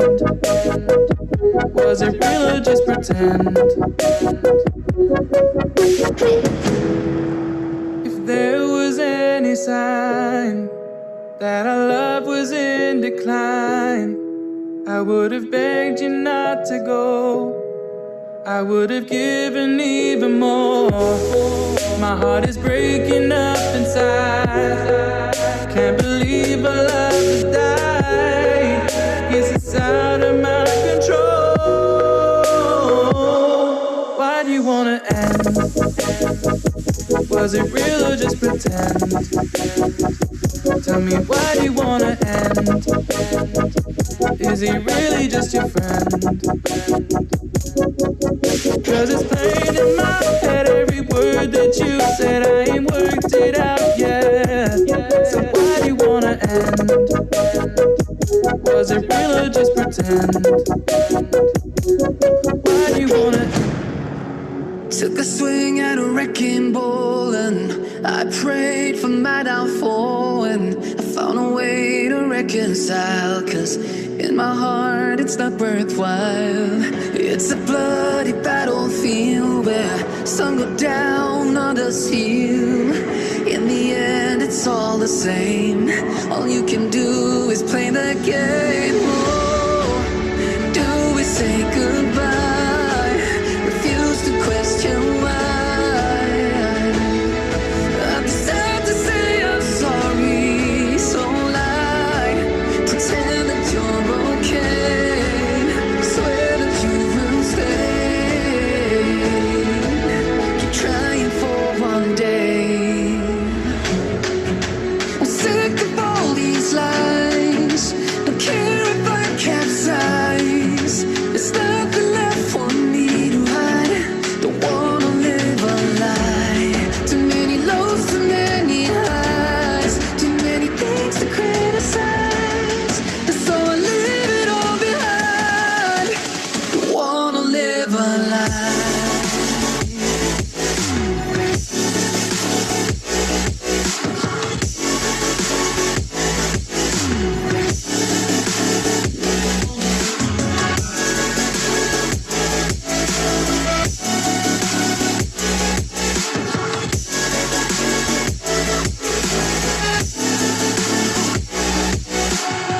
Life kept spitting at my feet and forced me down a dead-end street when all I had went up in flames, burning only dark remains.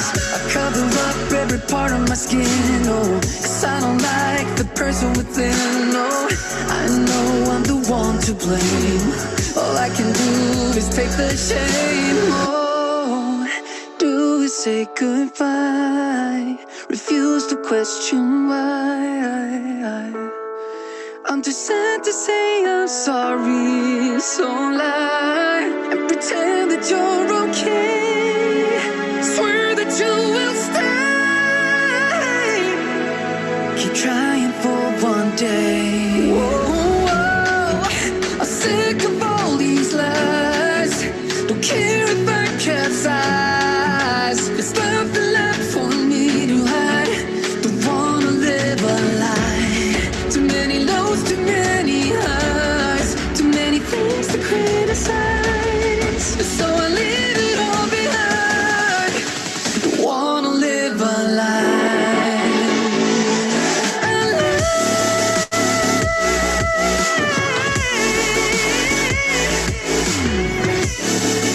I don't wanna live a lie. Live a lie. Ooh, yeah. I'm sick of all these lies. Don't care if I capsize. Oh no.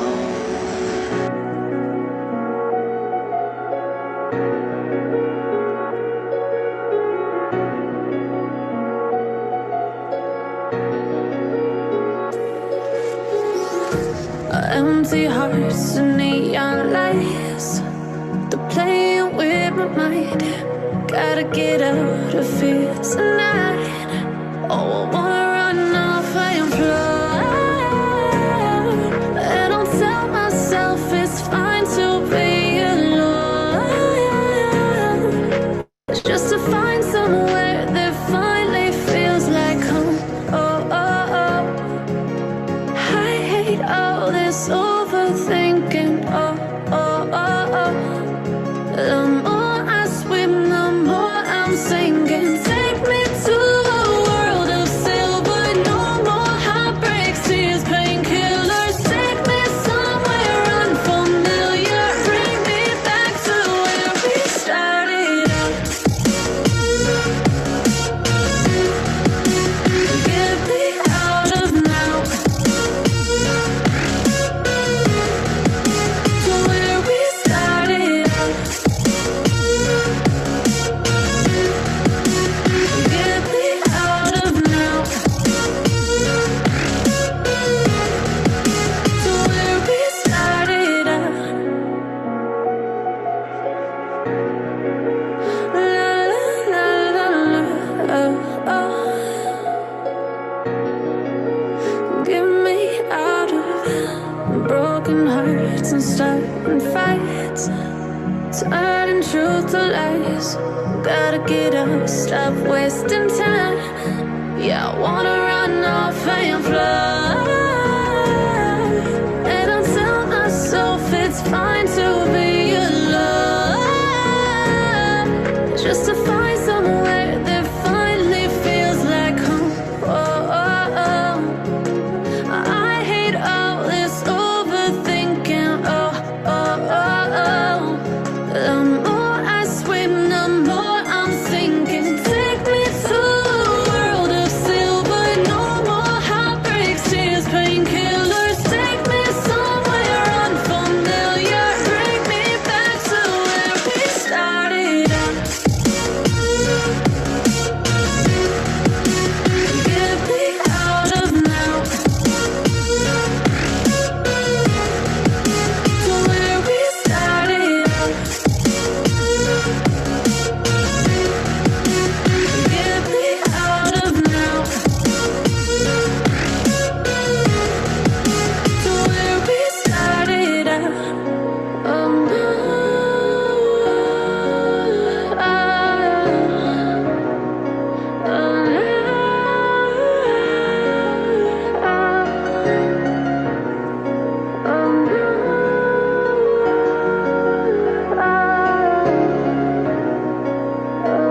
right, welcome back, everyone.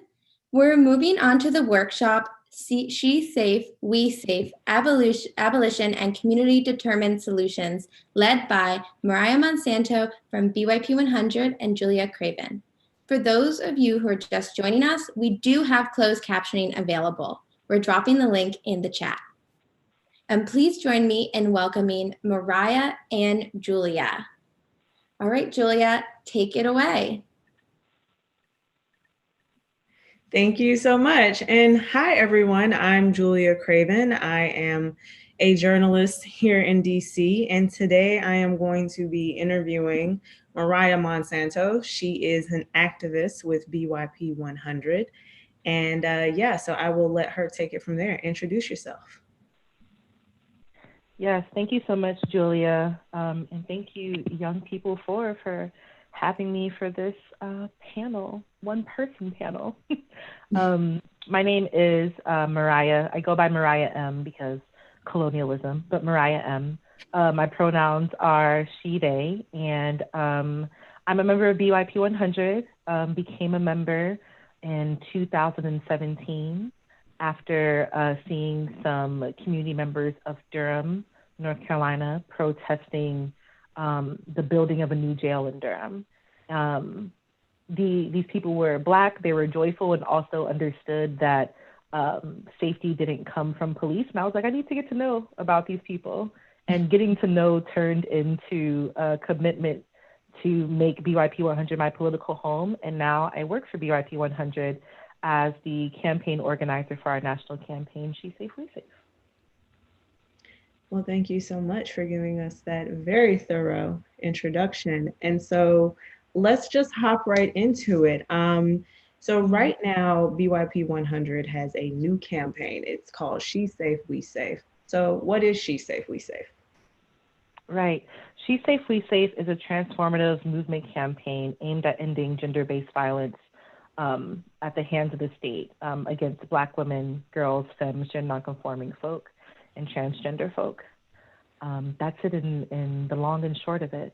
And it's definitely within the lines of BYP100's politic, which is when we say that we love all Black people, it means everybody, not just the ones that people find attractive or not the ones that are typically seen, you know? And so it's very intentional to have our target being ending gender-based violence, one, and then against Black women, girls, femmes, gender nonconforming folk, and trans folk. And so so just more explicitly, what are the goals of the campaign? Right. Goals of the campaign is to, one, divest from police and invest in community-led solutions as determined by community, as well as creating the alternatives needed for us as a community, as just people, to keep ourselves safe without the use of law enforcement or the police. Got you. And so let's talk about community-led solutions. Are they better for neighborhoods? Well, number one, community-led solutions is really what it comes down to in terms of community is deciding and determining what safety actually looks like. And so for me, that's already a better start. It's like when people are well-meaning and want to do something and make change, typically people might go into a place and be like, oh, I just want to help them so much, and I feel bad for them. The struggle is real. And then it's just like, but have you actually talked to the people and like asked them what they want and what they need? And again, what safety means for them. And so a community-led solution or even program or alternative is literally saying, let's go into community. What does safety mean? What does safety currently look like as it's defined by your city budgets, by your county budgets? Like, how is your city defining what safety looks like? And more often than not, and actually the majority of your budgets say that it's via policing. Right. And so actually, let's talk about that too, because policing does get a large chunk of city budgets. It's actually, for the people watching, it is astronomical, and that's not an overstatement. They get a lot of money. It's actually kind of, when you start thinking about what else you could do with that money, it kind of upsets you a little bit. And so what do these large budget chunks going to police, what does it say about where a city's commitment lies? Right. I believe that, and this is not just me, but budgets are most definitely a moral document. It's a literal screenshot of what the priorities that cities and counties decide to provide for the people they claim to serve. They're supposed to serve. They're elected to serve. So an example can be made of where I started my political home in BYP 100 in Durham, North Carolina, where 60% of the public safety budget went to police, and then that was half of the general funds for the city, period. Just perspective. Half of the money that's decided on by the city manager goes to police, and then over half of that was for public safety in particular. So yeah, Julia, yes, you're right. It is it's astronomical. And again, it's if public safety is currently being defined by policing, what are police actually doing? Like if we're literally saying police and public safety in the same breath, what is the service that police provide that actually keep people safe? And this campaign believes, BYP 100 believes, and I'm happy to say, based on this moment that COVID is bringing to the forefront of a lot of people, that safety actually looks a lot more like surveillance. It looks a lot more than preventative policing of making sure people aren't loitering or up to no good. It looks like being fed. It looks like having shelter. It looks like being told by the government to shelter in place, but do people actually have a shelter to be in place for? And again, none of those things we just mentioned are coming out of the public safety budget. Right. That's not how our cities and our governments are currently defining public safety. Right. I think you're right. I think you hit the nail on the head, just to be cliche. A lot of our city's budgeting is very indicative of our moral choices. Because at least in DC, the police aren't going around getting on, or at least I don't think they are, getting on to people about loitering nowadays. I mean, does it matter? Has it ever mattered? And so what are some current examples of community-led solutions? What are some current examples of that? Right. Well, we can talk about the ones that, like, again, came out of the moment of COVID, right? We've been seeing a massive assembly of community deciding how to take care of each other through mutual aid. Mutual aid is a very easy and go-to example of what it means when community decides to take care of themselves and providing the needs of what we need as people, and again, within our neighborhoods. And the thing is, mutual aid it's been happening constantly. It is the void that, again, community fills that are not filled by nonprofits, that are not filled by the state. And again, it's deciding what we need. We've just seen the uptick because COVID, because again, we do not have leadership in place to actually take care of our needs as individuals and as community members. So definitely want to cite mutual aid as one, but also thinking about, I guess I'll give an example, but it's not a good example, and I'll explain why. Not a good example about community-led. Things like Neighborhood Watch, right? Neighborhood Watch is a well-intended initiative that some communities implement in terms of to provide what people believe to be safety, right? The thing about Neighborhood Watch is intrinsically connected to the police, okay? There's typically in neighborhoods that have like, I hate this word, but a courtesy officer for your neighborhood. And or again, the intention is if you find something is wrong, community actually doesn't do much outside of calling the police. And or you get the utmost and disgusting extreme of people becoming vigilantes and self-appointing them to take justice into their own hands. So there's levels and then there's ways. And so mutual aid is one way in terms it's always been happening, but it's been an uptick due to COVID-19. Neighborhood policing is a well-meaning way of how community tries to take care of themselves.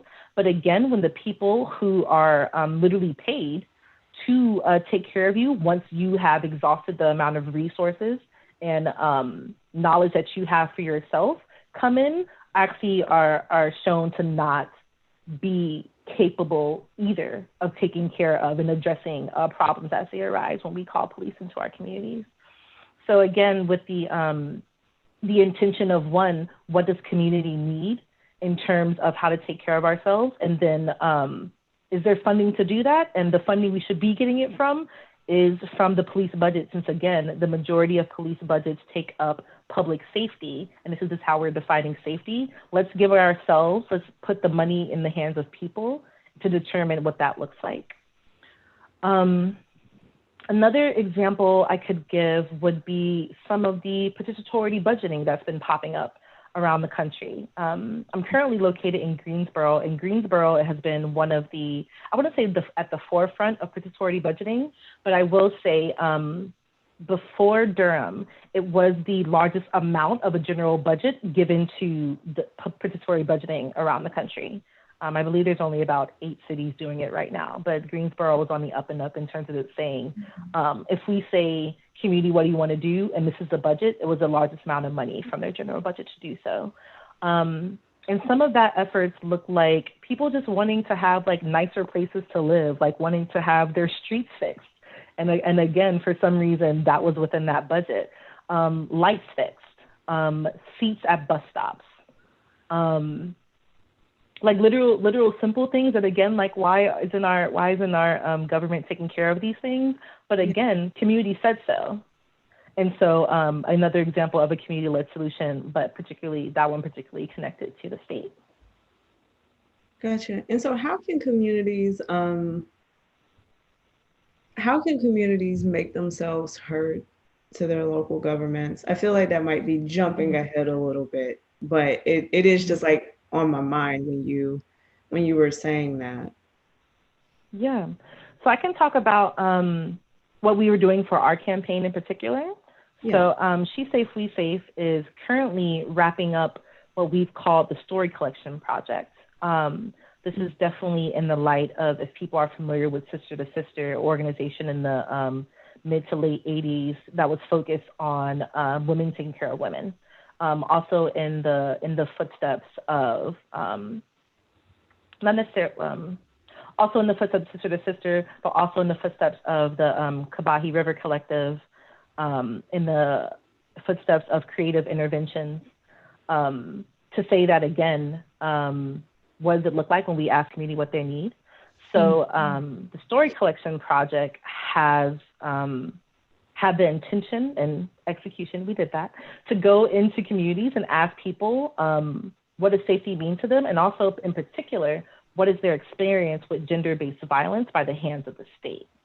And so we have a survey currently up on our website where we are asking for Black people's experiences in particular with gender-based violence. And for the month, for the rest of this month, actually, we are specifically looking for voices of Black, trans, and non-conforming folk to respond to the survey to make sure that those voices are heard in particular. So if you are Black and you're trans, you're non-conforming or non-binary, please go to that survey. We'll drop it later on. But with the intention, again, of collecting the voices and seeing what people need. And so thus far, we've collected 1,200 stories, I think is the last time we checked. Mm-hmm. And again, shooting for that 1,500, specifically 300 from Black, trans, and non-conforming folk, non-binary folk. We've also been holding what we're calling kitchen table conversations with the intention of getting people from particular communities to talk to each other about their experience with gender-based violence by the state and in general, right? So gender-based violence can look like interpersonal violence as well.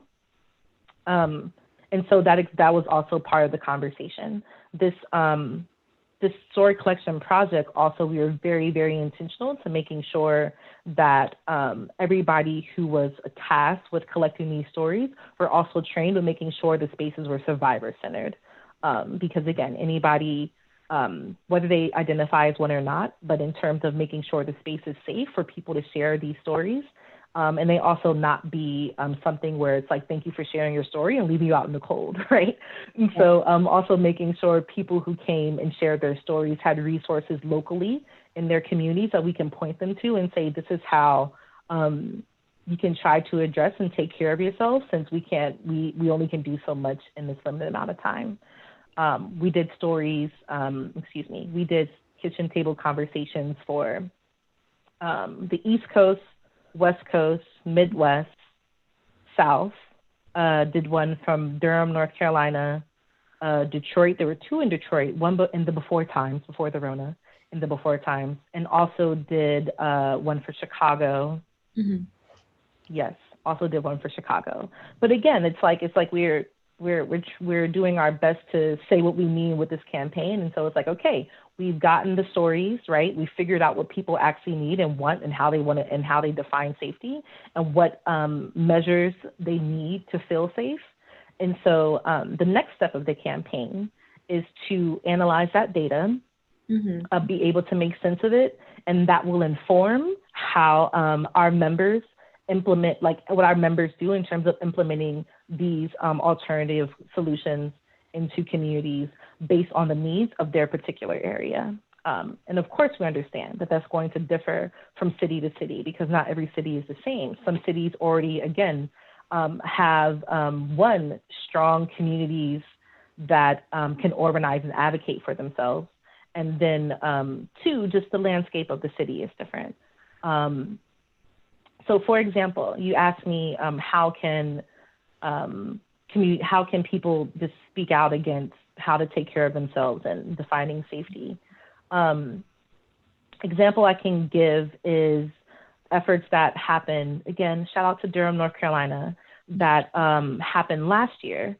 BYP100 Durham is a part of a collective called Durham Beyond Policing. When I told you my mini origin story about how I became involved in BYP100, this was the entity before I knew it was more than BYP100 who was protesting the building of the new jail. And so in 2019, Durham Beyond Policing was revived because the police chief wanted to request $1.72 million to get 72 new full-time officers over the course of 3 years.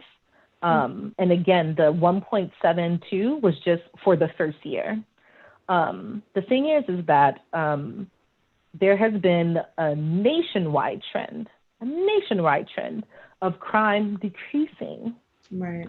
And also a nationwide trend of policing increasing. Yes.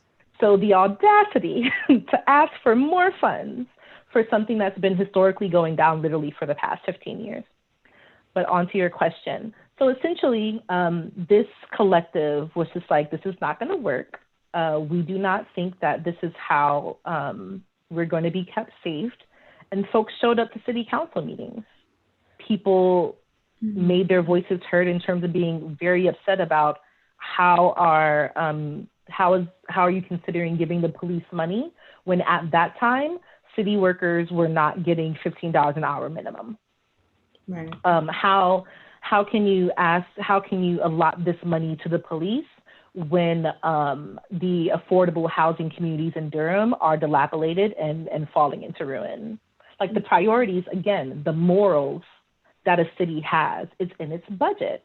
Right. And so with that discrepancy, Durham Beyond Policing mobilized and created an entire alternative proposal to do with that money. And not inspired, but definitely given us the idea from Spirit House co-director Mama Nia Wilson, was just like, what if you put that $1.72 million in the hands of the community and said, like how do you want to take care of yourself? And this is where the idea of the community-led safety task force came from. Happy to say that in Durham that year, that increase of the budget was not improved. And again, that money did in fact go to making sure every part-time worker of the city of Durham got a minimum of $15 an hour. this is also a great example of how all of our struggles are interconnected, because this has been a struggle of the local union, UE 150, where they're just like, we work for the city, we're part-time, and people have 3-4 part-time jobs because there was not a federal minimum, or a local minimum rather. So again, there's definitely ways to speak up. It's just about, one, do you know that it's happening? Do people know what the budgets of their cities look like?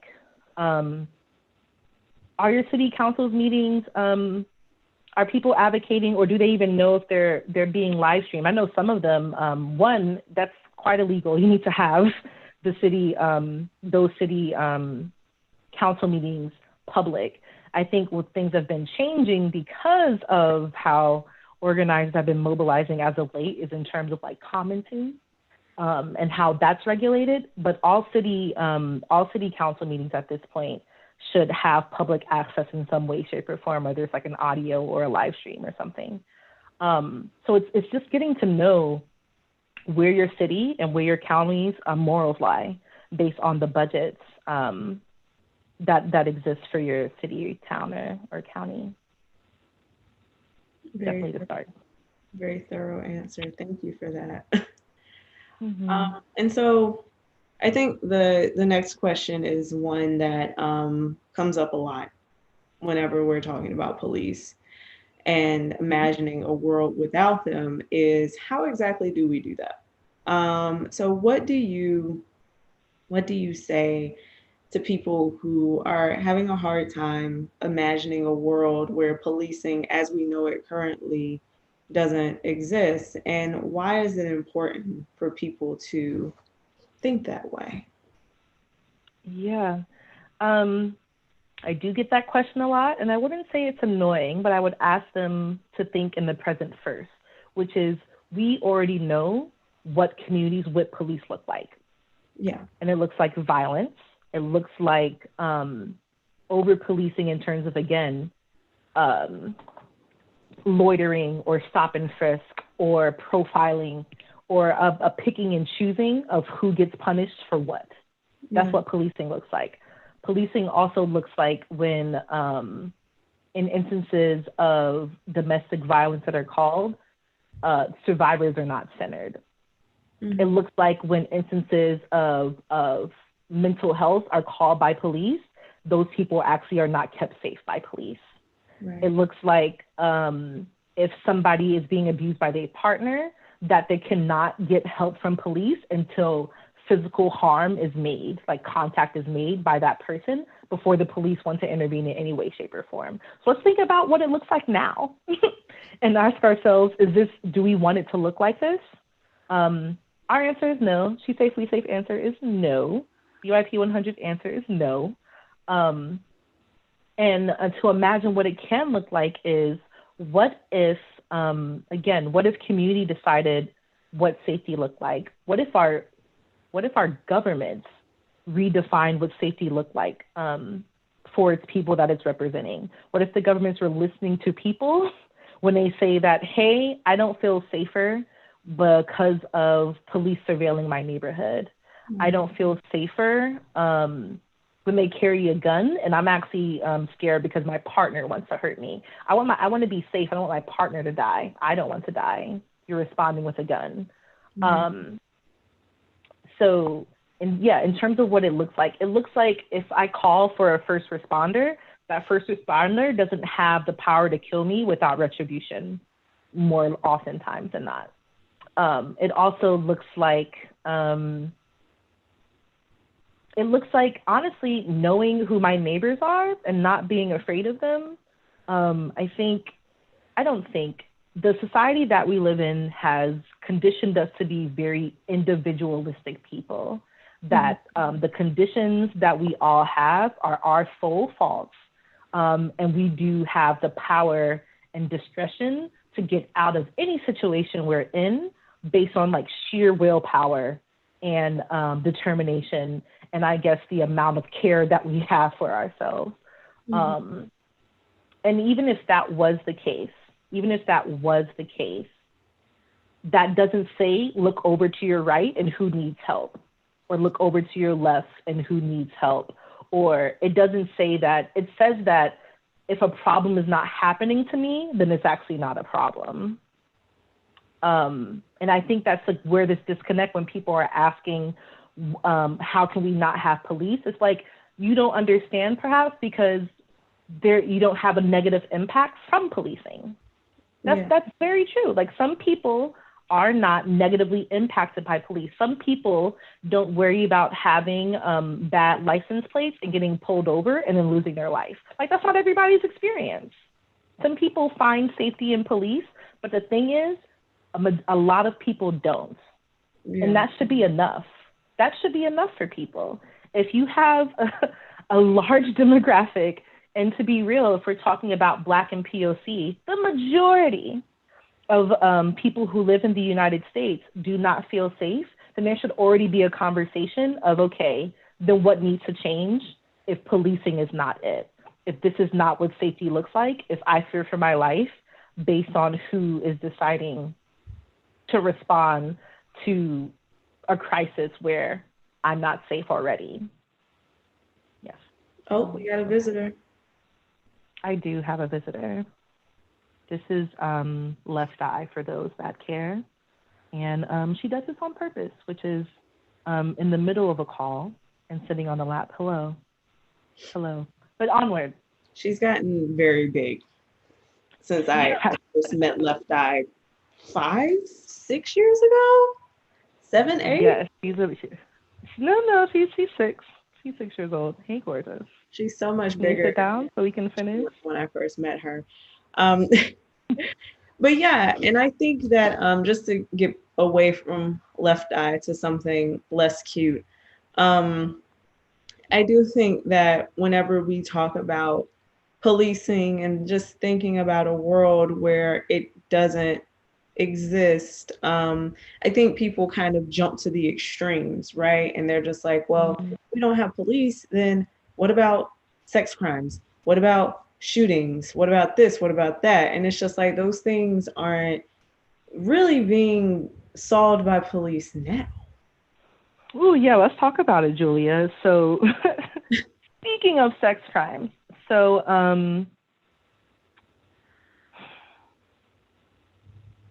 by and large, survivors do not feel safe in the hands of police or the criminal justice system, period. Right. That's regardless of race. That is just a fact in terms of survivors and people who have experience with sexual violence, one. Yes. Number two, I get why, I really do get why people are just like, we need cops to solve crimes. Like, what about the rapists and things? Yeah, the fact is that, one, rape is one of the most underreported crimes, period. Yes. Okay.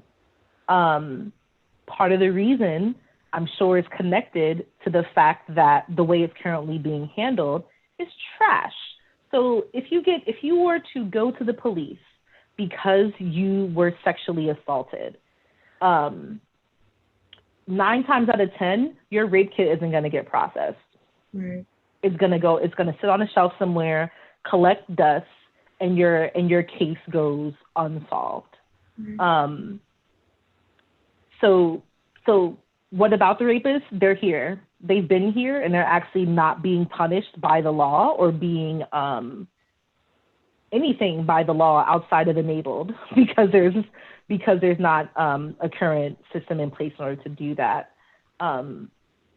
And again, the reason why I say that I understand is because we have prominent pictures in media that would tell us otherwise.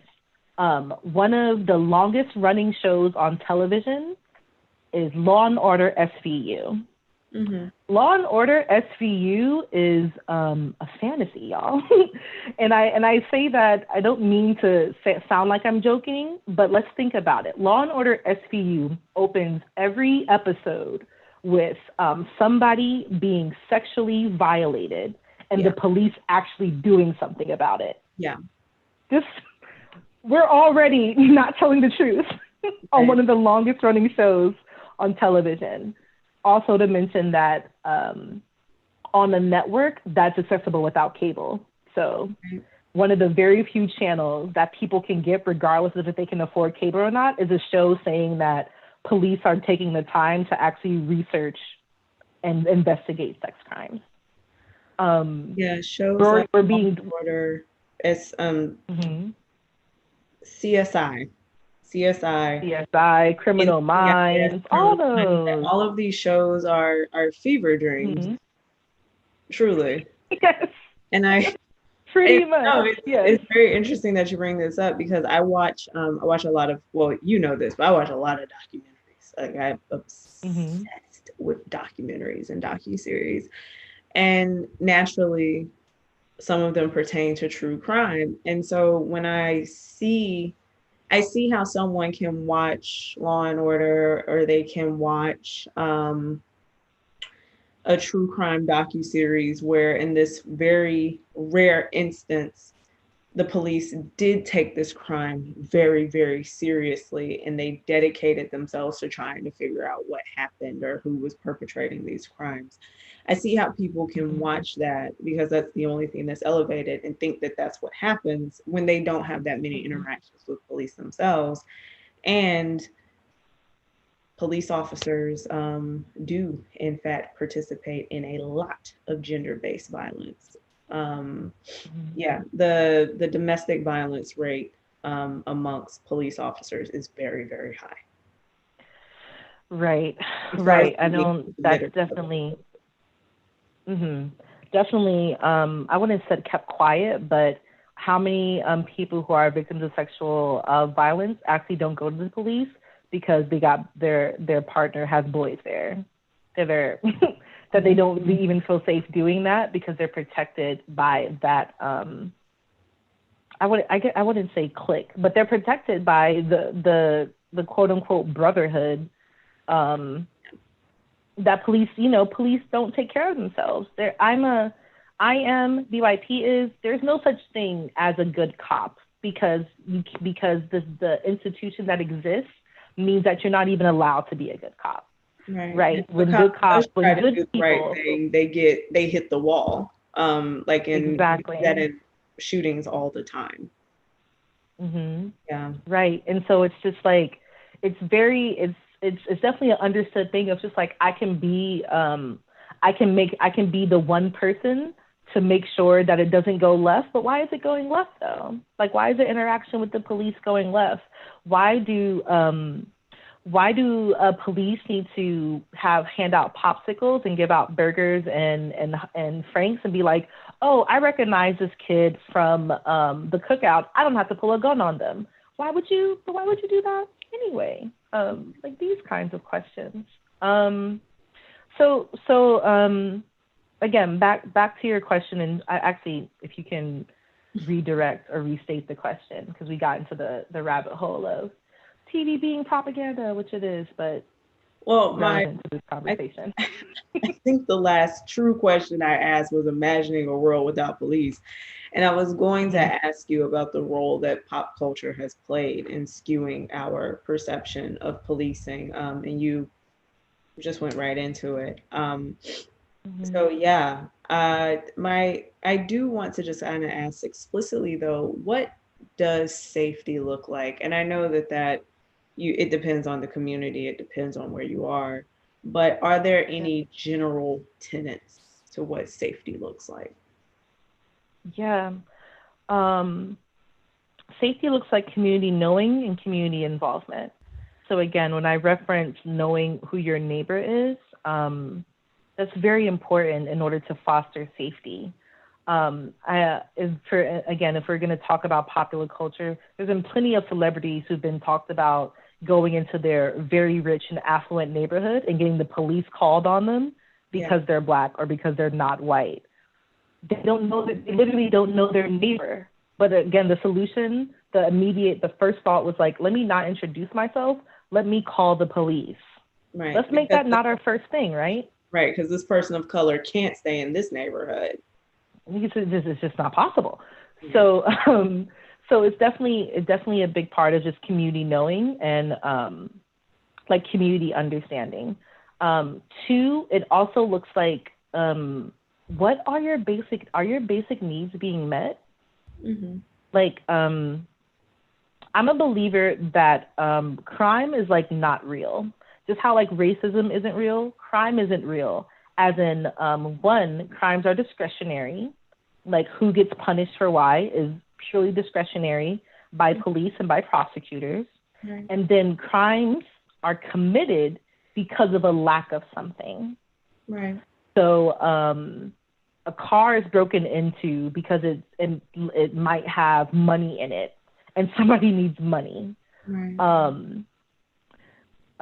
Somebody shoots somebody else because they don't feel safe, and so they feel like they need to protect themselves. But those things are considered crimes.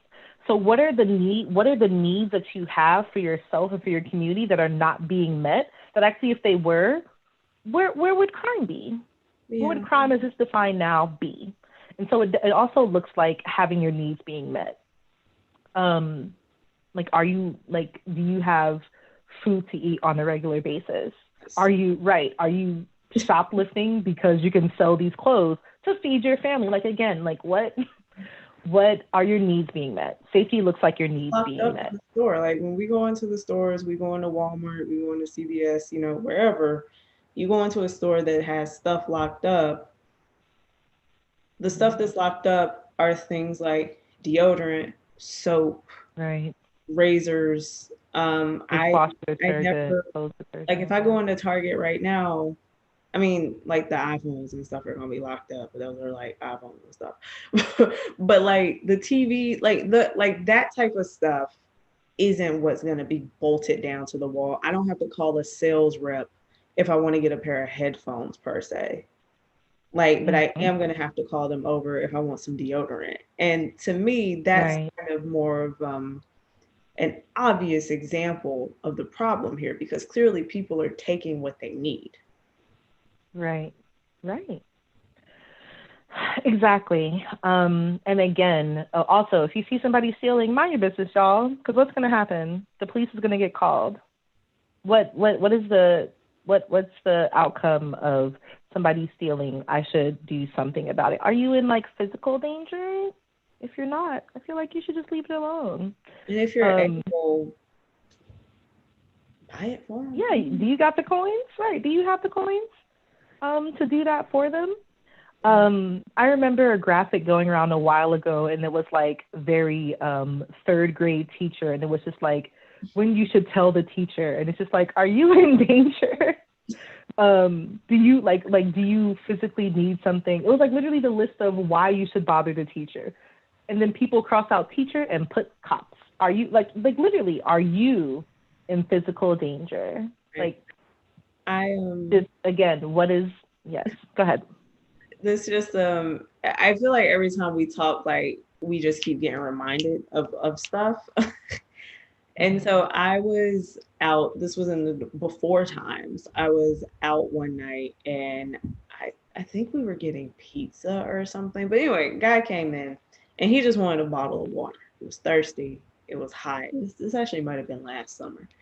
He like wanted a bottle of water. Dude behind the counter was like, nah, like get out the store. And I was just like, hey, yo, I was like, how much is the bottle of water?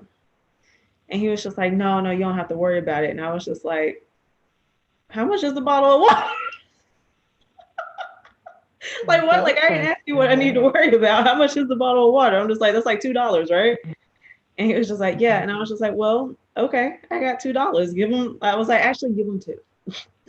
And I feel like I bring this up to say, I think that obviously there are times when you shouldn't insert yourself in everything that's not your business, but there has to be a reimagining of not only what crime is, but what is and is not our business.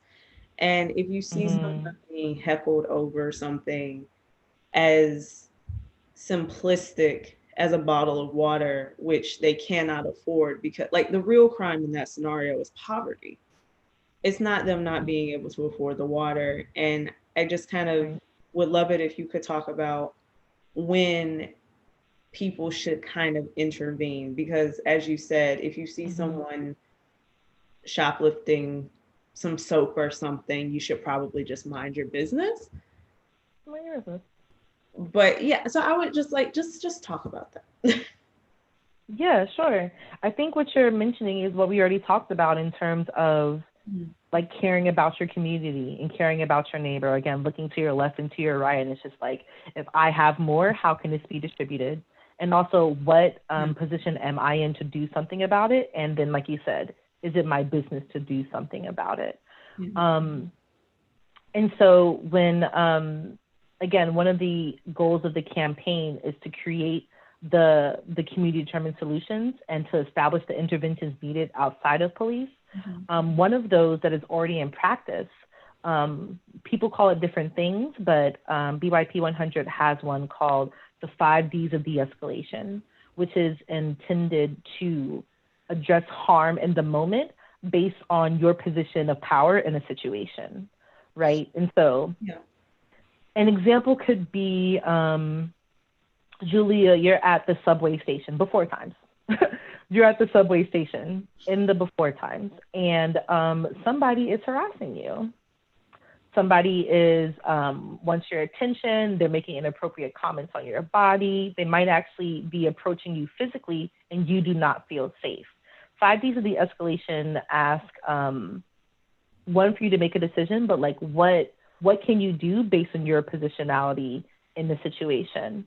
An example could be like for me, as another Black woman and as a femme, my solution is not fighting this person. It might be pretending to know you and talking and walking somewhere else and just walking with them, pretend you know, talk about anything, be like, 2 + 2 is 4. Yesterday for breakfast I had, it doesn't matter.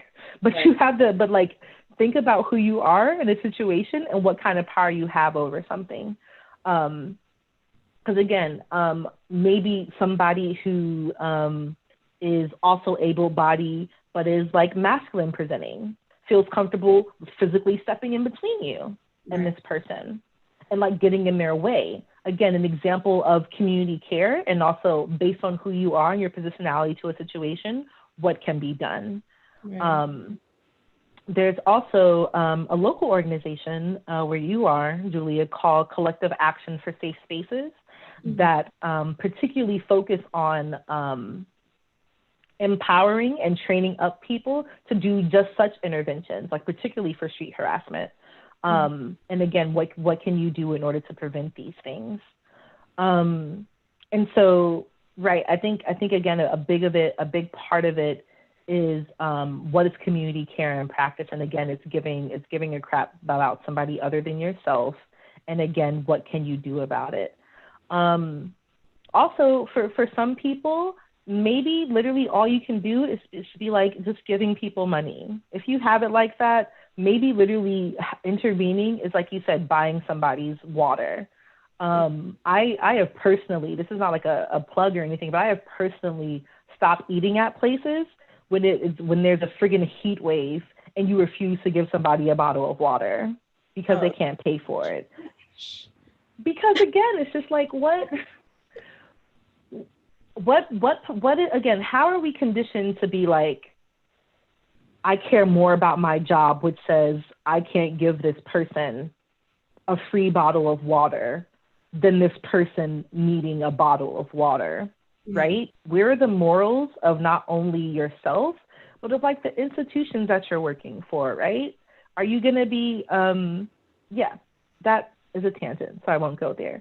But yes, in terms of when to intervene and why, I definitely would say think about your positionality and a relationship to power and privilege in your daily life, but like also just in your life period, and how can that affect how you move and how you treat people around you that don't walk the same path that you do. Right. Okay. Well, thank you. I don't have any more questions for you, but I do think it's time for us to move over to the Q&A part of it. So we can let the world ask you questions, girl. Thank you both so much for this great conversation. And you are right. We are now in time for some questions. So we're going to take a couple of questions from some of the folks that are watching. We have a couple of questions for you all. The first question is from Ayla, and Ayla is coming in strong with the first question. Ayla says, thank you so much for your work and this conversation. I do have a question.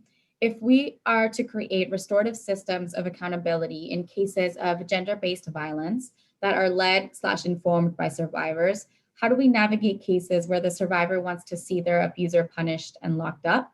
How do we honor survivors without giving legitimacy to punitive systems of justice?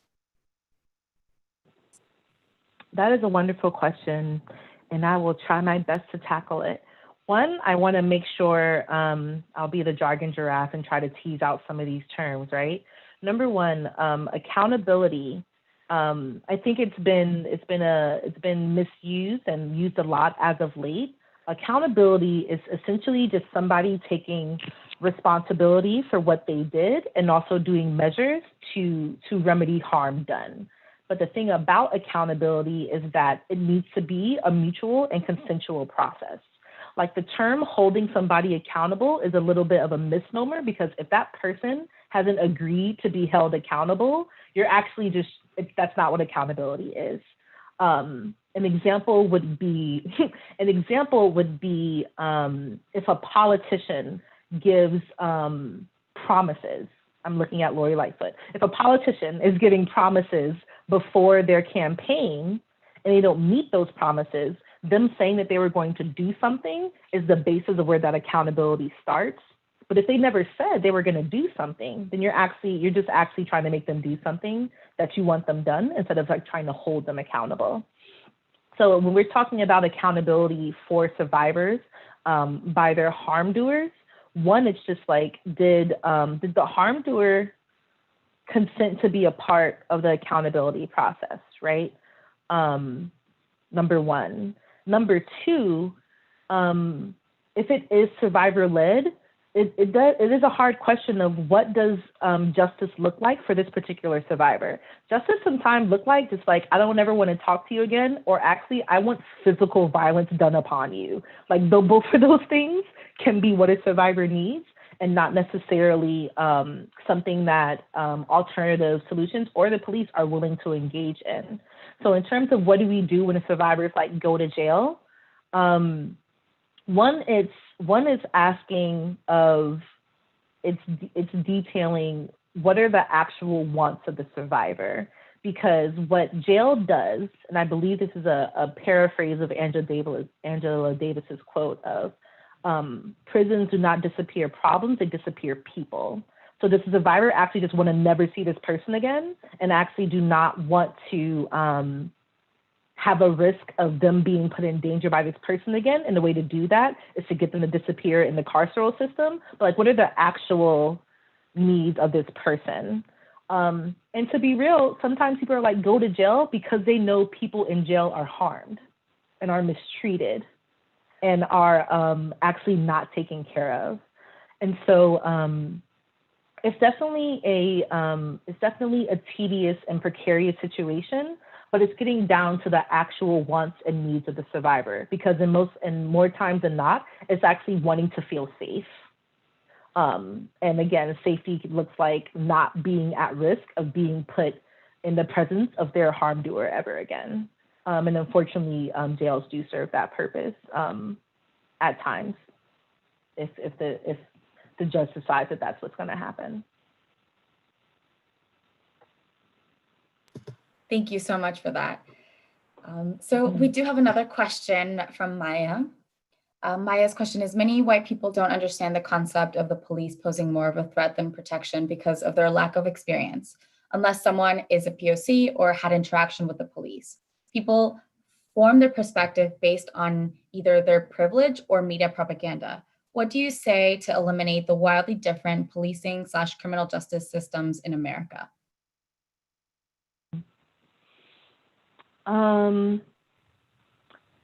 Maya, I don't know if you are a Harry Potter fan, but I'm going to go into some lore real quick. So part of the Harry Potter fandom is these animals called Thesserals. And Thesserals when the invisible carriage gets pulled to Hogwarts, only people who have seen death can see thesserals. I have a very firm belief that racism exists in the United States like thesserals to people who do not experience racism. They literally cannot see it if it doesn't happen to them. And so it's definitely part of it, what we talked about, right? Community care. Do the people, what does your circle look like? Does your circle look exactly like you? And who are those people? Because if your circle looks like you, you're more than likely not to see other perspectives than the one you have, or experience anything different than the one you have for yourself. And so it's also I wouldn't say a lesson in empathy, but again, it's just like, can it exist just because it doesn't happen to you? Like that's unfortunately a thing. And yeah, we unfortunately live in a society where proof is needed, right? That's really needed for anything. We're asked to write papers or provide proof. We're asked to go, we said this person hit me, they want proof. So yeah, I think it's about getting outside of yourself, and yeah, learning about perspectives other than your own. Because once that happens, your world opens up, and you can, and whether you actually take action immediately or not, at least the mere fact that is known that, oh, experience exists outside of myself is definitely a big first step for people who are just like, police are cool with me, they haven't done anything to me. That's right, they haven't done anything to you, but what about everybody else? Yes, Maya, the whole Turf J.K. Rowling, you know, again, before times, be before times for Harry Potter. Yes, okay. Thank you so much for that answer. We're getting a lot of appreciation for all of the wisdom that you're dropping. So thank you so much, Mariah. We have another question from another viewer that asks, as we work to abolish the police, how can we broaden the conversation to abolish other systems that are oppressive, thinking about systems like ICE, for example? Yeah, that's the thing, right? All of these are interconnected. When I was talking about survivors earlier, resources to survivors are intrinsically connected to the criminal justice system. And again, if we're already saying that this is already a small amount of people who actually have cases reported and interactions with. So again, the majority of the interactions are not actually being held by the system. So let's, again, abolish the system, right? But in terms of other systems as well, in particular thinking about ICE, it's going back to, again, like, what are the needs and what is the purpose that something serves, right? So ICE does not need to be in existence, because the purpose that ICE was supposed to have was to regulate the intake of immigrants into the country.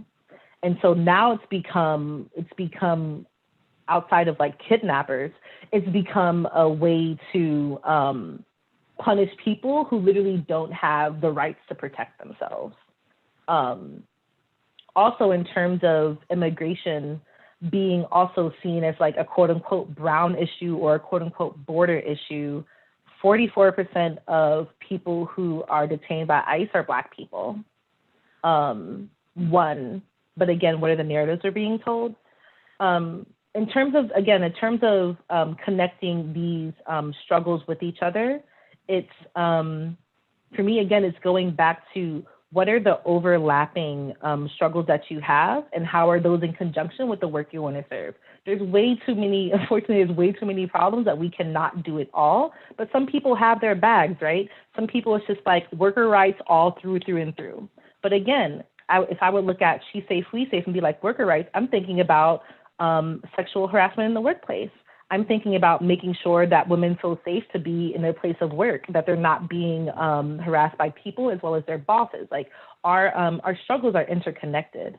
And so I would ask, what does it mean to make sure those bridges are built between our movements, and making sure at the foundation of them, what is the underlying connector? For BYP 100, that underlying connector is that when the most marginalized of us are taken care of, we all stand to benefit. And that really does go throughout all struggles that we have. And so I think it's just about, the work is already being done. Again, it's just about what's being amplified and what's not. And again, getting connected to the people who are around you, who again, just because you're not personally experiencing it, doesn't mean it's not something that needs to be addressed, or that something is not currently being addressed just by not the people who are in your current circle. Thank you so much. That was a brilliant answer and really amplifies the conversation that we're having. And we have another question. Earlier in the conversation, you talked a lot about budgets and how they set priorities and are essentially a moral document, right? So what tips and what tactics do you have for folks that are wanting to be engaged in developing what the priorities are in the budget for their own communities? What tips do you have for the folks that want to get involved in that process? Yeah, most definitely. I definitely think you should, again, just start getting in the know about what's happening in your community, specifically like city council. I know some people are jaded around voting and electoral work, but electoral work counts as going to your city council meeting and shaking things up. That counts as electoral work because there's people here who are responsible to do what people say, and they were elected to do so. Okay, so it definitely starts with just knowing what's happening in your city. Also, would deeply research commissions. Cities love commissions because cities love bureaucracy. And commissions are essentially just bodies of regular citizens, and not even citizens, residents of the city, who can inform how cities move in their budgets.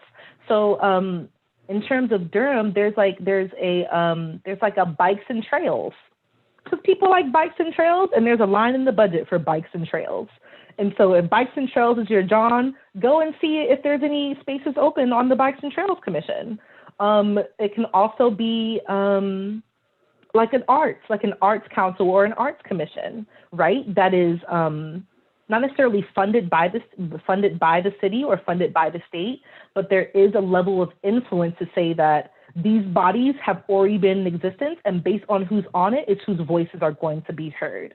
So if you only have people who live in a side of your of your city who don't actually need police, and they're just like, oh, the police budget, hooray, raise it. Of course, because they don't have any connection and any other reason to think otherwise of why this is something they should support. So definitely just go to your city's website, go to your county's website, and look up any councils or commissions, because those are public spaces. Those are crazy public spaces. And then again, showing up to city council meetings, getting involved and engaged that way, because what elected officials are always going to say is just that this is what the people wanted, and you have to make sure that you're one of those people who said that. Yes, thank you so much for that.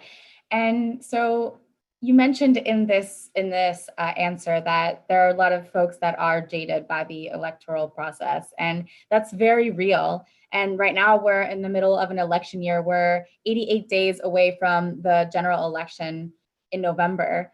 And what do you say to folks that are jaded about voting, especially now when there are so many barriers during a pandemic to cast a ballot, and folks don't feel inspired to actually cast a ballot? What do you say to folks about what this means in terms of building power and building towards the priorities that we need in our communities? That's a difficult question for me, because I spoke for myself in terms of jaded about the electoral, that part of the electoral process. I think it comes down to your voice, period. Whether that's going to be via voting or anything. An example I would give in terms of community asking for what they need, who amongst that is like actually within your community, right? And then in terms of local politics, are the people who say they want to represent the city willing to represent your voice? Do they have your values in mind? Do they have your needs in mind? Do they have your morals in mind? Morals can get tricky because it's just like anything that is an attempt to control somebody else's body is a form of violence. But in terms of morals of just like, oh, you believe that people who are in jail should not only be counted in terms of the electoral count, but should be able to vote. That makes sense. That's what I'm talking about in terms of like having your morals in line. And so I would ask people to consider, one, just evaluating the needs of one of their community and looking at candidates and saying that how much of that is in alignment. Because I definitely can't tell you who to vote for multiple reasons, but I also can't tell you to vote, period. It's definitely a choice that you have to make in terms of what actually do you want to do? And one, do you think voting can get you there? And also starting, who around you, what are the needs of those around you? And again, what is in your power to do something? And if voting you don't feel like is in your power, maybe taking the community survey and figuring out like, hey, y'all think we should have a cover for this bus stop? Check yes or no. You've officially done a community survey. You do it for like 500 more people. And then now you can go to city council and be like, we would like covers for our bus shelters. See, I have the proof. Where's the money? And you now have a voice that you're able to use. Yes, that's what I have for that one. Thank you. Thank you so much for that. So we just have a couple of minutes left. So I want to use this last time to ask you, what is your charge for folks that are watching? What are some of the things that you're asking folks that we should be doing, especially now when we know that there's so much at stake for our communities and there's so much going on in the world? What should we be focusing on and what should we be doing? What is your charge for folks?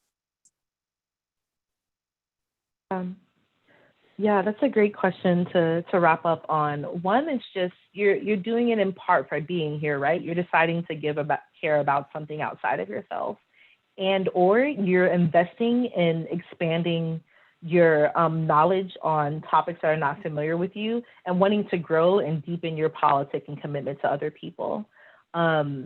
Apathy, I don't think hate is a downfall of what happens in this country. I think apathy is.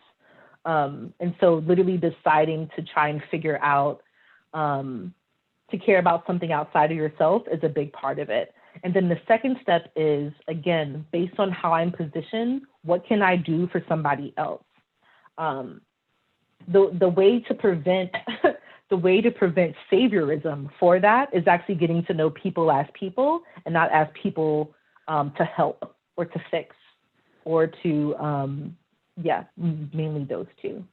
And so my charge would be expanding your worldview and knowledge as much as possible for those around you, because there's nothing like getting into a situation and wanting to help and you're doing more harm based on your limited worldview or based on your lack of experience or assumptions you have about people because you haven't taken the time to get to know them. So yes, that's definitely my charge, my very baseline charge. The other charge is that find a political home. Please find a political home. Political homes are places, again, where you are challenged to grow in your politics and also encouraged to take action and grow into your leadership and skill up in a ways where you feel like that your purpose is being met. And so for me, my choice of a political home was YP100, partly because it's an autonomous Black organization, and this is the one part of my identity that will never be forsaken. I understood that choosing that as my political home. Number two, it's a place that centered, like literally our politic, we approach our politic in a Black queer feminist lens. So I'm just like, ooh, we just checked off all the other parts of my identity as well. whether I'm there in the politic yet, at least those things, again, are being served by me. And I am going to be challenged, sharpened rather, if we're in terms of like iron sharpening iron and deepening my understanding of it, and again, how to live in that practice. But again, maybe your political home is strictly focused on workers' rights, or thinking about domestic workers. I'm thinking about National Domestic Workers Alliance. Or maybe, you know, part of your home is deep commitment to how much being a person who lives in the South is a deep commitment to you, then maybe like Place of Southerners on New Ground is a place for you. But to find a place where people, one, you're gonna get to know people who, yes, share your politic, but again, are living different experiences than you is so, so important, again, to be able to be the person that maybe I'm too optimistic, but I think people want to be better people. And I think a political home is a great place to start that and be able to grow into yourself, into who you want to be. Yes, I love that charge, finding your political home. I hope that you all are taking notes. Thank you so much, Mariah, for sharing all of your brilliance with us. Give Maya some exclamation points in the chat if you appreciate everything that they've been saying. We appreciate you so much. And thank you so much, Julia, for that amazing facilitation of a discussion. You both are amazing. Thank you for joining us. And for folks that are watching, I encourage you to stay on. In a couple of minutes, we are going to have a really special guest speaker, a surprise for all of you. So I encourage you to stay on. I see some exclamation points. We're gonna have an awesome speaker in a couple of minutes. And then we're going to come back for our last workshop of the day. So the workshop is going to be at 7 p.m. Eastern Time, 4 p.m. Pacific Time, and it is titled Your Story is Your Power, Advancing Radical Policy Solutions and Systems Change through Storytelling and Advocacy, led by the Center for Law and Social Policy, CLASP. And that will start again at 7 p.m. Eastern Time, 4 p.m. Pacific Time. But we encourage you to stay on for a couple more minutes because we have a surprise guest that's going to be having a conversation with us. So stay on, and we will see you all super soon.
Hello, everyone. Again, this is CC Battle, she, her, hers. And as mentioned, so excited to bring you all our next special guest. This person is one of my friends, my mentors, the reason why I have this job, fun fact. Welcome my homie, Andrew Gillum. Friend! You're on mute. We'll get that fixed. Let's take him out. There we go. Of course I'm on mute. Thank you for joining us on your vacation. It's so good to see you. It's good to see you too, Cece. And as always, thank you for always putting your heart and your soul and every fiber of your being into this work. Very importantly, more than your relationship with YP4, I count you a really, really dear friend. And I just want to congratulate you for all that you've accomplished. But as my wife has told me, and I'll share with you, the best is yet to come. Thank you, friend. Well, you know I had to bring you on here because we are both from Florida. Florida is off the chain when it comes to voting. And we're here at this 2020 Civic Engagement Summit. We've engaged almost 10,000 young people over the last 3 days. And we're just trying to bring in different voices to encourage them to participate in not only this election, but moving forward. So just, can you please talk to people about, particularly the young people who are looking at this, 2020 election and saying, this is a lot and this is not really my jam. What would you say to those folks? Yeah. And as you probably know, this is not a strange conversation for you and I. It's not a strange conversation for a lot of people who are thinking about and trying to lean into this 2020 presidential election. Because one thing is clear, I think we all know what the risks or what the dangers are of a Trump presidency. Yeah. We see them on display every single day. Yeah. But what we don't know as well is what a Biden presidency will look like. And as I have, been fond of saying, even when I was running my race, and I'll say it as it applies to this election that we right now find ourselves in, that this isn't just about defeating someone, this is also about electing someone. And that means you've got to hear the issues that matter most to you talked about. You need to hear that the candidate isn't just necessarily reading from some script, but actually is in tune with the moment that we right now found ourselves. And I get that a lot of people are going through their own levels of anxiety about whether or not, is this my candidate of choice? If I would have had it my way, would I have chosen someone else?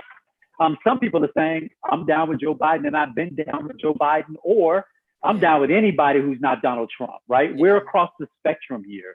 And I guess what I would say by way of motivation, if we can, and that would be, elections are choices.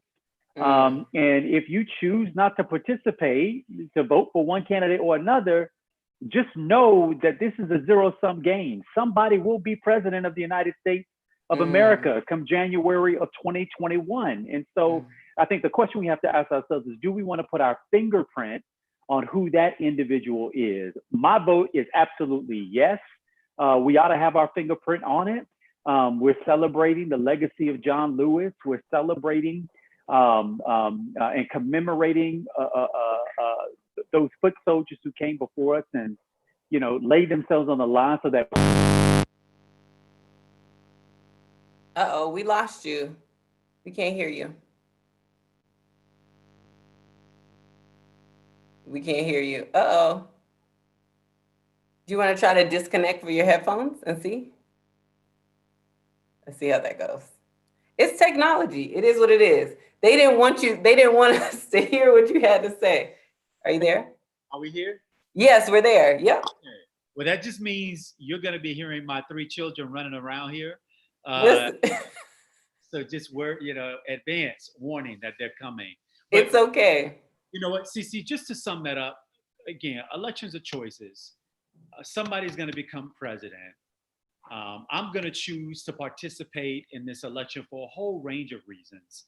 Not because I think that Donald Trump or Joe Biden are so much alike. They both may be white men, but they are worlds apart when it comes to the agenda that they have for the country. And I think our responsibility, those of us who want for more, who are pushing for more, who are marching for more, who are standing in the gap on behalf of people who deserve more, our job, if Joe Biden wins this presidency, is to hold him equally accountable. The same way we are dragging Donald Trump when he doesn't show up on our issues the way we need him to, I would tell you, I'll be the first and I'll join you in it. I think we have to do the same thing on the left until the issues that we care about start to. Yeah. I appreciate that framing. And we said this tons and times again, y'all. Y'all know we're C3. We're not here to tell you who to vote for. But I think what Andrew is trying to tell us is at the end of the day, someone is going to win. And the question that you have to ask yourself is, am I going to use this opportunity to obtain power from our community? Or am I going to give it to someone who's going to obtain power for their community? My next question for you is because one of the stats that we talk a lot about is in 2016, young people said exactly what you're saying. I don't like this person, I don't like that person, and I'm not voting. And what happened is 51% of young people decided not to participate. But there was a lot more at stake aside from the presidency in 2016, which is the same as 2020. As someone who ran for governor and who understands the power of states and local elections, you are a local elected official.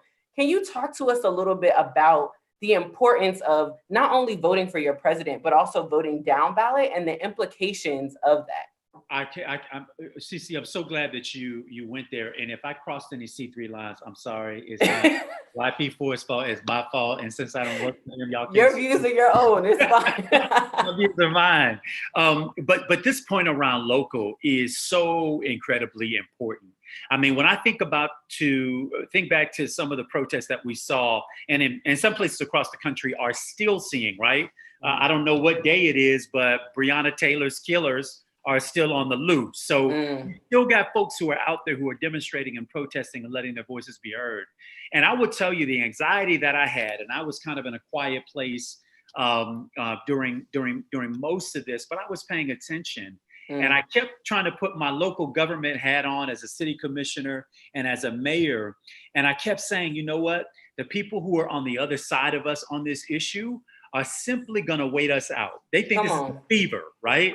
They think that at some point this fever will break. And when the fever breaks, guess what? The police unions are going to be the ones right back in the halls of city council, in front of the mayors, in front of local elected officials, the state attorneys, the district attorneys, making their case because they have built organization that can outlast what they consider to be these fever moments. Now, I got to tell you, I think all of us have probably observed this moment and recognized that this isn't just a fever that's going to break. If we keep at what it is that we're doing, real change can actually happen. And I would just say local elections are really where the rubber starts to meet the road on some of these things. When you talk about a police budget, defund the police, whatever that looks like, you realize that those are city councils, county commissions, local elected officials that are making those decisions in hundreds of cities and 67 counties all around the state of Florida. That's my home state. And you apply it to your home state.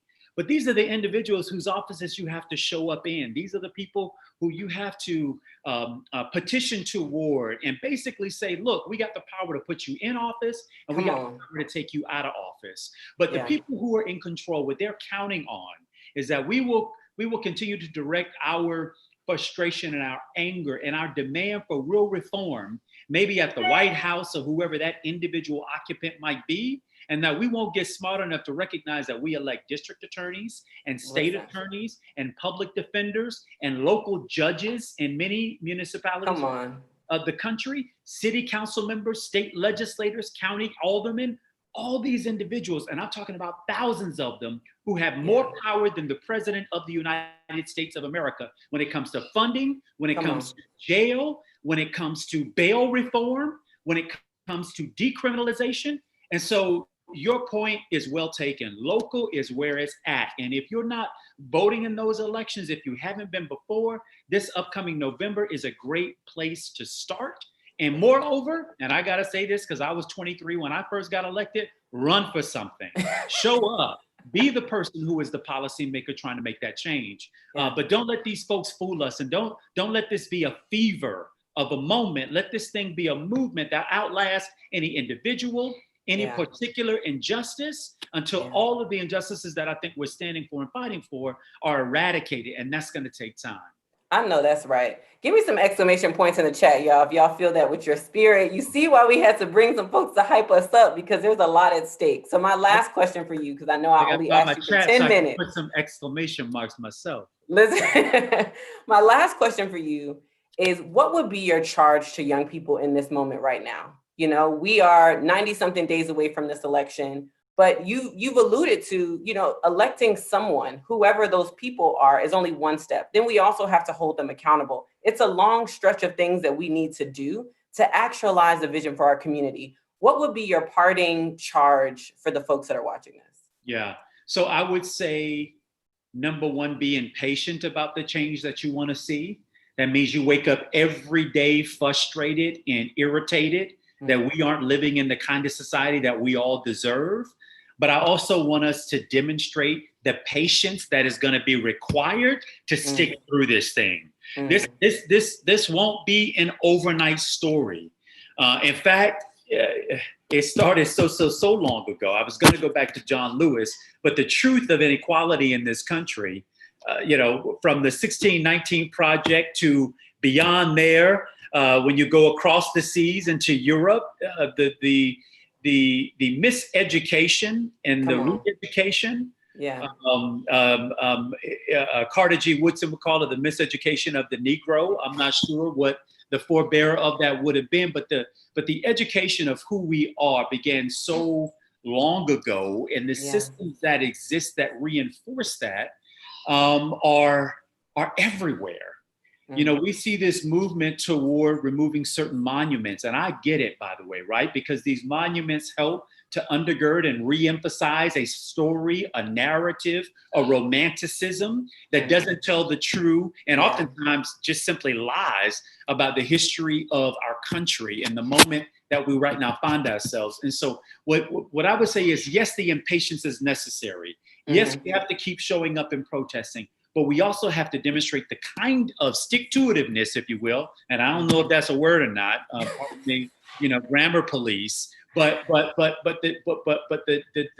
need, the requirement for us to stay in this fight until it's won is more important now than it ever was before, because don't ever think that the other side is not counting on us to simply wake up. The fever's broken, we got our temperature back, COVID is over, and we're back out into the street, going shopping and hanging out and doing whatever it is that we were doing before we had the time to stop and stand still enough to recognize how deep the oppression factors are in our country that have to be disrupted. And so be impatient, but also demonstrate the patience required to see this thing all the way through.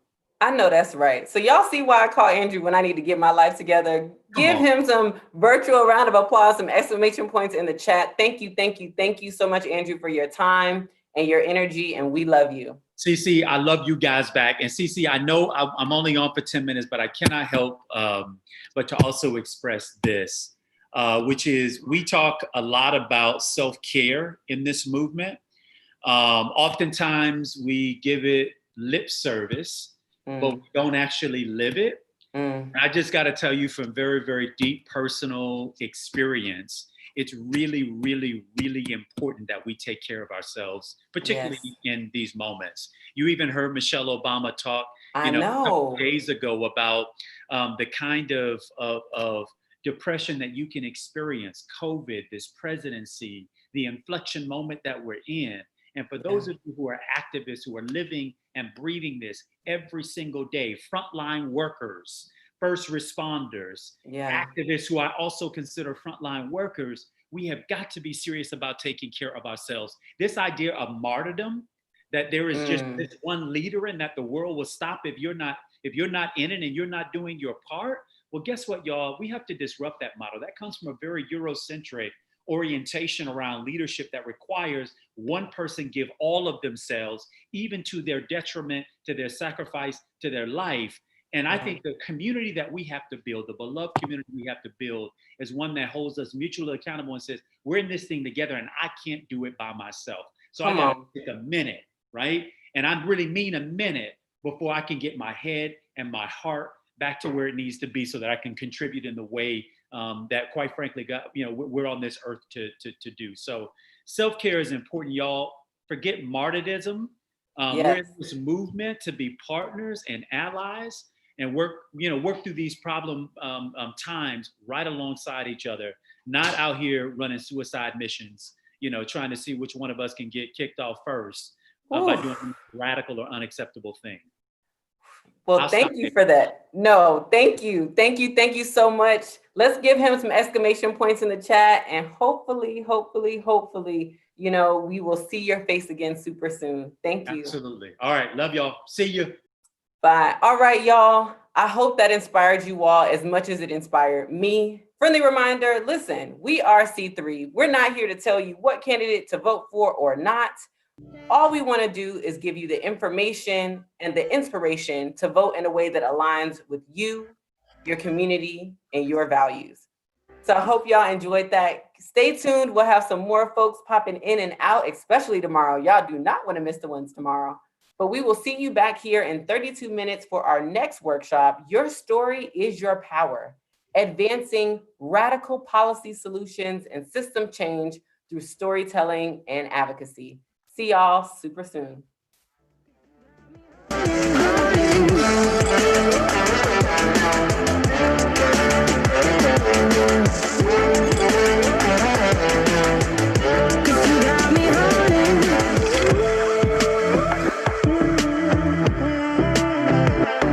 And I'll be running, possessed by a lone, low voodoo. Fired up like a wolf on the full moon. And we're stuck in a la-la land. The tides will turn without us. And I'll be killing time like I might be a cartoon. Take it in real life like haiku. I know we got the good vibes when pieces fall right into place. Even if I lost all my money, the zero runs deep, honey. And I don't need to speak a single word, 'cause you got me holding, holding. Even if my jokes aren't funny, my tongue tied up on it. And I don't need to speak a single word, 'cause you got me holding, holding.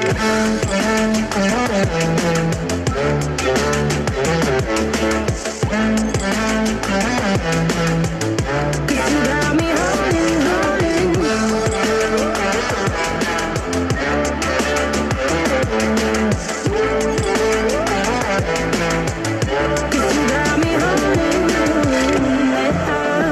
Play me like a bass guitar, simmer down and mess me up, tripping like I'm Jimmy at Woodstock. Drive me around in your red Ford, shivers down my spinal cord.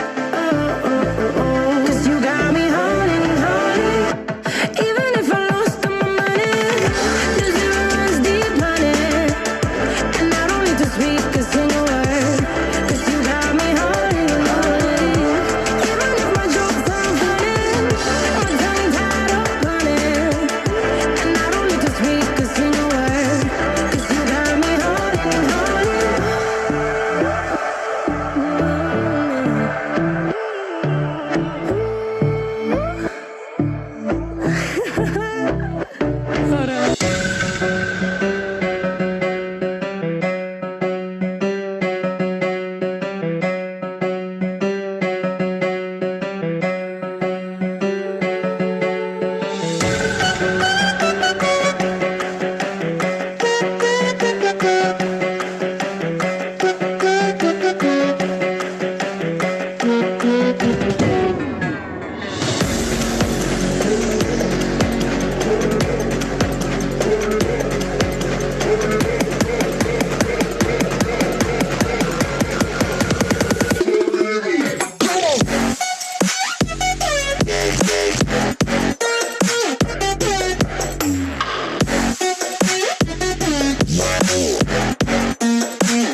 trying hard, but you wanna be my friend.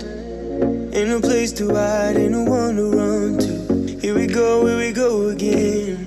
Call my bluff, I'ma be here till the end. I'm the one you ride, I'm the one you ride to. If you don't wanna change, ain't no place to hide, ain't no one to run to. If you don't wanna change, I can help you out, I can help you out, I can help you out, I can help you out, I can help you out, I can help you out. Here we go again. Time is up and I'm calling up my friends. Ain't no wonder why, ain't no one to ride to. Here we go again. Call me up and you wanna be my friend. I'm the one you ride, I'm the one you ride to. If you don't wanna change, ain't no place to hide, ain't no one to run to. If you don't wanna change, I can help you out, I can help you out, I can help you out, I can help you out, I can help you out, I can help you out, I can help you out, I can help you out, I can help you out. Look, if you don't wanna change, ain't no place to hide, ain't no one to run to. If you don't wanna change, I can help you out, I can help you out, I can help you out, I can help you out, I can help you out, I can help you out. I just can't let you go. Lord knows that I've tried to. You said I was the only one. No one likes being lied to. You made this mess and left me with the pieces. Now I wanna burn all the bridges between us. I can't focus, I can't forget. I've been thinking too much lately. I just need to clear my, I just need to clear my head.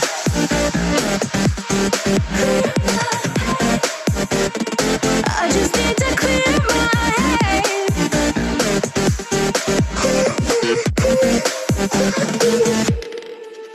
I've been stuck on your memory, but it's not like I need it. And we may have some history, but we don't have to repeat it. You made this mess and left me with the pieces. Now I'm gonna burn all the bridges between us. I can't focus, I can't forget. I've been thinking too much lately. I just need to clear my, I just need to clear my head.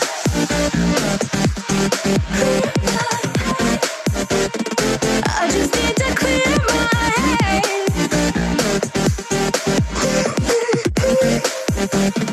I just need to clear my head.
I just need to clear my head.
broken alone. I feel the rain crashing down all around this empty town. I'm searching for the lost and found, but you don't care, you're unaware. Keep moving like the scars aren't even there.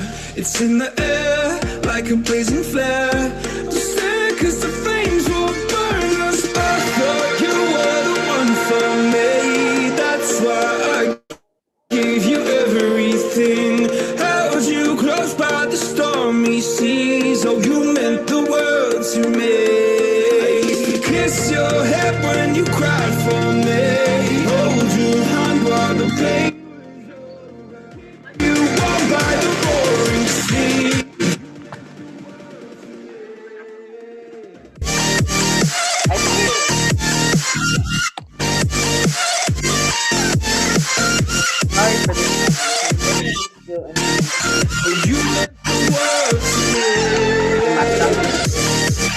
Yeah, like we have this massive stomach. So let me show you the. So I've officially signed my emojis and Summit has already for the last 2 years. Why? Never here when I'm in pain, you hide and disappear like shadows in the atmosphere, charting the stratosphere. Yeah, I prayed for you in hopes you chase away my fears. I'm on my own, you made it so, and now I'm chasing nightmares. I used to run with you through the great big leaves, laugh at you when you laugh at me, hope for us because I believe the home was just you and me. I thought you were the one for me, that's why I gave you everything, held you close by the stormy seas. Oh, you meant the world to me.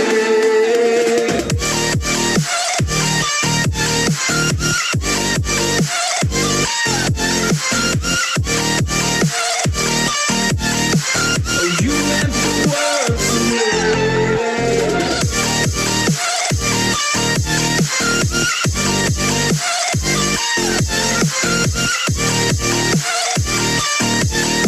Oh, you meant the world to me. Oh, I'm gonna do this on my own. No point in blaming you, you did not know. Oh, I thought you were the one for me, that's why I gave you everything, held you close by the stormy seas. Oh, you meant the world to me.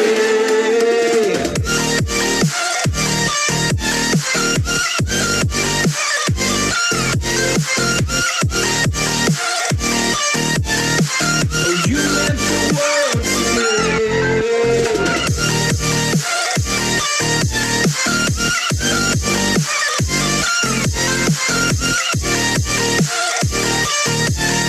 Oh, you meant the world to me. Oh, I'm gonna do this on my own.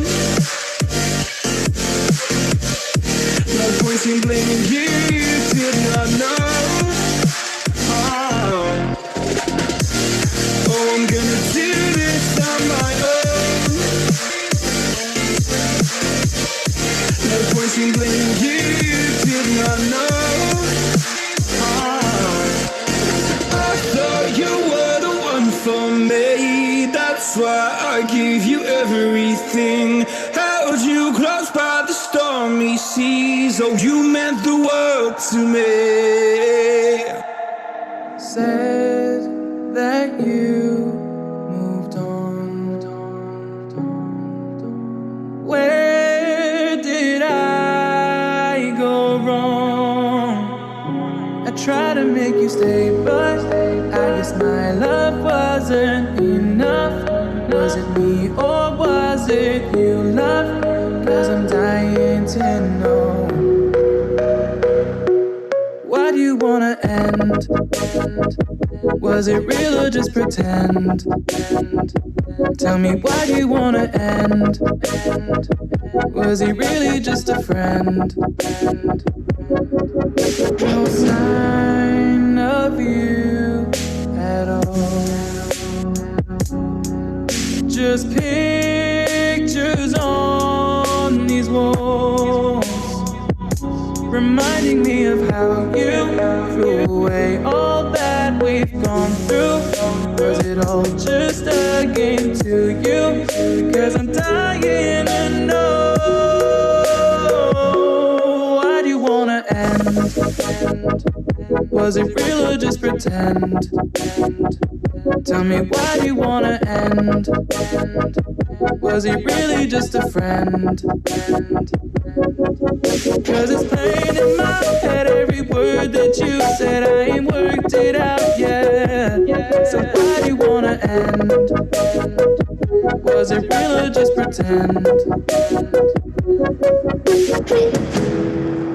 If there was any sign that our love was in decline, I would have begged you not to go. I would have given even more. My heart is breaking up inside.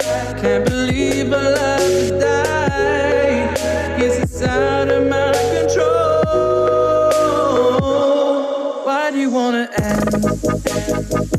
Was it real or just pretend? Tell me, why do you wanna end? Is he really just your friend? Cause it's playing in my head every word that you said. I ain't worked it out yet. So why do you wanna end?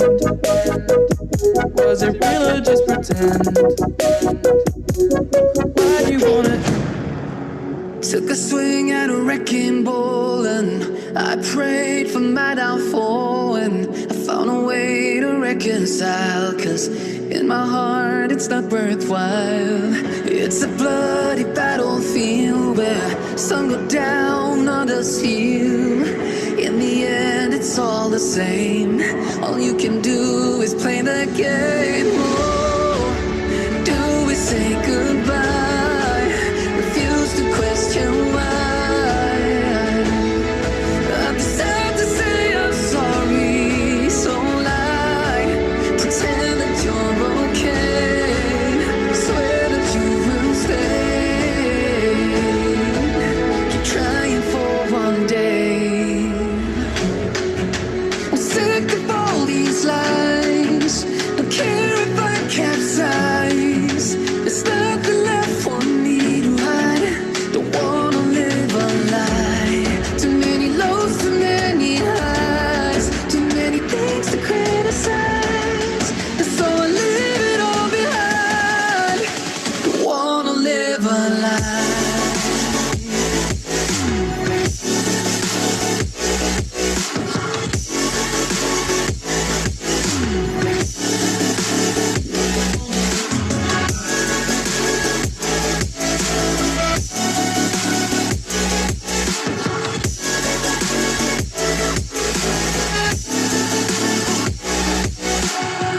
Life kept spitting at my feet and forced me down a dead-end street when all I had went up in flames, burning only dark remains. I cover up every part of my skin, oh, cause I don't like the person within. Oh, I know I'm the one to blame.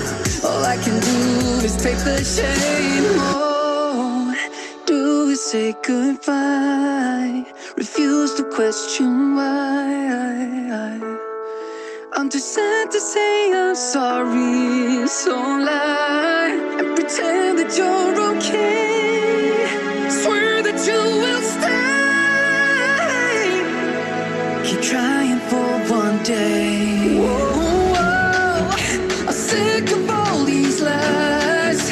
Don't care if I capsize. There's nothing left for me to hide. Don't wanna live a lie. Too many lows, too many highs. Too many things to criticize. So I leave it all behind. Don't wanna live a lie.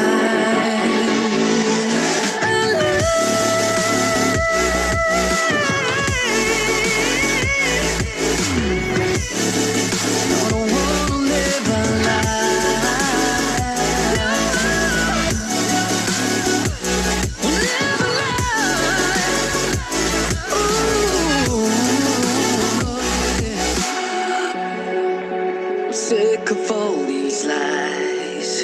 Don't care if I capsize. Oh no.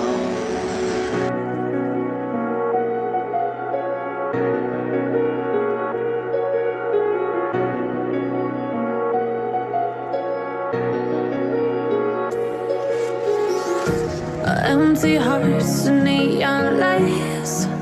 They're playing with my mind. Gotta get out of here tonight. Oh, I wanna run off and fly. And I'll tell myself it's fine to be alone. Just to find somewhere that finally feels like home. Oh, oh, oh. I hate all this overthinking. Oh, oh, oh, oh. The more I swim, the more I'm sinking. Take me to a world of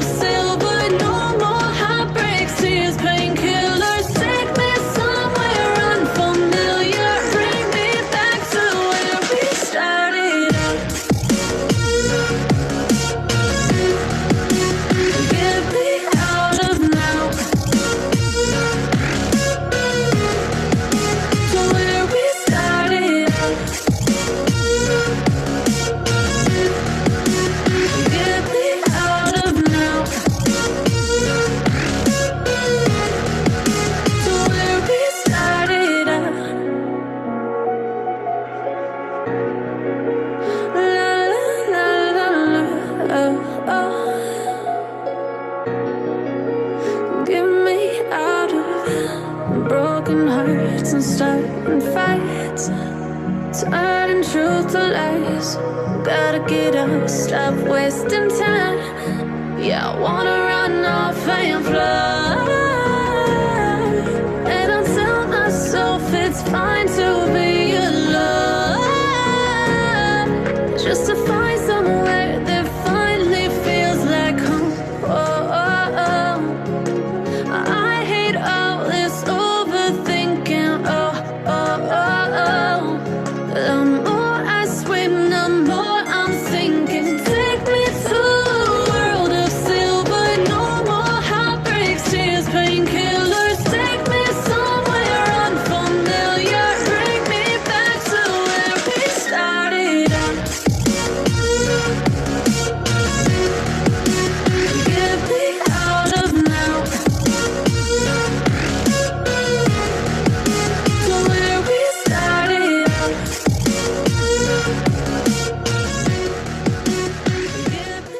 Welcome back.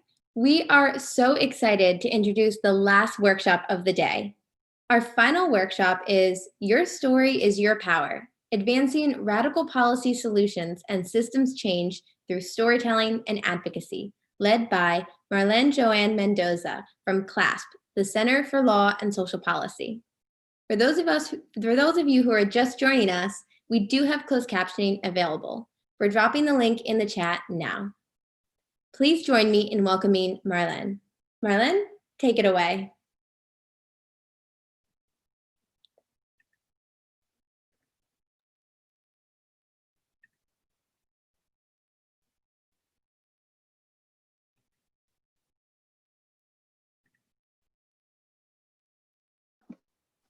Oh, okay. Hope everyone can hear me now. So let me just do that all over.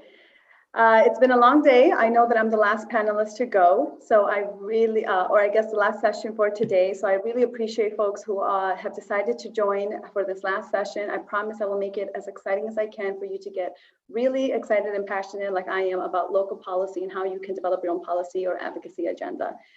So just to begin, I do want to quickly introduce myself. So my name is Mariah Mendoza. I was born and raised in Chicago, Illinois. That's where most of my family is at. So for any folks joining us who are from Chicago, West Side, Belmont Cragen, that's my hood. So very happy to be here with you all.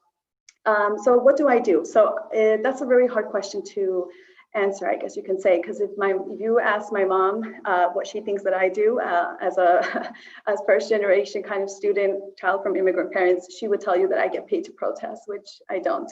I'm involved in youth engagement. I'm involved in policy work. I do a lot of work around research assistance, around different policy issues that affect a young person's life between the ages of 16 and 24. And I'm happy here to represent the Center for Law and Social Policy, who I'm working, along with on this initiative to get young people engaged in the policy process and engaging youth in a very authentic way.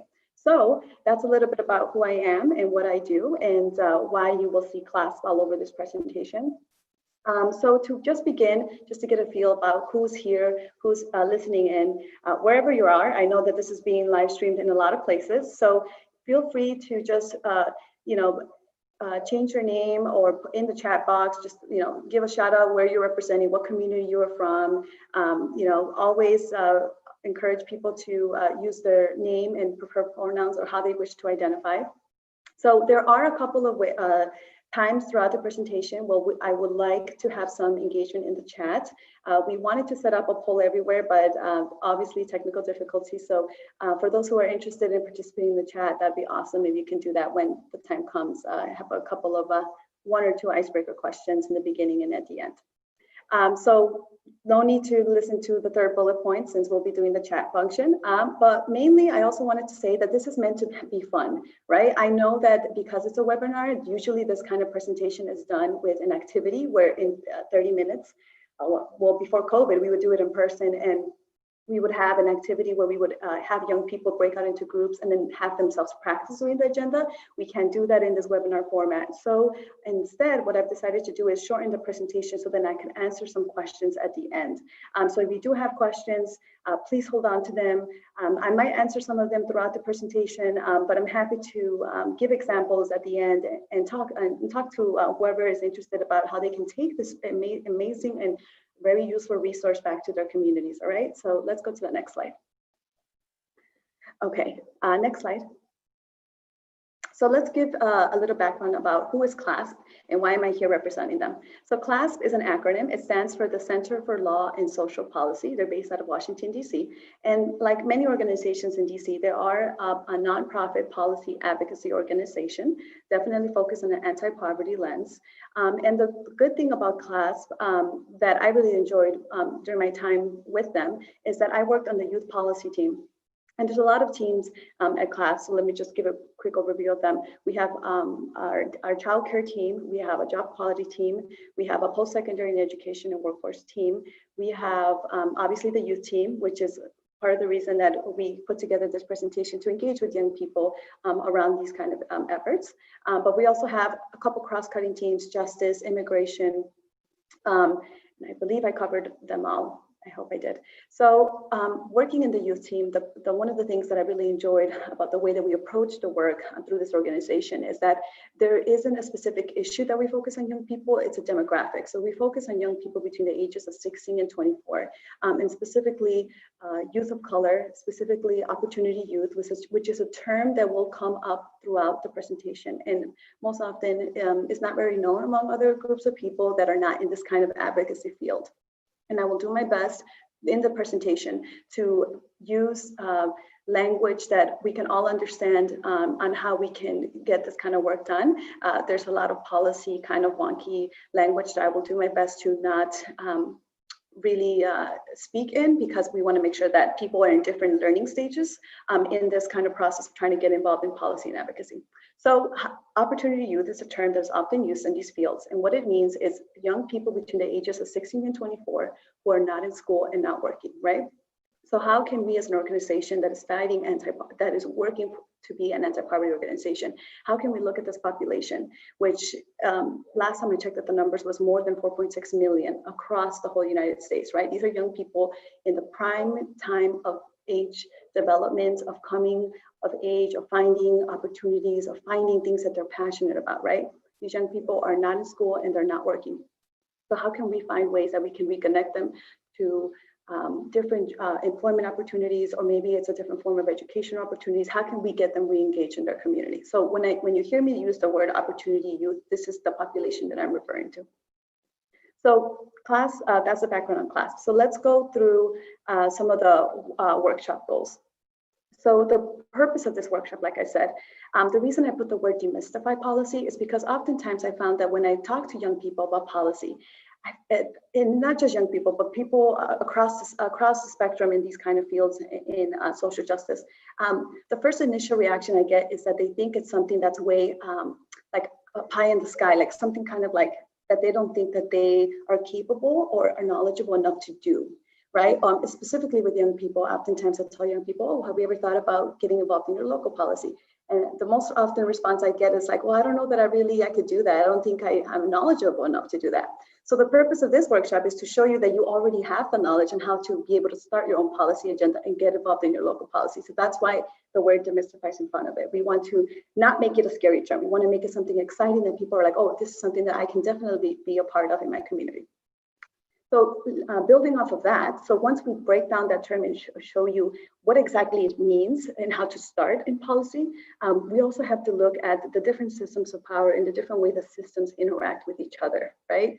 And how do they affect each other when nothing is being changed at the root cause?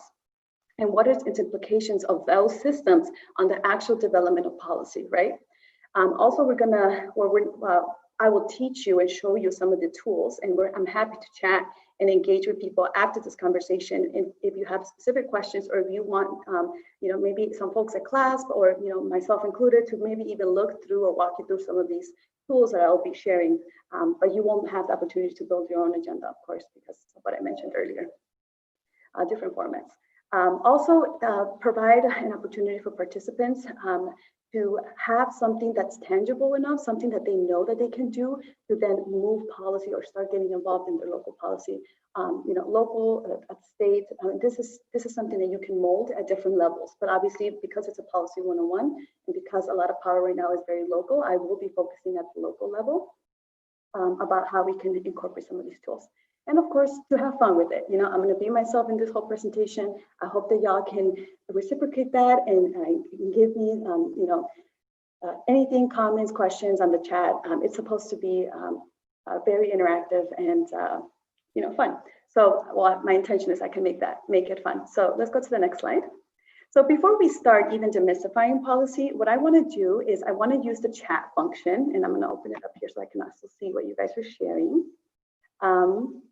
Oh, shout out to Maria for being one of the persons to put her name in there. All right, so I want you, everyone here, to go on the chat, and what is the first word that comes to mind when you hear policy, right? Be completely honest. It could be multiple words, whatever comes to mind, whatever it is. I want you all to go on the chat and just, you know, for you personally, what are some first words that come to mind when you hear policy? And I love doing this activity because you will see at the end that we will bring this back and compare. So I'm going to read some of the responses I'm getting so far. I hear elite, ivory tower. I've never heard that one. I like that. Bureaucracy. Yep, a lot of bureaucracy. Unrelatable, removed. Have action, plans and ideas, laws, negotiation. And this is great. All of these things are, you know, policy is like a big umbrella term, and all of these things are true that they interact with policy. I do want to play a little game with everyone here who's joining us. And there is a specific word that I always look for when I do these sessions. And I will explain quickly why. I'll give folks another 40 seconds to try to put in some words. And I'll tell you all why I'm looking for a specific word and why it's important when we are going to start off talking about how you can get involved with policy. All right, someone added passion. Yes, it's good to have passion when you're involved in something that you want to push for. And unfortunately, not a lot of people do have that when they're passing that, but that's good. Okay, so I have not seen the word yet, so I'll give you all a hint. It starts with the letter H. We're playing hangman now. No, I'm just kidding. But yeah, so the word starts with the letter H. See if anyone dares to try to put a word out there or anything. Let's see. But I do like all these responses. This is great. All right, so the word, no one responded. Okay, so the word that I was actually looking for is history. And the reason I look for that word all the time when I'm talking about Policy 101 and when we're talking about demystifying policy is because it's not like people come into power and then what they start on, it was, you know, I'll give an example. For example, most people will say X person is in power, and because that person is there, all of these issues have arisen, right? Well, what I tell a lot of young people is that you have to be able to go back in time, look at the history, look at that environment that helped mold the discussion at that time, that helped really cement or really help build that policy in that time, right? So, you know, one of the examples I tend to use to give people something that they can relate to specific history in the United States, for example. Chinese Exclusion Act, for example, was one of the first policies that was passed in the United States that banned a group of people from entering the country, right? So this is one of the first immigration policies that as a country that we passed, right? If you are not aware of your own history, of our history as a country, right? Of what has happened in the past that allowed for some of these immigration policies to be built on themselves to get what we have now, it's like you're not looking at the complete puzzle. So that's part of the reason that I always tell people that when we start with looking at policy, specifically whether it's in your community or in your state or wherever it is, be knowledgeable in learning and going out there and trying to understand what has been the history on specific policy, let's say on the subject of criminal justice that you want to focus on, or maybe it's environmental, or maybe it's education. It's very important to go back and look at the other historical policies that have impacted certain groups of population, what was happening during that time, and how did that affect the way that policy was written, right? Let's go to the next slide. So we'll skip that one. Yes, yeah, we'll skip that one. Okay, so now we're gonna go into systems of power. So what are systems of power, right? So this is a term that has always been, lately has always been used as one of those hot terms that a lot of people tend to use. But it's also very hard to condense and really explain the concept of what we actually mean when we say systems of power, right? Because you don't want to be in a situation where someone asks you, well, what do you guys mean? What do y'all mean by systems of power, right? When, you know, it's something that you hear and you reciprocate, or you're sharing, but might not have the language, for example, to share and really drive the main point across of what you mean by this, right? So the best way that I've been able to find to share an example of how systems interact with each other and how do they impact policy is actually through an analogy or a metaphor of a tree. So let's go to the next slide. Okay, so I also do want to give a shout out for a brief that was written on behalf of the Center for Law and Social Policy and some of my former colleagues, Nia Westbay. So I don't have enough time to go through this now, but there is a report called Systems of Power in Young Women of Color that was written on behalf of the UTMED class. If you do a quick Google search on that brief actually breaks down in some of this policy language that I was talking about for other folks who might want to know specifically the language of how we describe this term. You can go and read that policy brief. It's called Young Women of Color in Systems of Power. And it's a very short brief. It has different fact sheets, so you can also read it there. But for the purpose of this presentation, I'm going to walk you through equity and policy through a health analogy of a tree and talk about how systems of power or systems play in certain policies or in certain developments. You know, I mentioned history, for example, right? So my background was in public health and in community organizing through public health. So I'm very comfortable in using those kinds of examples. So we're gonna go ahead. Thank you for sharing the link. So the link is now in the chat. So I'm gonna go through this example of a health analogy of systems of power, right? So when we look in a community, so let's use my community that I'm very familiar with. So in Chicago, we all know that Chicago is very segregated due to redlining, which meant that separated people from housing and where they could live and where they couldn't by zip codes, areas, and that is a term that they use, which is called redlining. But in Chicago, we know that people can live generations in the north side and never step down to the south side and never go down there. It's like this very strong, overwhelming kind of stereotype that many people in Chicago have, you know, the whole north versus south side, right? So let's focus, for example, at a community in south side Chicago or southwest side of Chicago, wherever we're talking about here, where there is lack of economic development. In other words, there's no money in the community. You go through this community and what do you see? You tend to see liquor stores. You tend to see there's no grocery stores. There's a food desert. Literally, there's no access to food here. And when you look at a community like this, that is not having the resources that they adequately need in a community, you tend to have two responses. You tend to have many, but one of the many responses that some people might say is, oh, this community, through a health perspective, is suffering from high rates of, let's say, diabetes, hypertension, cholesterol, which Black and brown communities tend to have higher rates in, for example. When you look at the communities of where these people live, what you tend to realize is some people will say, oh, well, if you just changed your diet, if you just changed what you were eating, it would be easier for you to not have all these other health disparities, right? Or these things that are affecting your health, right? But that is a very kind of barely scratching the surface kind of a response in a policy way of how you can fix or really look at the root cause of an issue in a community like this, right? So think of it this way. If you're looking at a plant, if you're looking at a tree, and specifically, right? We know that the largest portion or the longest part of that tree is not actually what you see outside. So it's not the branch that you see there. It's not the leaves, right? What is the longest, the deepest thing in that tree? It's actually its roots, right? So when you look down at the roots of that tree, that is what's feeding that tree. You look at the soil. So if you look at the soil as all the systems of powers or all the things of all the isms that we are very well aware of, right? If you see that as the ground or as the dirt of that tree, and what you're feeding that tree and its roots is only things that are not good things, right? So if what you're feeding into the ground is the fact that there is no grocery stores, the fact that there is no adequate parks or places for people to actually play in playgrounds, children, there's no pathways, there's no, for example, jobs or opportunities open up in the store, a lot of things are closed. So that is what you are feeding into that community. And those are its roots, and they are long and deep and many years of cultivation of policies that keep people from having some of these resources, right? So you look at those are your roots. What those roots feed into are then that trunk and then that branch of that tree, right? So if you look at those branches, a person might say, there's no safe places for children, to play outside, like I was mentioning, right? You're only looking at those branches, right?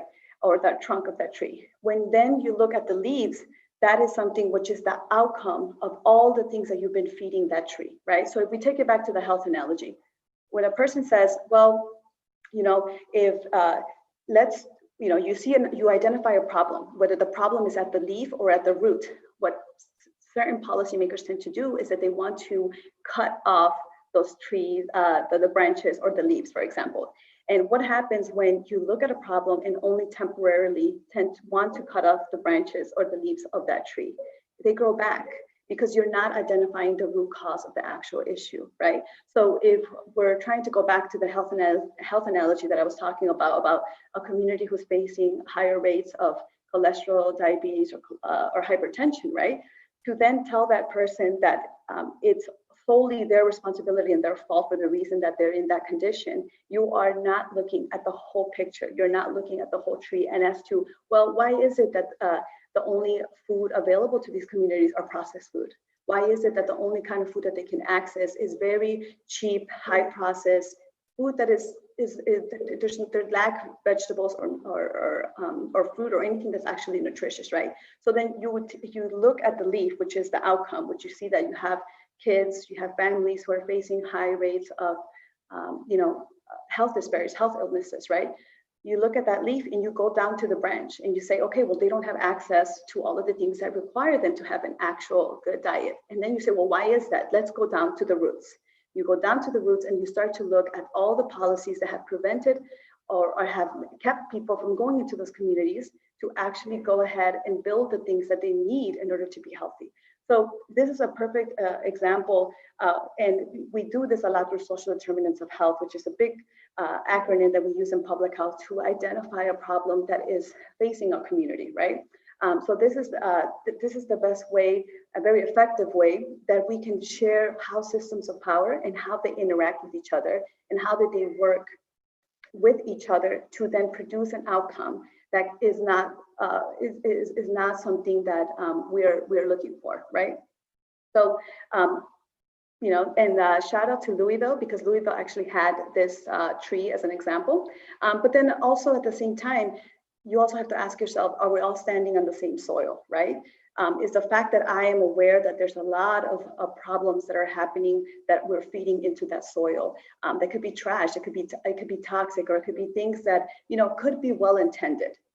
Oftentimes when people are developing policy, they tend to think of policies that genuinely are not coming from a bad place, but because they don't have everyone in the same room, what tends to happen is that policy is then, because not everyone was working on it or there was blind sides to them, they tend to have bad repercussions to it. And we'll go through some tools on how you can make sure that you don't have some of those blindsiders and you can have everyone in the room that you need to then develop that specific policy. So if we can go to the next slide.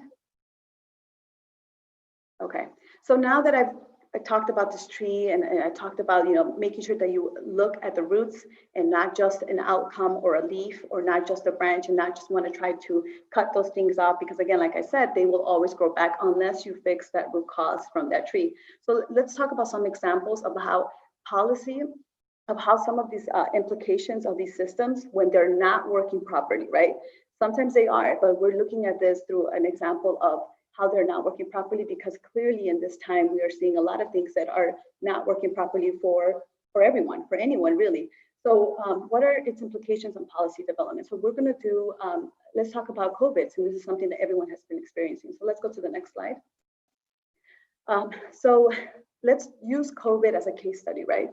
When the CARES Act or the CARES Act and members of Congress were trying to push a lot of bills to figure out what are we going to do. We have a pandemic, we have an economic crisis, people are not working. So what are,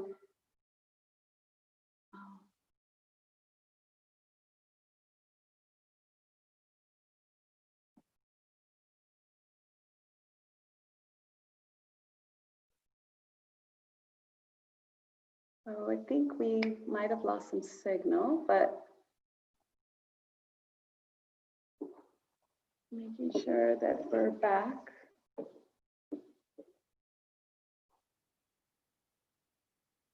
Okay, so I just was told that my video was frozen, but that you could still hear me.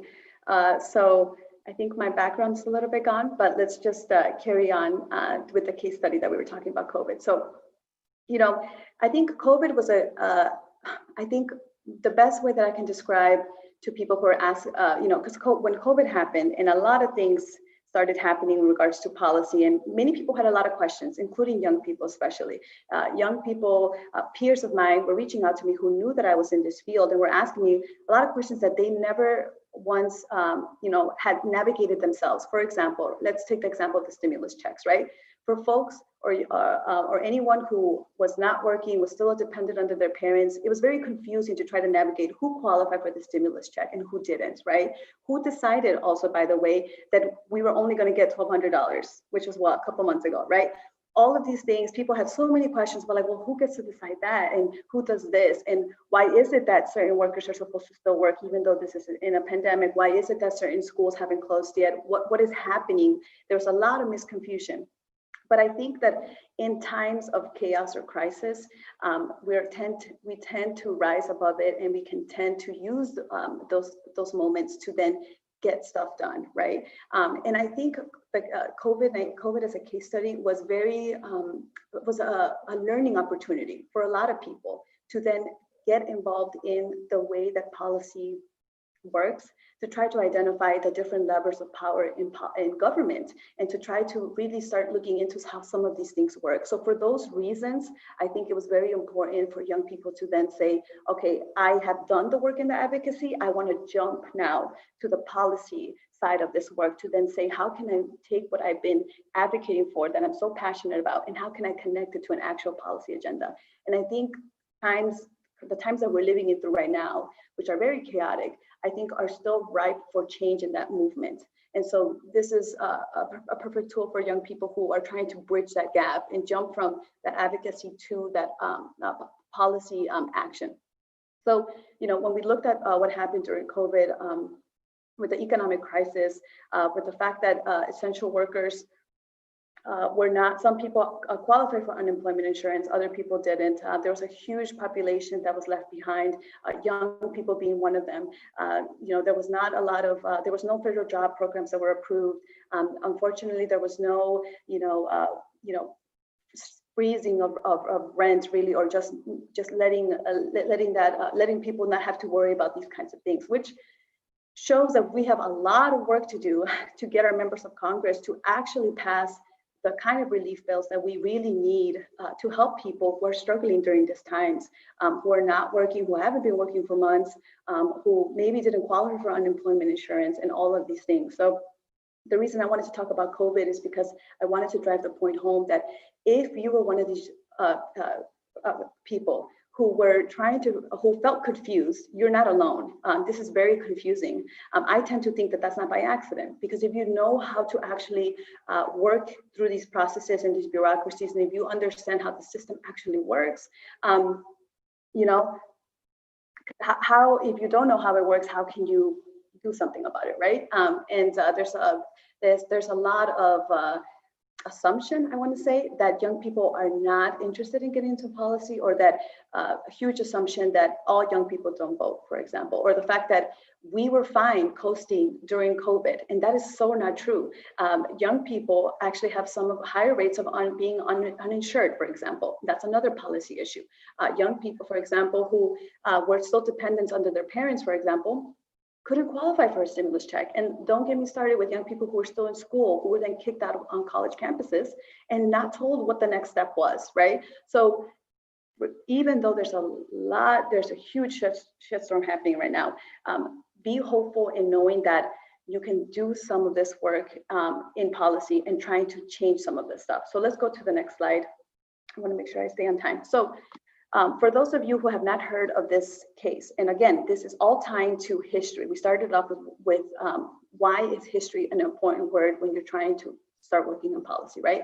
So back in 1976, I definitely was not born back then, but important to still know your history. So back in 1976, there was a big case that proved why intersectionality was important in the courts. And so here, to summarize this case, which was, I'm going to butcher this name, de Graffren versus General Motors in 1976.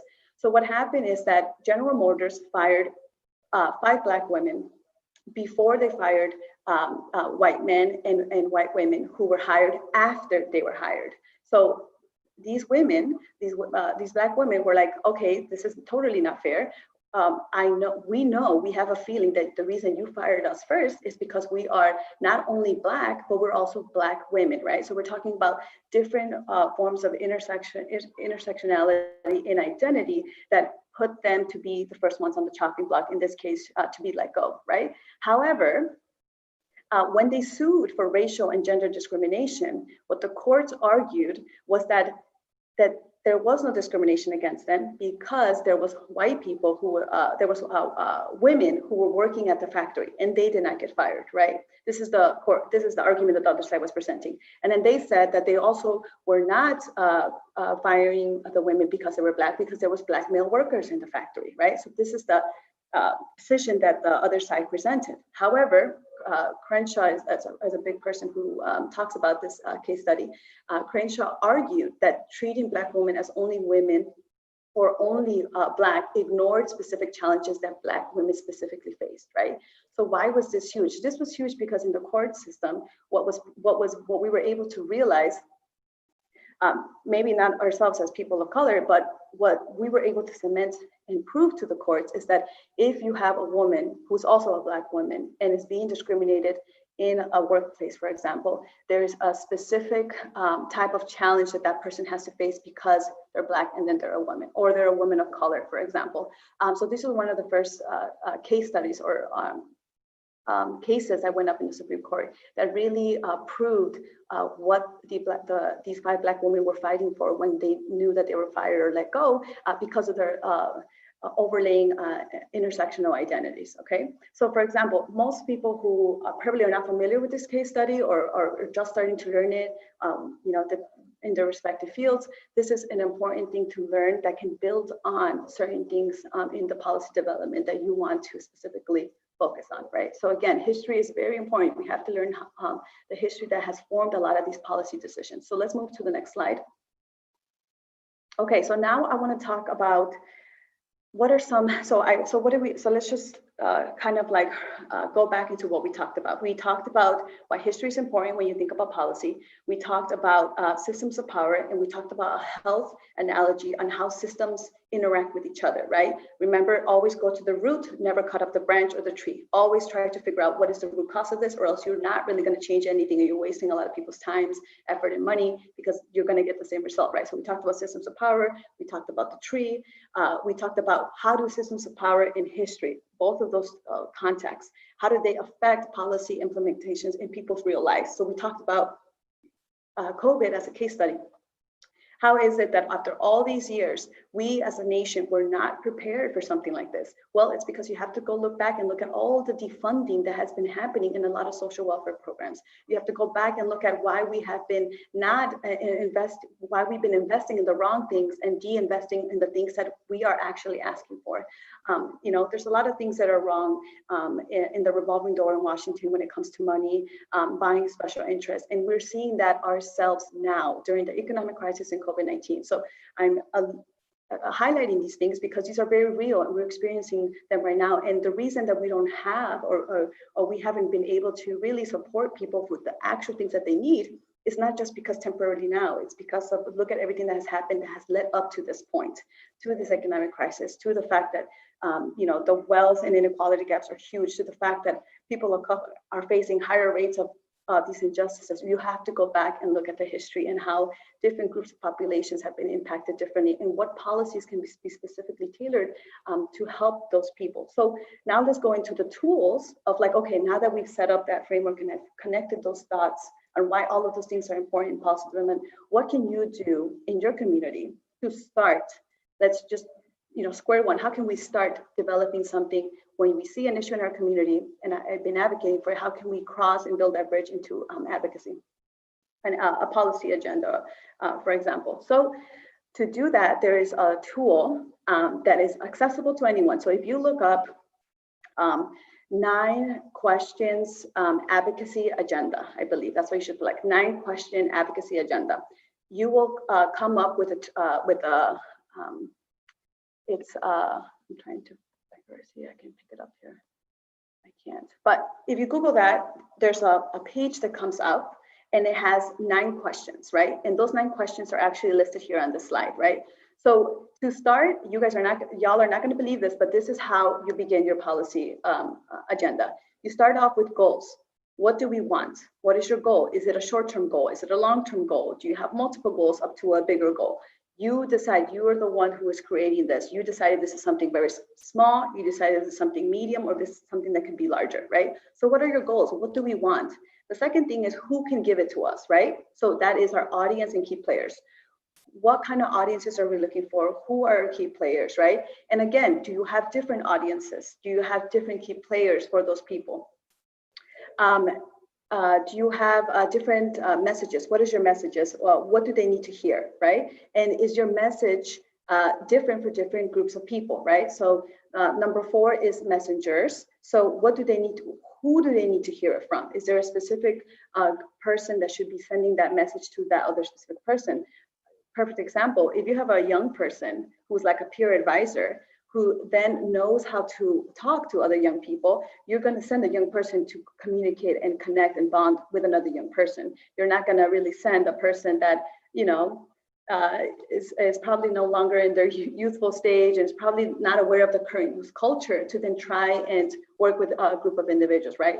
It's the best person to send in a situation will probably be a young person or a peer of themselves, right? So those are messengers. Number 5 is how can we get them to hear it?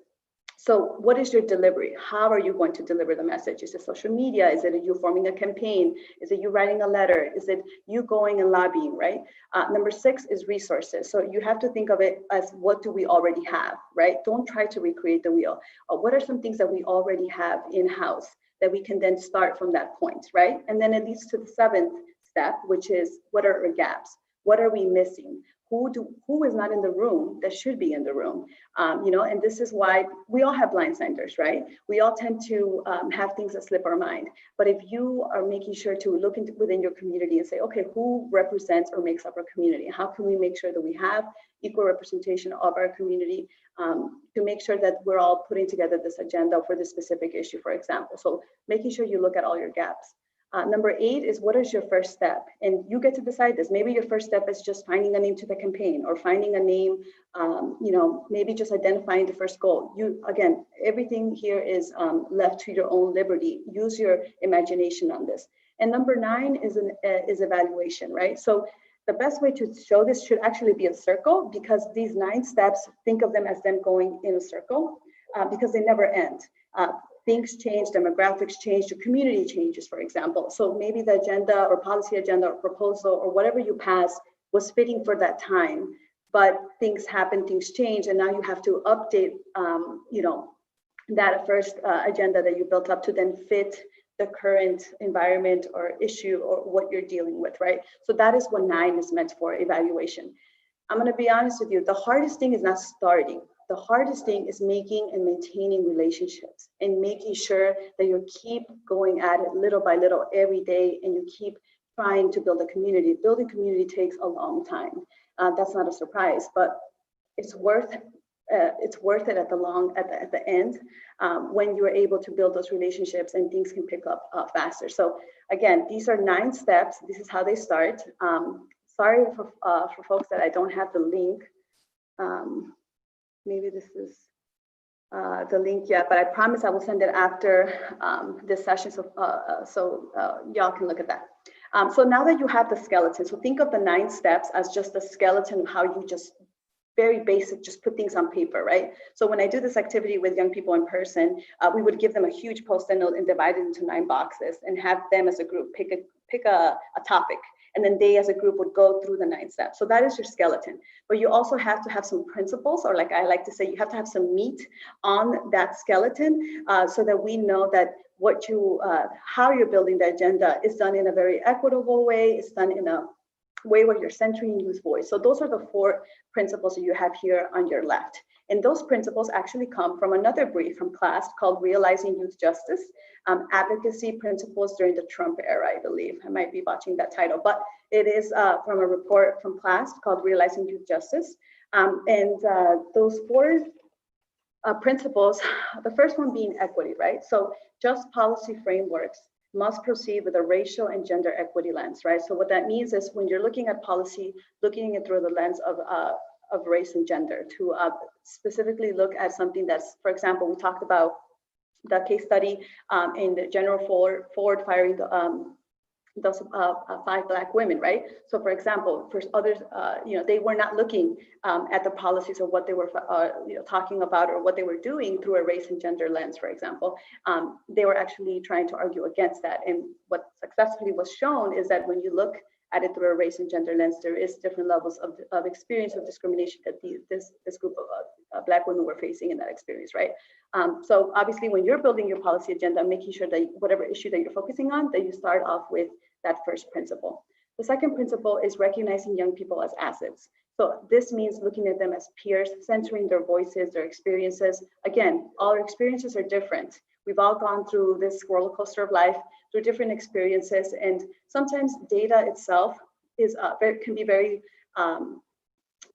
not reflective of another person's experience. So it's always good to complement hard data. And also we understand that data can be used to just reflect whatever it is. You can manipulate data to reflect what you want it to reflect, really, we know that.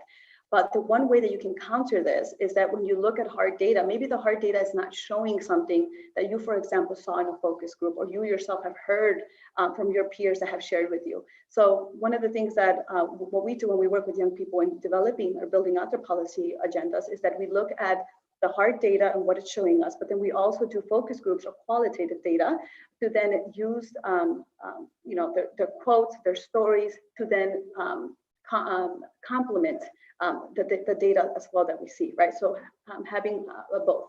But also when we look back, just want to go quickly back on recognizing young people as assets, there's a phenomenal tool called Hart's Ladder of Youth Engagement.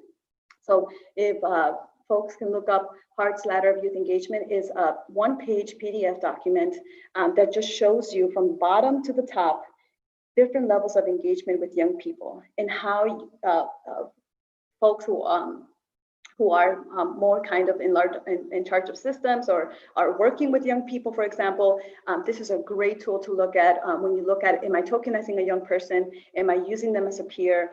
What level of engagement am I using not using, but what am I engaging young people with, right? Very great tool, Hart's Ladder of Youth Engagement, one of our favorite tools to share with folks who are trying to start getting interested in working with young people around youth engagement or just youth activism. So it's a perfect tool for principle number 2. I already mentioned a little bit about principle number 3, data informed but community-driven solutions, right? So you can still use the data, but then work in with a community to put together that solution. Another tool that's very helpful for this is called human-centered design. So if you look up human-centered design toolkits, it's another toolkit that is used to capture data and start with people-centered first, and then work from there to figure out solutions to an issue. Another tool that's also very great, that's also used in public health settings, is a photo voice project tool. So photo voice, PHOTO, voice project. It's another great way to center the people in the community through pictures and also through interviews on what it is that they see in their community. So those are 2 other things that you can Google and find different tools for those. The fourth one is culturally relevant and developmental approaches when you're working in your policy agenda. So there's 2 examples that I gave for this principle that I want to be able to share with folks so you guys y'all can be creative about this. So the first one is me being Latina myself, from a child of immigrants, for example. There was this thing that in our community, whenever someone was having a hard time, could not make ends meet because maybe they had a huge expense, like their car broke down or something, and we're living paycheck to paycheck. We don't have means to try to help out this family that's going through something. We would do something called a tanda. T-A-N-D-A, Tanda, very, very common in Latino communities. So what a Tanda is really kind of like a microfinance loan. So what you do is in a community, you get together, and let's say I myself need cash for, let's say a hospital bill or something like that. Something happened to me and I don't have means to pay for this hospital bill. So what the community would do is they would collect, let's say anywhere between whoever was willing to join, a couple people, let's say 10 people, every person got a number. And everyone had to pitch in, let's say $50, right? At the first of the month, everyone gives in $50. When you collect all of that money, you assign numbers to everyone who pitched in money, and the person with the number 1 gets all of the collected money for that month, and then the following month everyone pitches into $50, and then the person number 2 in line then gets that money. It's a very creative way for folks to be able to still pay everyone off, but prioritize the person, person number 1 or 2, for example, who really is in need of fast cash to be able to help and pay off or pay off whatever they need to do, or in a way that the community can help and support each other, right? That is a very creative way that the Latinx community has always done to really pull resources within the community to try to figure out how they can support each other, because no one else was going to do it for us. We've always found creative ways to survive in these communities, right? And a lot of these things policymakers are not aware of, or people who are in offices, or folks who are recommending these stuff. Oftentimes if they're not in community, if they're not grounded, they're not aware of what already exists in that community. So the reason I mentioned that is, for example, if you're in a rural community or a city community or wherever you're at, maybe there's something in your neighborhood, in your community that you know that you've always done to help and support each other, but no one else is aware of, right? This is your way of strategizing on how to pull resources to survive, right? Don't be limited to think outside the box. Don't feel like you have to follow certain type of approaches or in policy that you've only seen through reports or something like that, But it's culturally relevant, right? And it's specific to each community. It can look very different. I'll give you another example. For example, in New York, there was a group of moms that got together, and they were West African immigrant women who decided to work with a doula to then have the women go to this specific location to give childbirth, because they did not feel comfortable going into hospitals, right? Because they saw the numbers and they saw that they were more likely that the child mortality rates were higher for a lot of Black women, and specifically in New York, when they went into hospitals, right?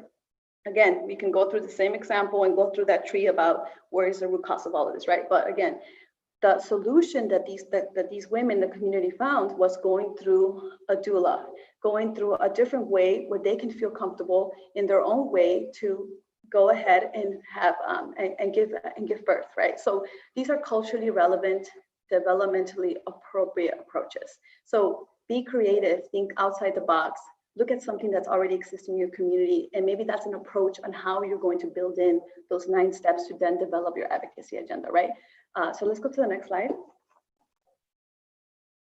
All right, so this is kind of like the next level up, and I'm happy I actually put the link in there. There's a brief to this link that takes you to the next level. So the first level, because it's a policy 101, is just looking at the 9 steps, how you can just put it on paper, right?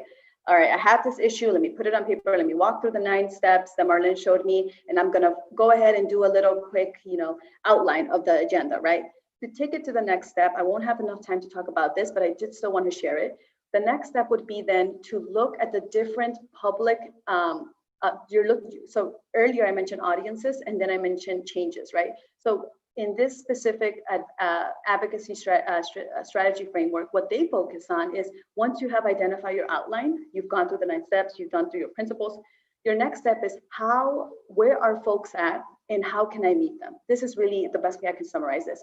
If you look at the changes that's going up, you see awareness. You start with level 1, which is awareness. Maybe you have people in your community who just are not aware of the subject yet. That is where they start. And what happens when you have the public and awareness? You see the quadrant at the bottom left, where you see voter outreach, you see public awareness, you see public education. So maybe you have some folks that you need to start there. We just need to, you just need to start at the public with awareness on a specific issue that maybe is not well known in the community. All right, let's go up. Maybe you have a group of people in your community who do have the will, right? So they passed awareness. They already have the will now. So they were educated on an issue. Now they want to be able to, have the will to maybe share something or maybe talk with another person, have a conversation about them to change their mind on something, right? When you have the will and you have the public, you go right up, right? So like if you're going like this and this to match it. Then you have a public will campaigns that can develop from people who are sitting there. Let's do another example. Let's look at the audiences in the bottom. You have different audiences. You have general public, then you have specific influencers. You have people that you know in your community that can actually have the influence to sway a person, to help motivate them to then maybe go past the awareness, right? Maybe this influencer is what helps move from awareness to will and maybe to action, for example, right? And that's the middle column. Another step aside from influence is you have decision makers. Now, these are people who have power, who can make the decision making. So if you have decision makers who have the action, right? So that's the top right box at the bottom, the top right box here. So let's say you have a decision maker who has an action. What are some of those, what are some of those outcomes that can happen? Well, what we see here is litigation, we see model legislation, we see regulatory feedback, right? So what I mean by this being like the next step up is that once you have that outline, right, you can then move up to say, okay, where are the different audiences? Where are different people sitting at? And how can we, at the same time, maybe work with different audiences, different influencers, different people where they're sitting at different places to then help move them at the same time, right? So this is a very good strategy to help move your policy forward, right? Because you have to have it first on paper to say this is what we want to do, right? So the next step is then, how do we move it forward? And this strategy is very effective at you looking at your agenda, your policy agenda, and then saying, okay, maybe we already are beyond awareness. Maybe we just focus on the action, or maybe we are beyond awareness, but we still have to really do a lot of work on the will to then lead to the action. And then you have to identify which audiences are you going to use to then help move that strategy, okay? Probably spent a little too much time on that, but this is another great framework. The link is right on the slide, and let's go to the next slide. Oh, yeah. We can skip that one. Yeah. Oh, okay. All right. So now, let's go back to the chart. Let's just stay at the chart because the polls did not work. All right. So I've done a lot of talking to y'all, and I'm sorry about that, but I hope that everything I've shared and the resources and the links and the different ways that I walk you through this has been helpful. So what I want to do now is, after sharing all of this, I'm just curious to see what is the first word, and please use the chat box here. What is the first word that comes to mind now that you hear the word policy? After I walk you through what it really requires to start and the things that you should consider when you're looking at demystifying policy. So let's give a couple of a minute or two to get folks to respond to what they think now that they've heard all the tools and the walkthrough. So what's the first word that comes to mind now when you hear the word policy? Relational.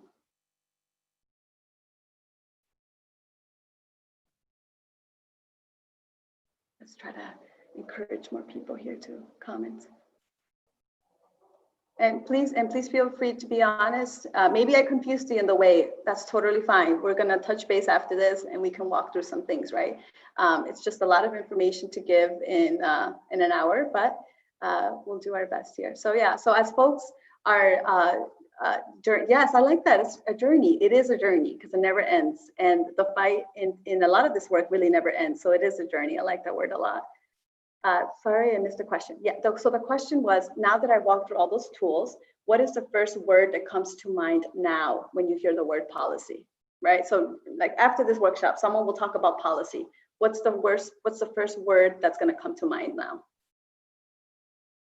My hope is that it'll be different from the first words that were actually very negative. So if you paid attention in the beginning, when I asked the question, what was the first word that comes to mind when you hear policy?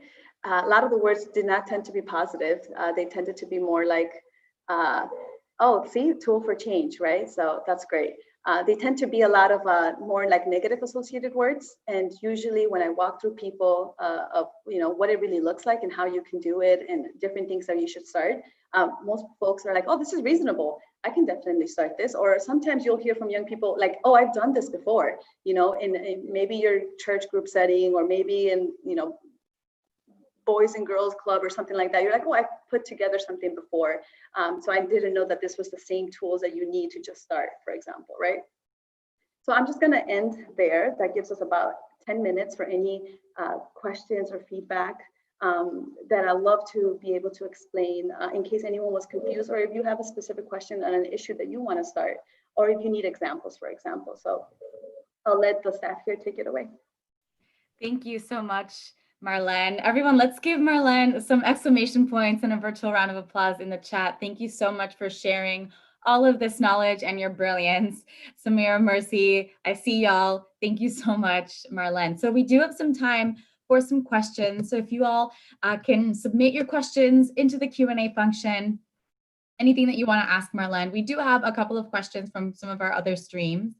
One question comes from Gabriel.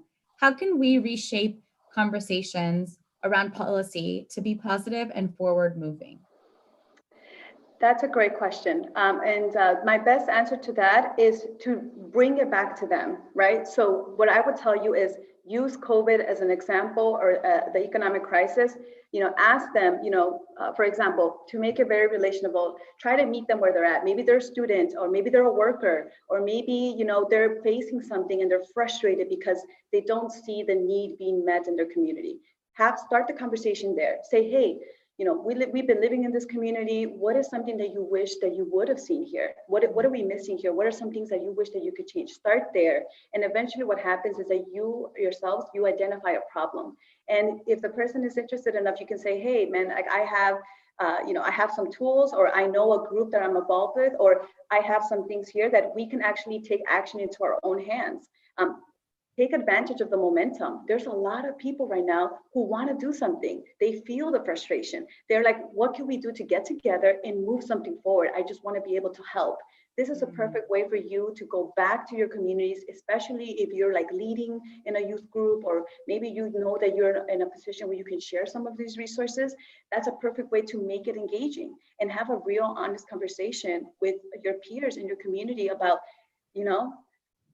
all of this stuff. They've always seen us as just the people who are protesting or screaming, but we're ready. We have our paper.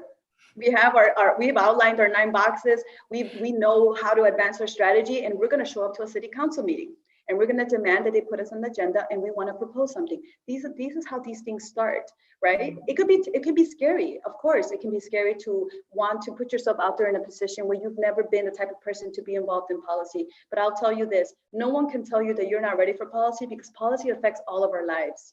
Literally, from your little brother, little sister, to yourself, to your teacher, to everything right now, especially with the economic crisis, it affects all of our lives. So for you to say something like, oh, I don't think I have a place in it, honey, yes, you do, because guess what? You need to tell us. Yes, for example, the census, right? Some of this stuff is not even a heavy lift. If you can fill out the census and ensure that your community gets the money that they deserve, right? This is your taxpayer money. You count yourself, you get that money in your community, right? Vote. This is a civic engagement summit, right?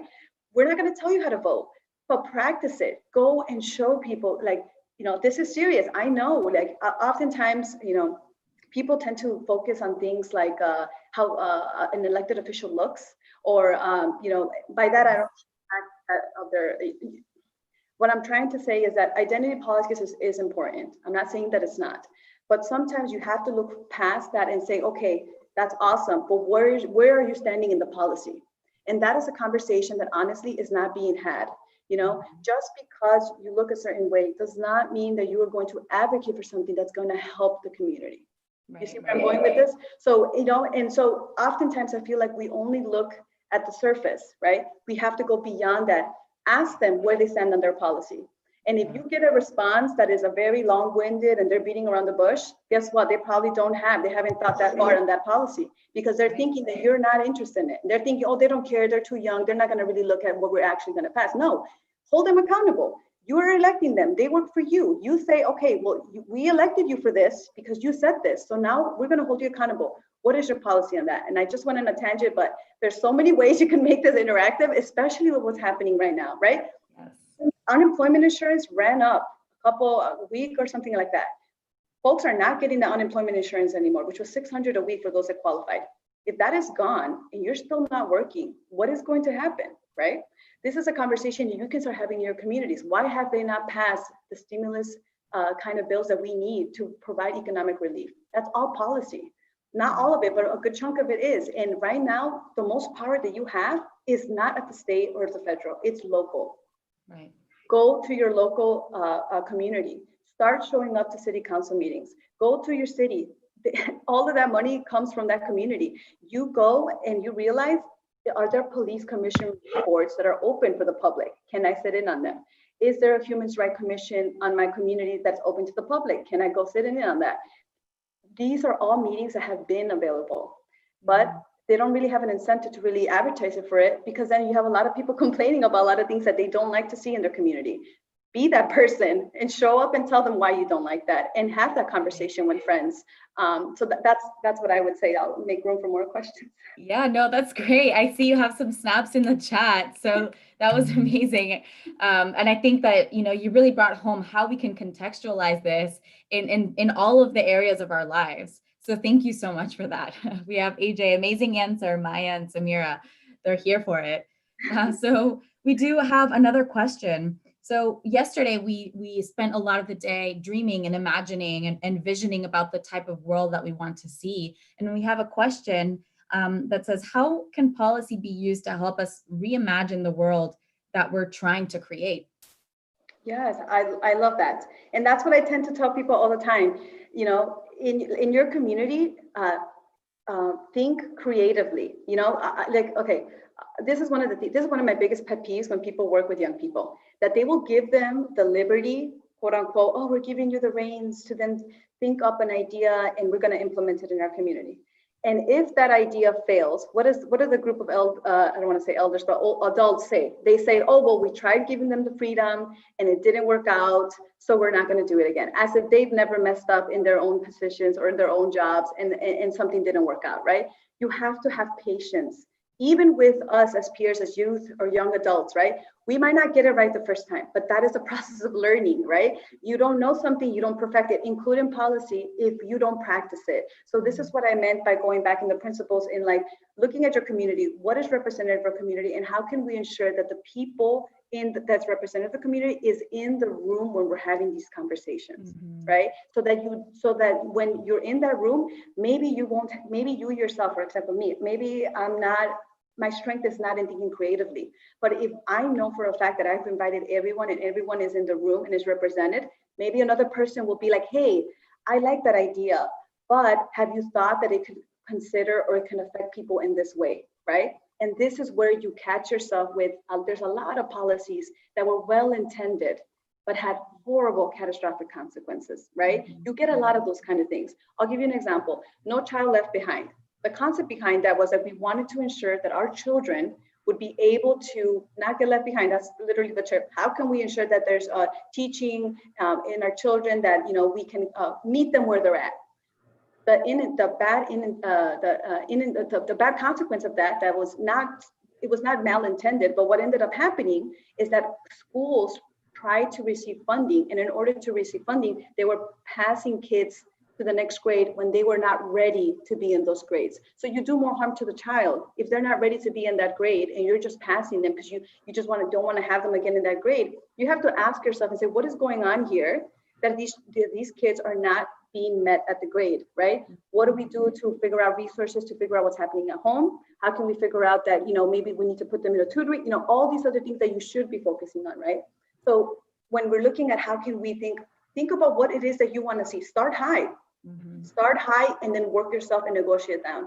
In policy and in politics and all of this stuff, there is a lot of politics. There's a lot of drama. There's a lot of all this stuff. Try not to get so bogged down in that. And you have to be able to start up high. Think of use your radical imagination. What is it that you want to see, right?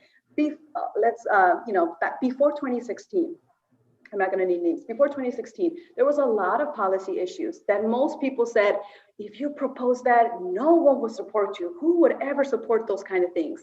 Fast forward 4 years, 2020. There are so many things on the table now that have never been on the table before, and folks told us that we would be crazy if we even presented them, right?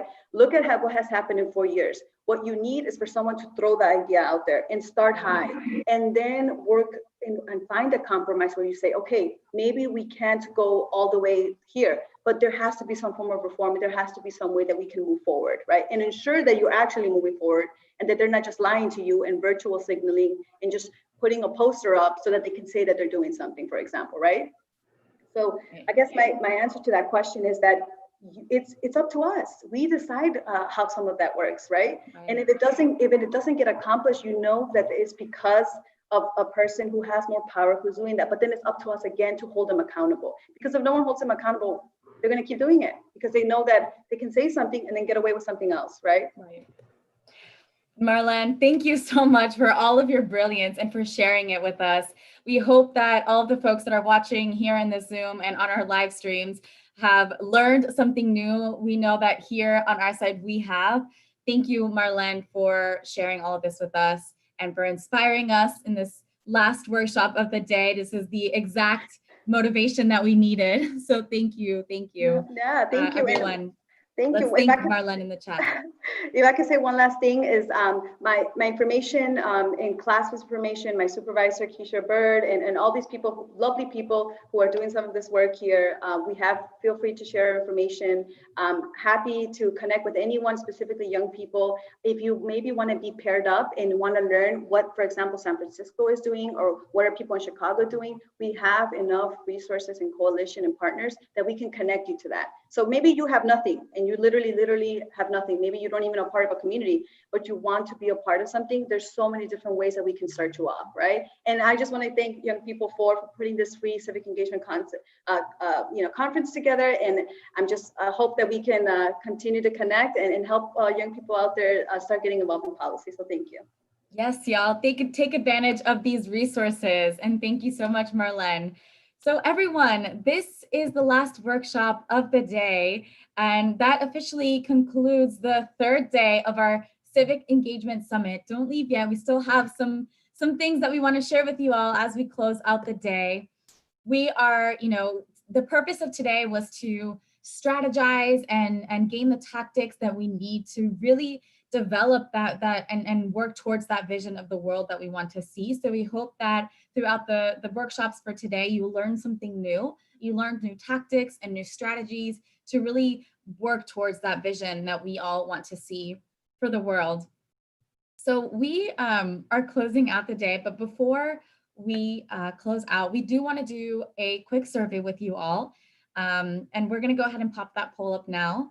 The answer to these polls will be completely anonymous and we will not share the answers publicly, but we want to get your feedback. So after today's programming, are you clear on what strategies or tactics are needed to achieve your vision for the world?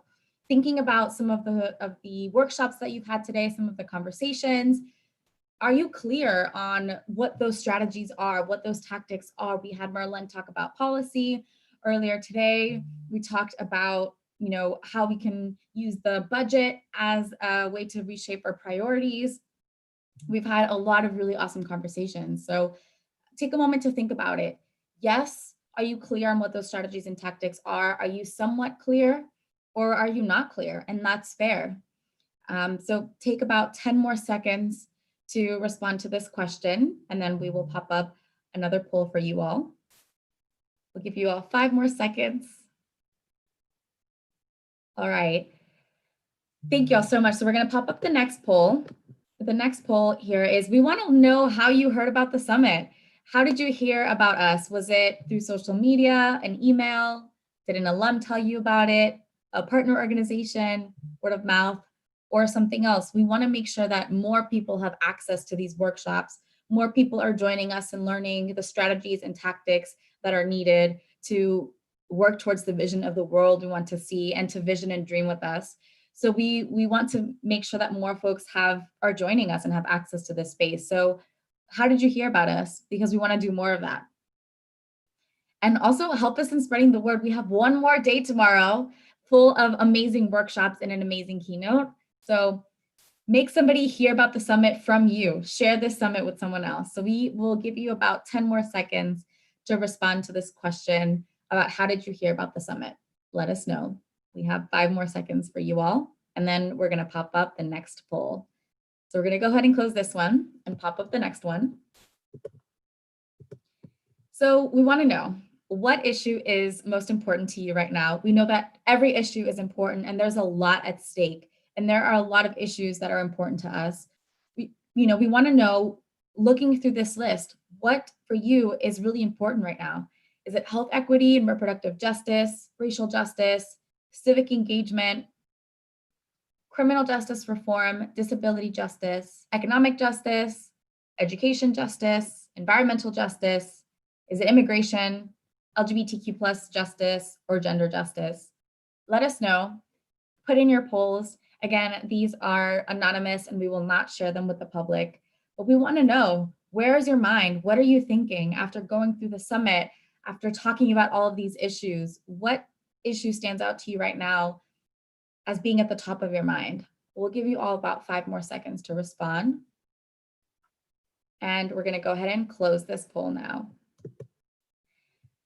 And we have one more question. This is the last poll. We want to get your feedback on what you thought about the programming for today. On a scale from 1 to 5, 1 being the worst, which I'm sure y'all, but it's fair if you do, and 5 being the best, how would you rate the programming for today? Thinking about the workshops that we've had, the conversations, if there's anything that you've learned, how would you rate the programming? Let us know. We really want to get your feedback so we can make sure that the information that we're giving and the programming that we're providing is the best that it can be. So we have about 20 more seconds. So I know that we have some folks that still need to submit their answer, so we'll give you all time to do that. We have about 15 more seconds. On a scale from 1 to 5, how would you rate the programming for today? In about 5 seconds, we're going to close the poll, so make sure you get them in. All right. Thank y'all so much. So we know that, there's a lot at stake for us. We've talked about all of the issues. We've talked about how we can, use the strategies and tactics for our communities. But we also know that we can make a huge impact collectively. And we want to help you make those commitments in your community. So we want you to sign a pledge for us. We are putting a link in the chat now to help you make that commitment, and let us know, how many people do you pledge to mobilize ahead of the November elections? We're dropping the link in the chat. Go ahead and click on that and share it with us, and share it with more people so we can make a commitment for our community, for ourselves and for our communities. We're also dropping a link for a feedback box. If you want to say more about how you felt about today's programming, let us know if something really resonated with you. Go ahead and drop a comment in our feedback box. So thank you all so much for participating today. Tomorrow, we have some amazing programming planned for you all. We are displaying the agenda right now so you all can get a sneak peek of what it's going to look like. Who's going to join us tomorrow? Let us know in the chat. Give us some exclamation points if you're going to be here tomorrow. We're excited to have you back. We are going to get started tomorrow at 11 a.m. Eastern Time and 8 a.m. Pacific Time. We're going to start with a guided yoga session by our very own Haley Miller. So we'll kick off the day with a yoga session, and then we're going to go into our first workshop at 1 p.m. Eastern Time and 10 a.m. Pacific Time. I see some folks in the chat that are going to join us: AJ, Jamel, Amira. I see you all. I will see you tomorrow. And thank you all so much for joining.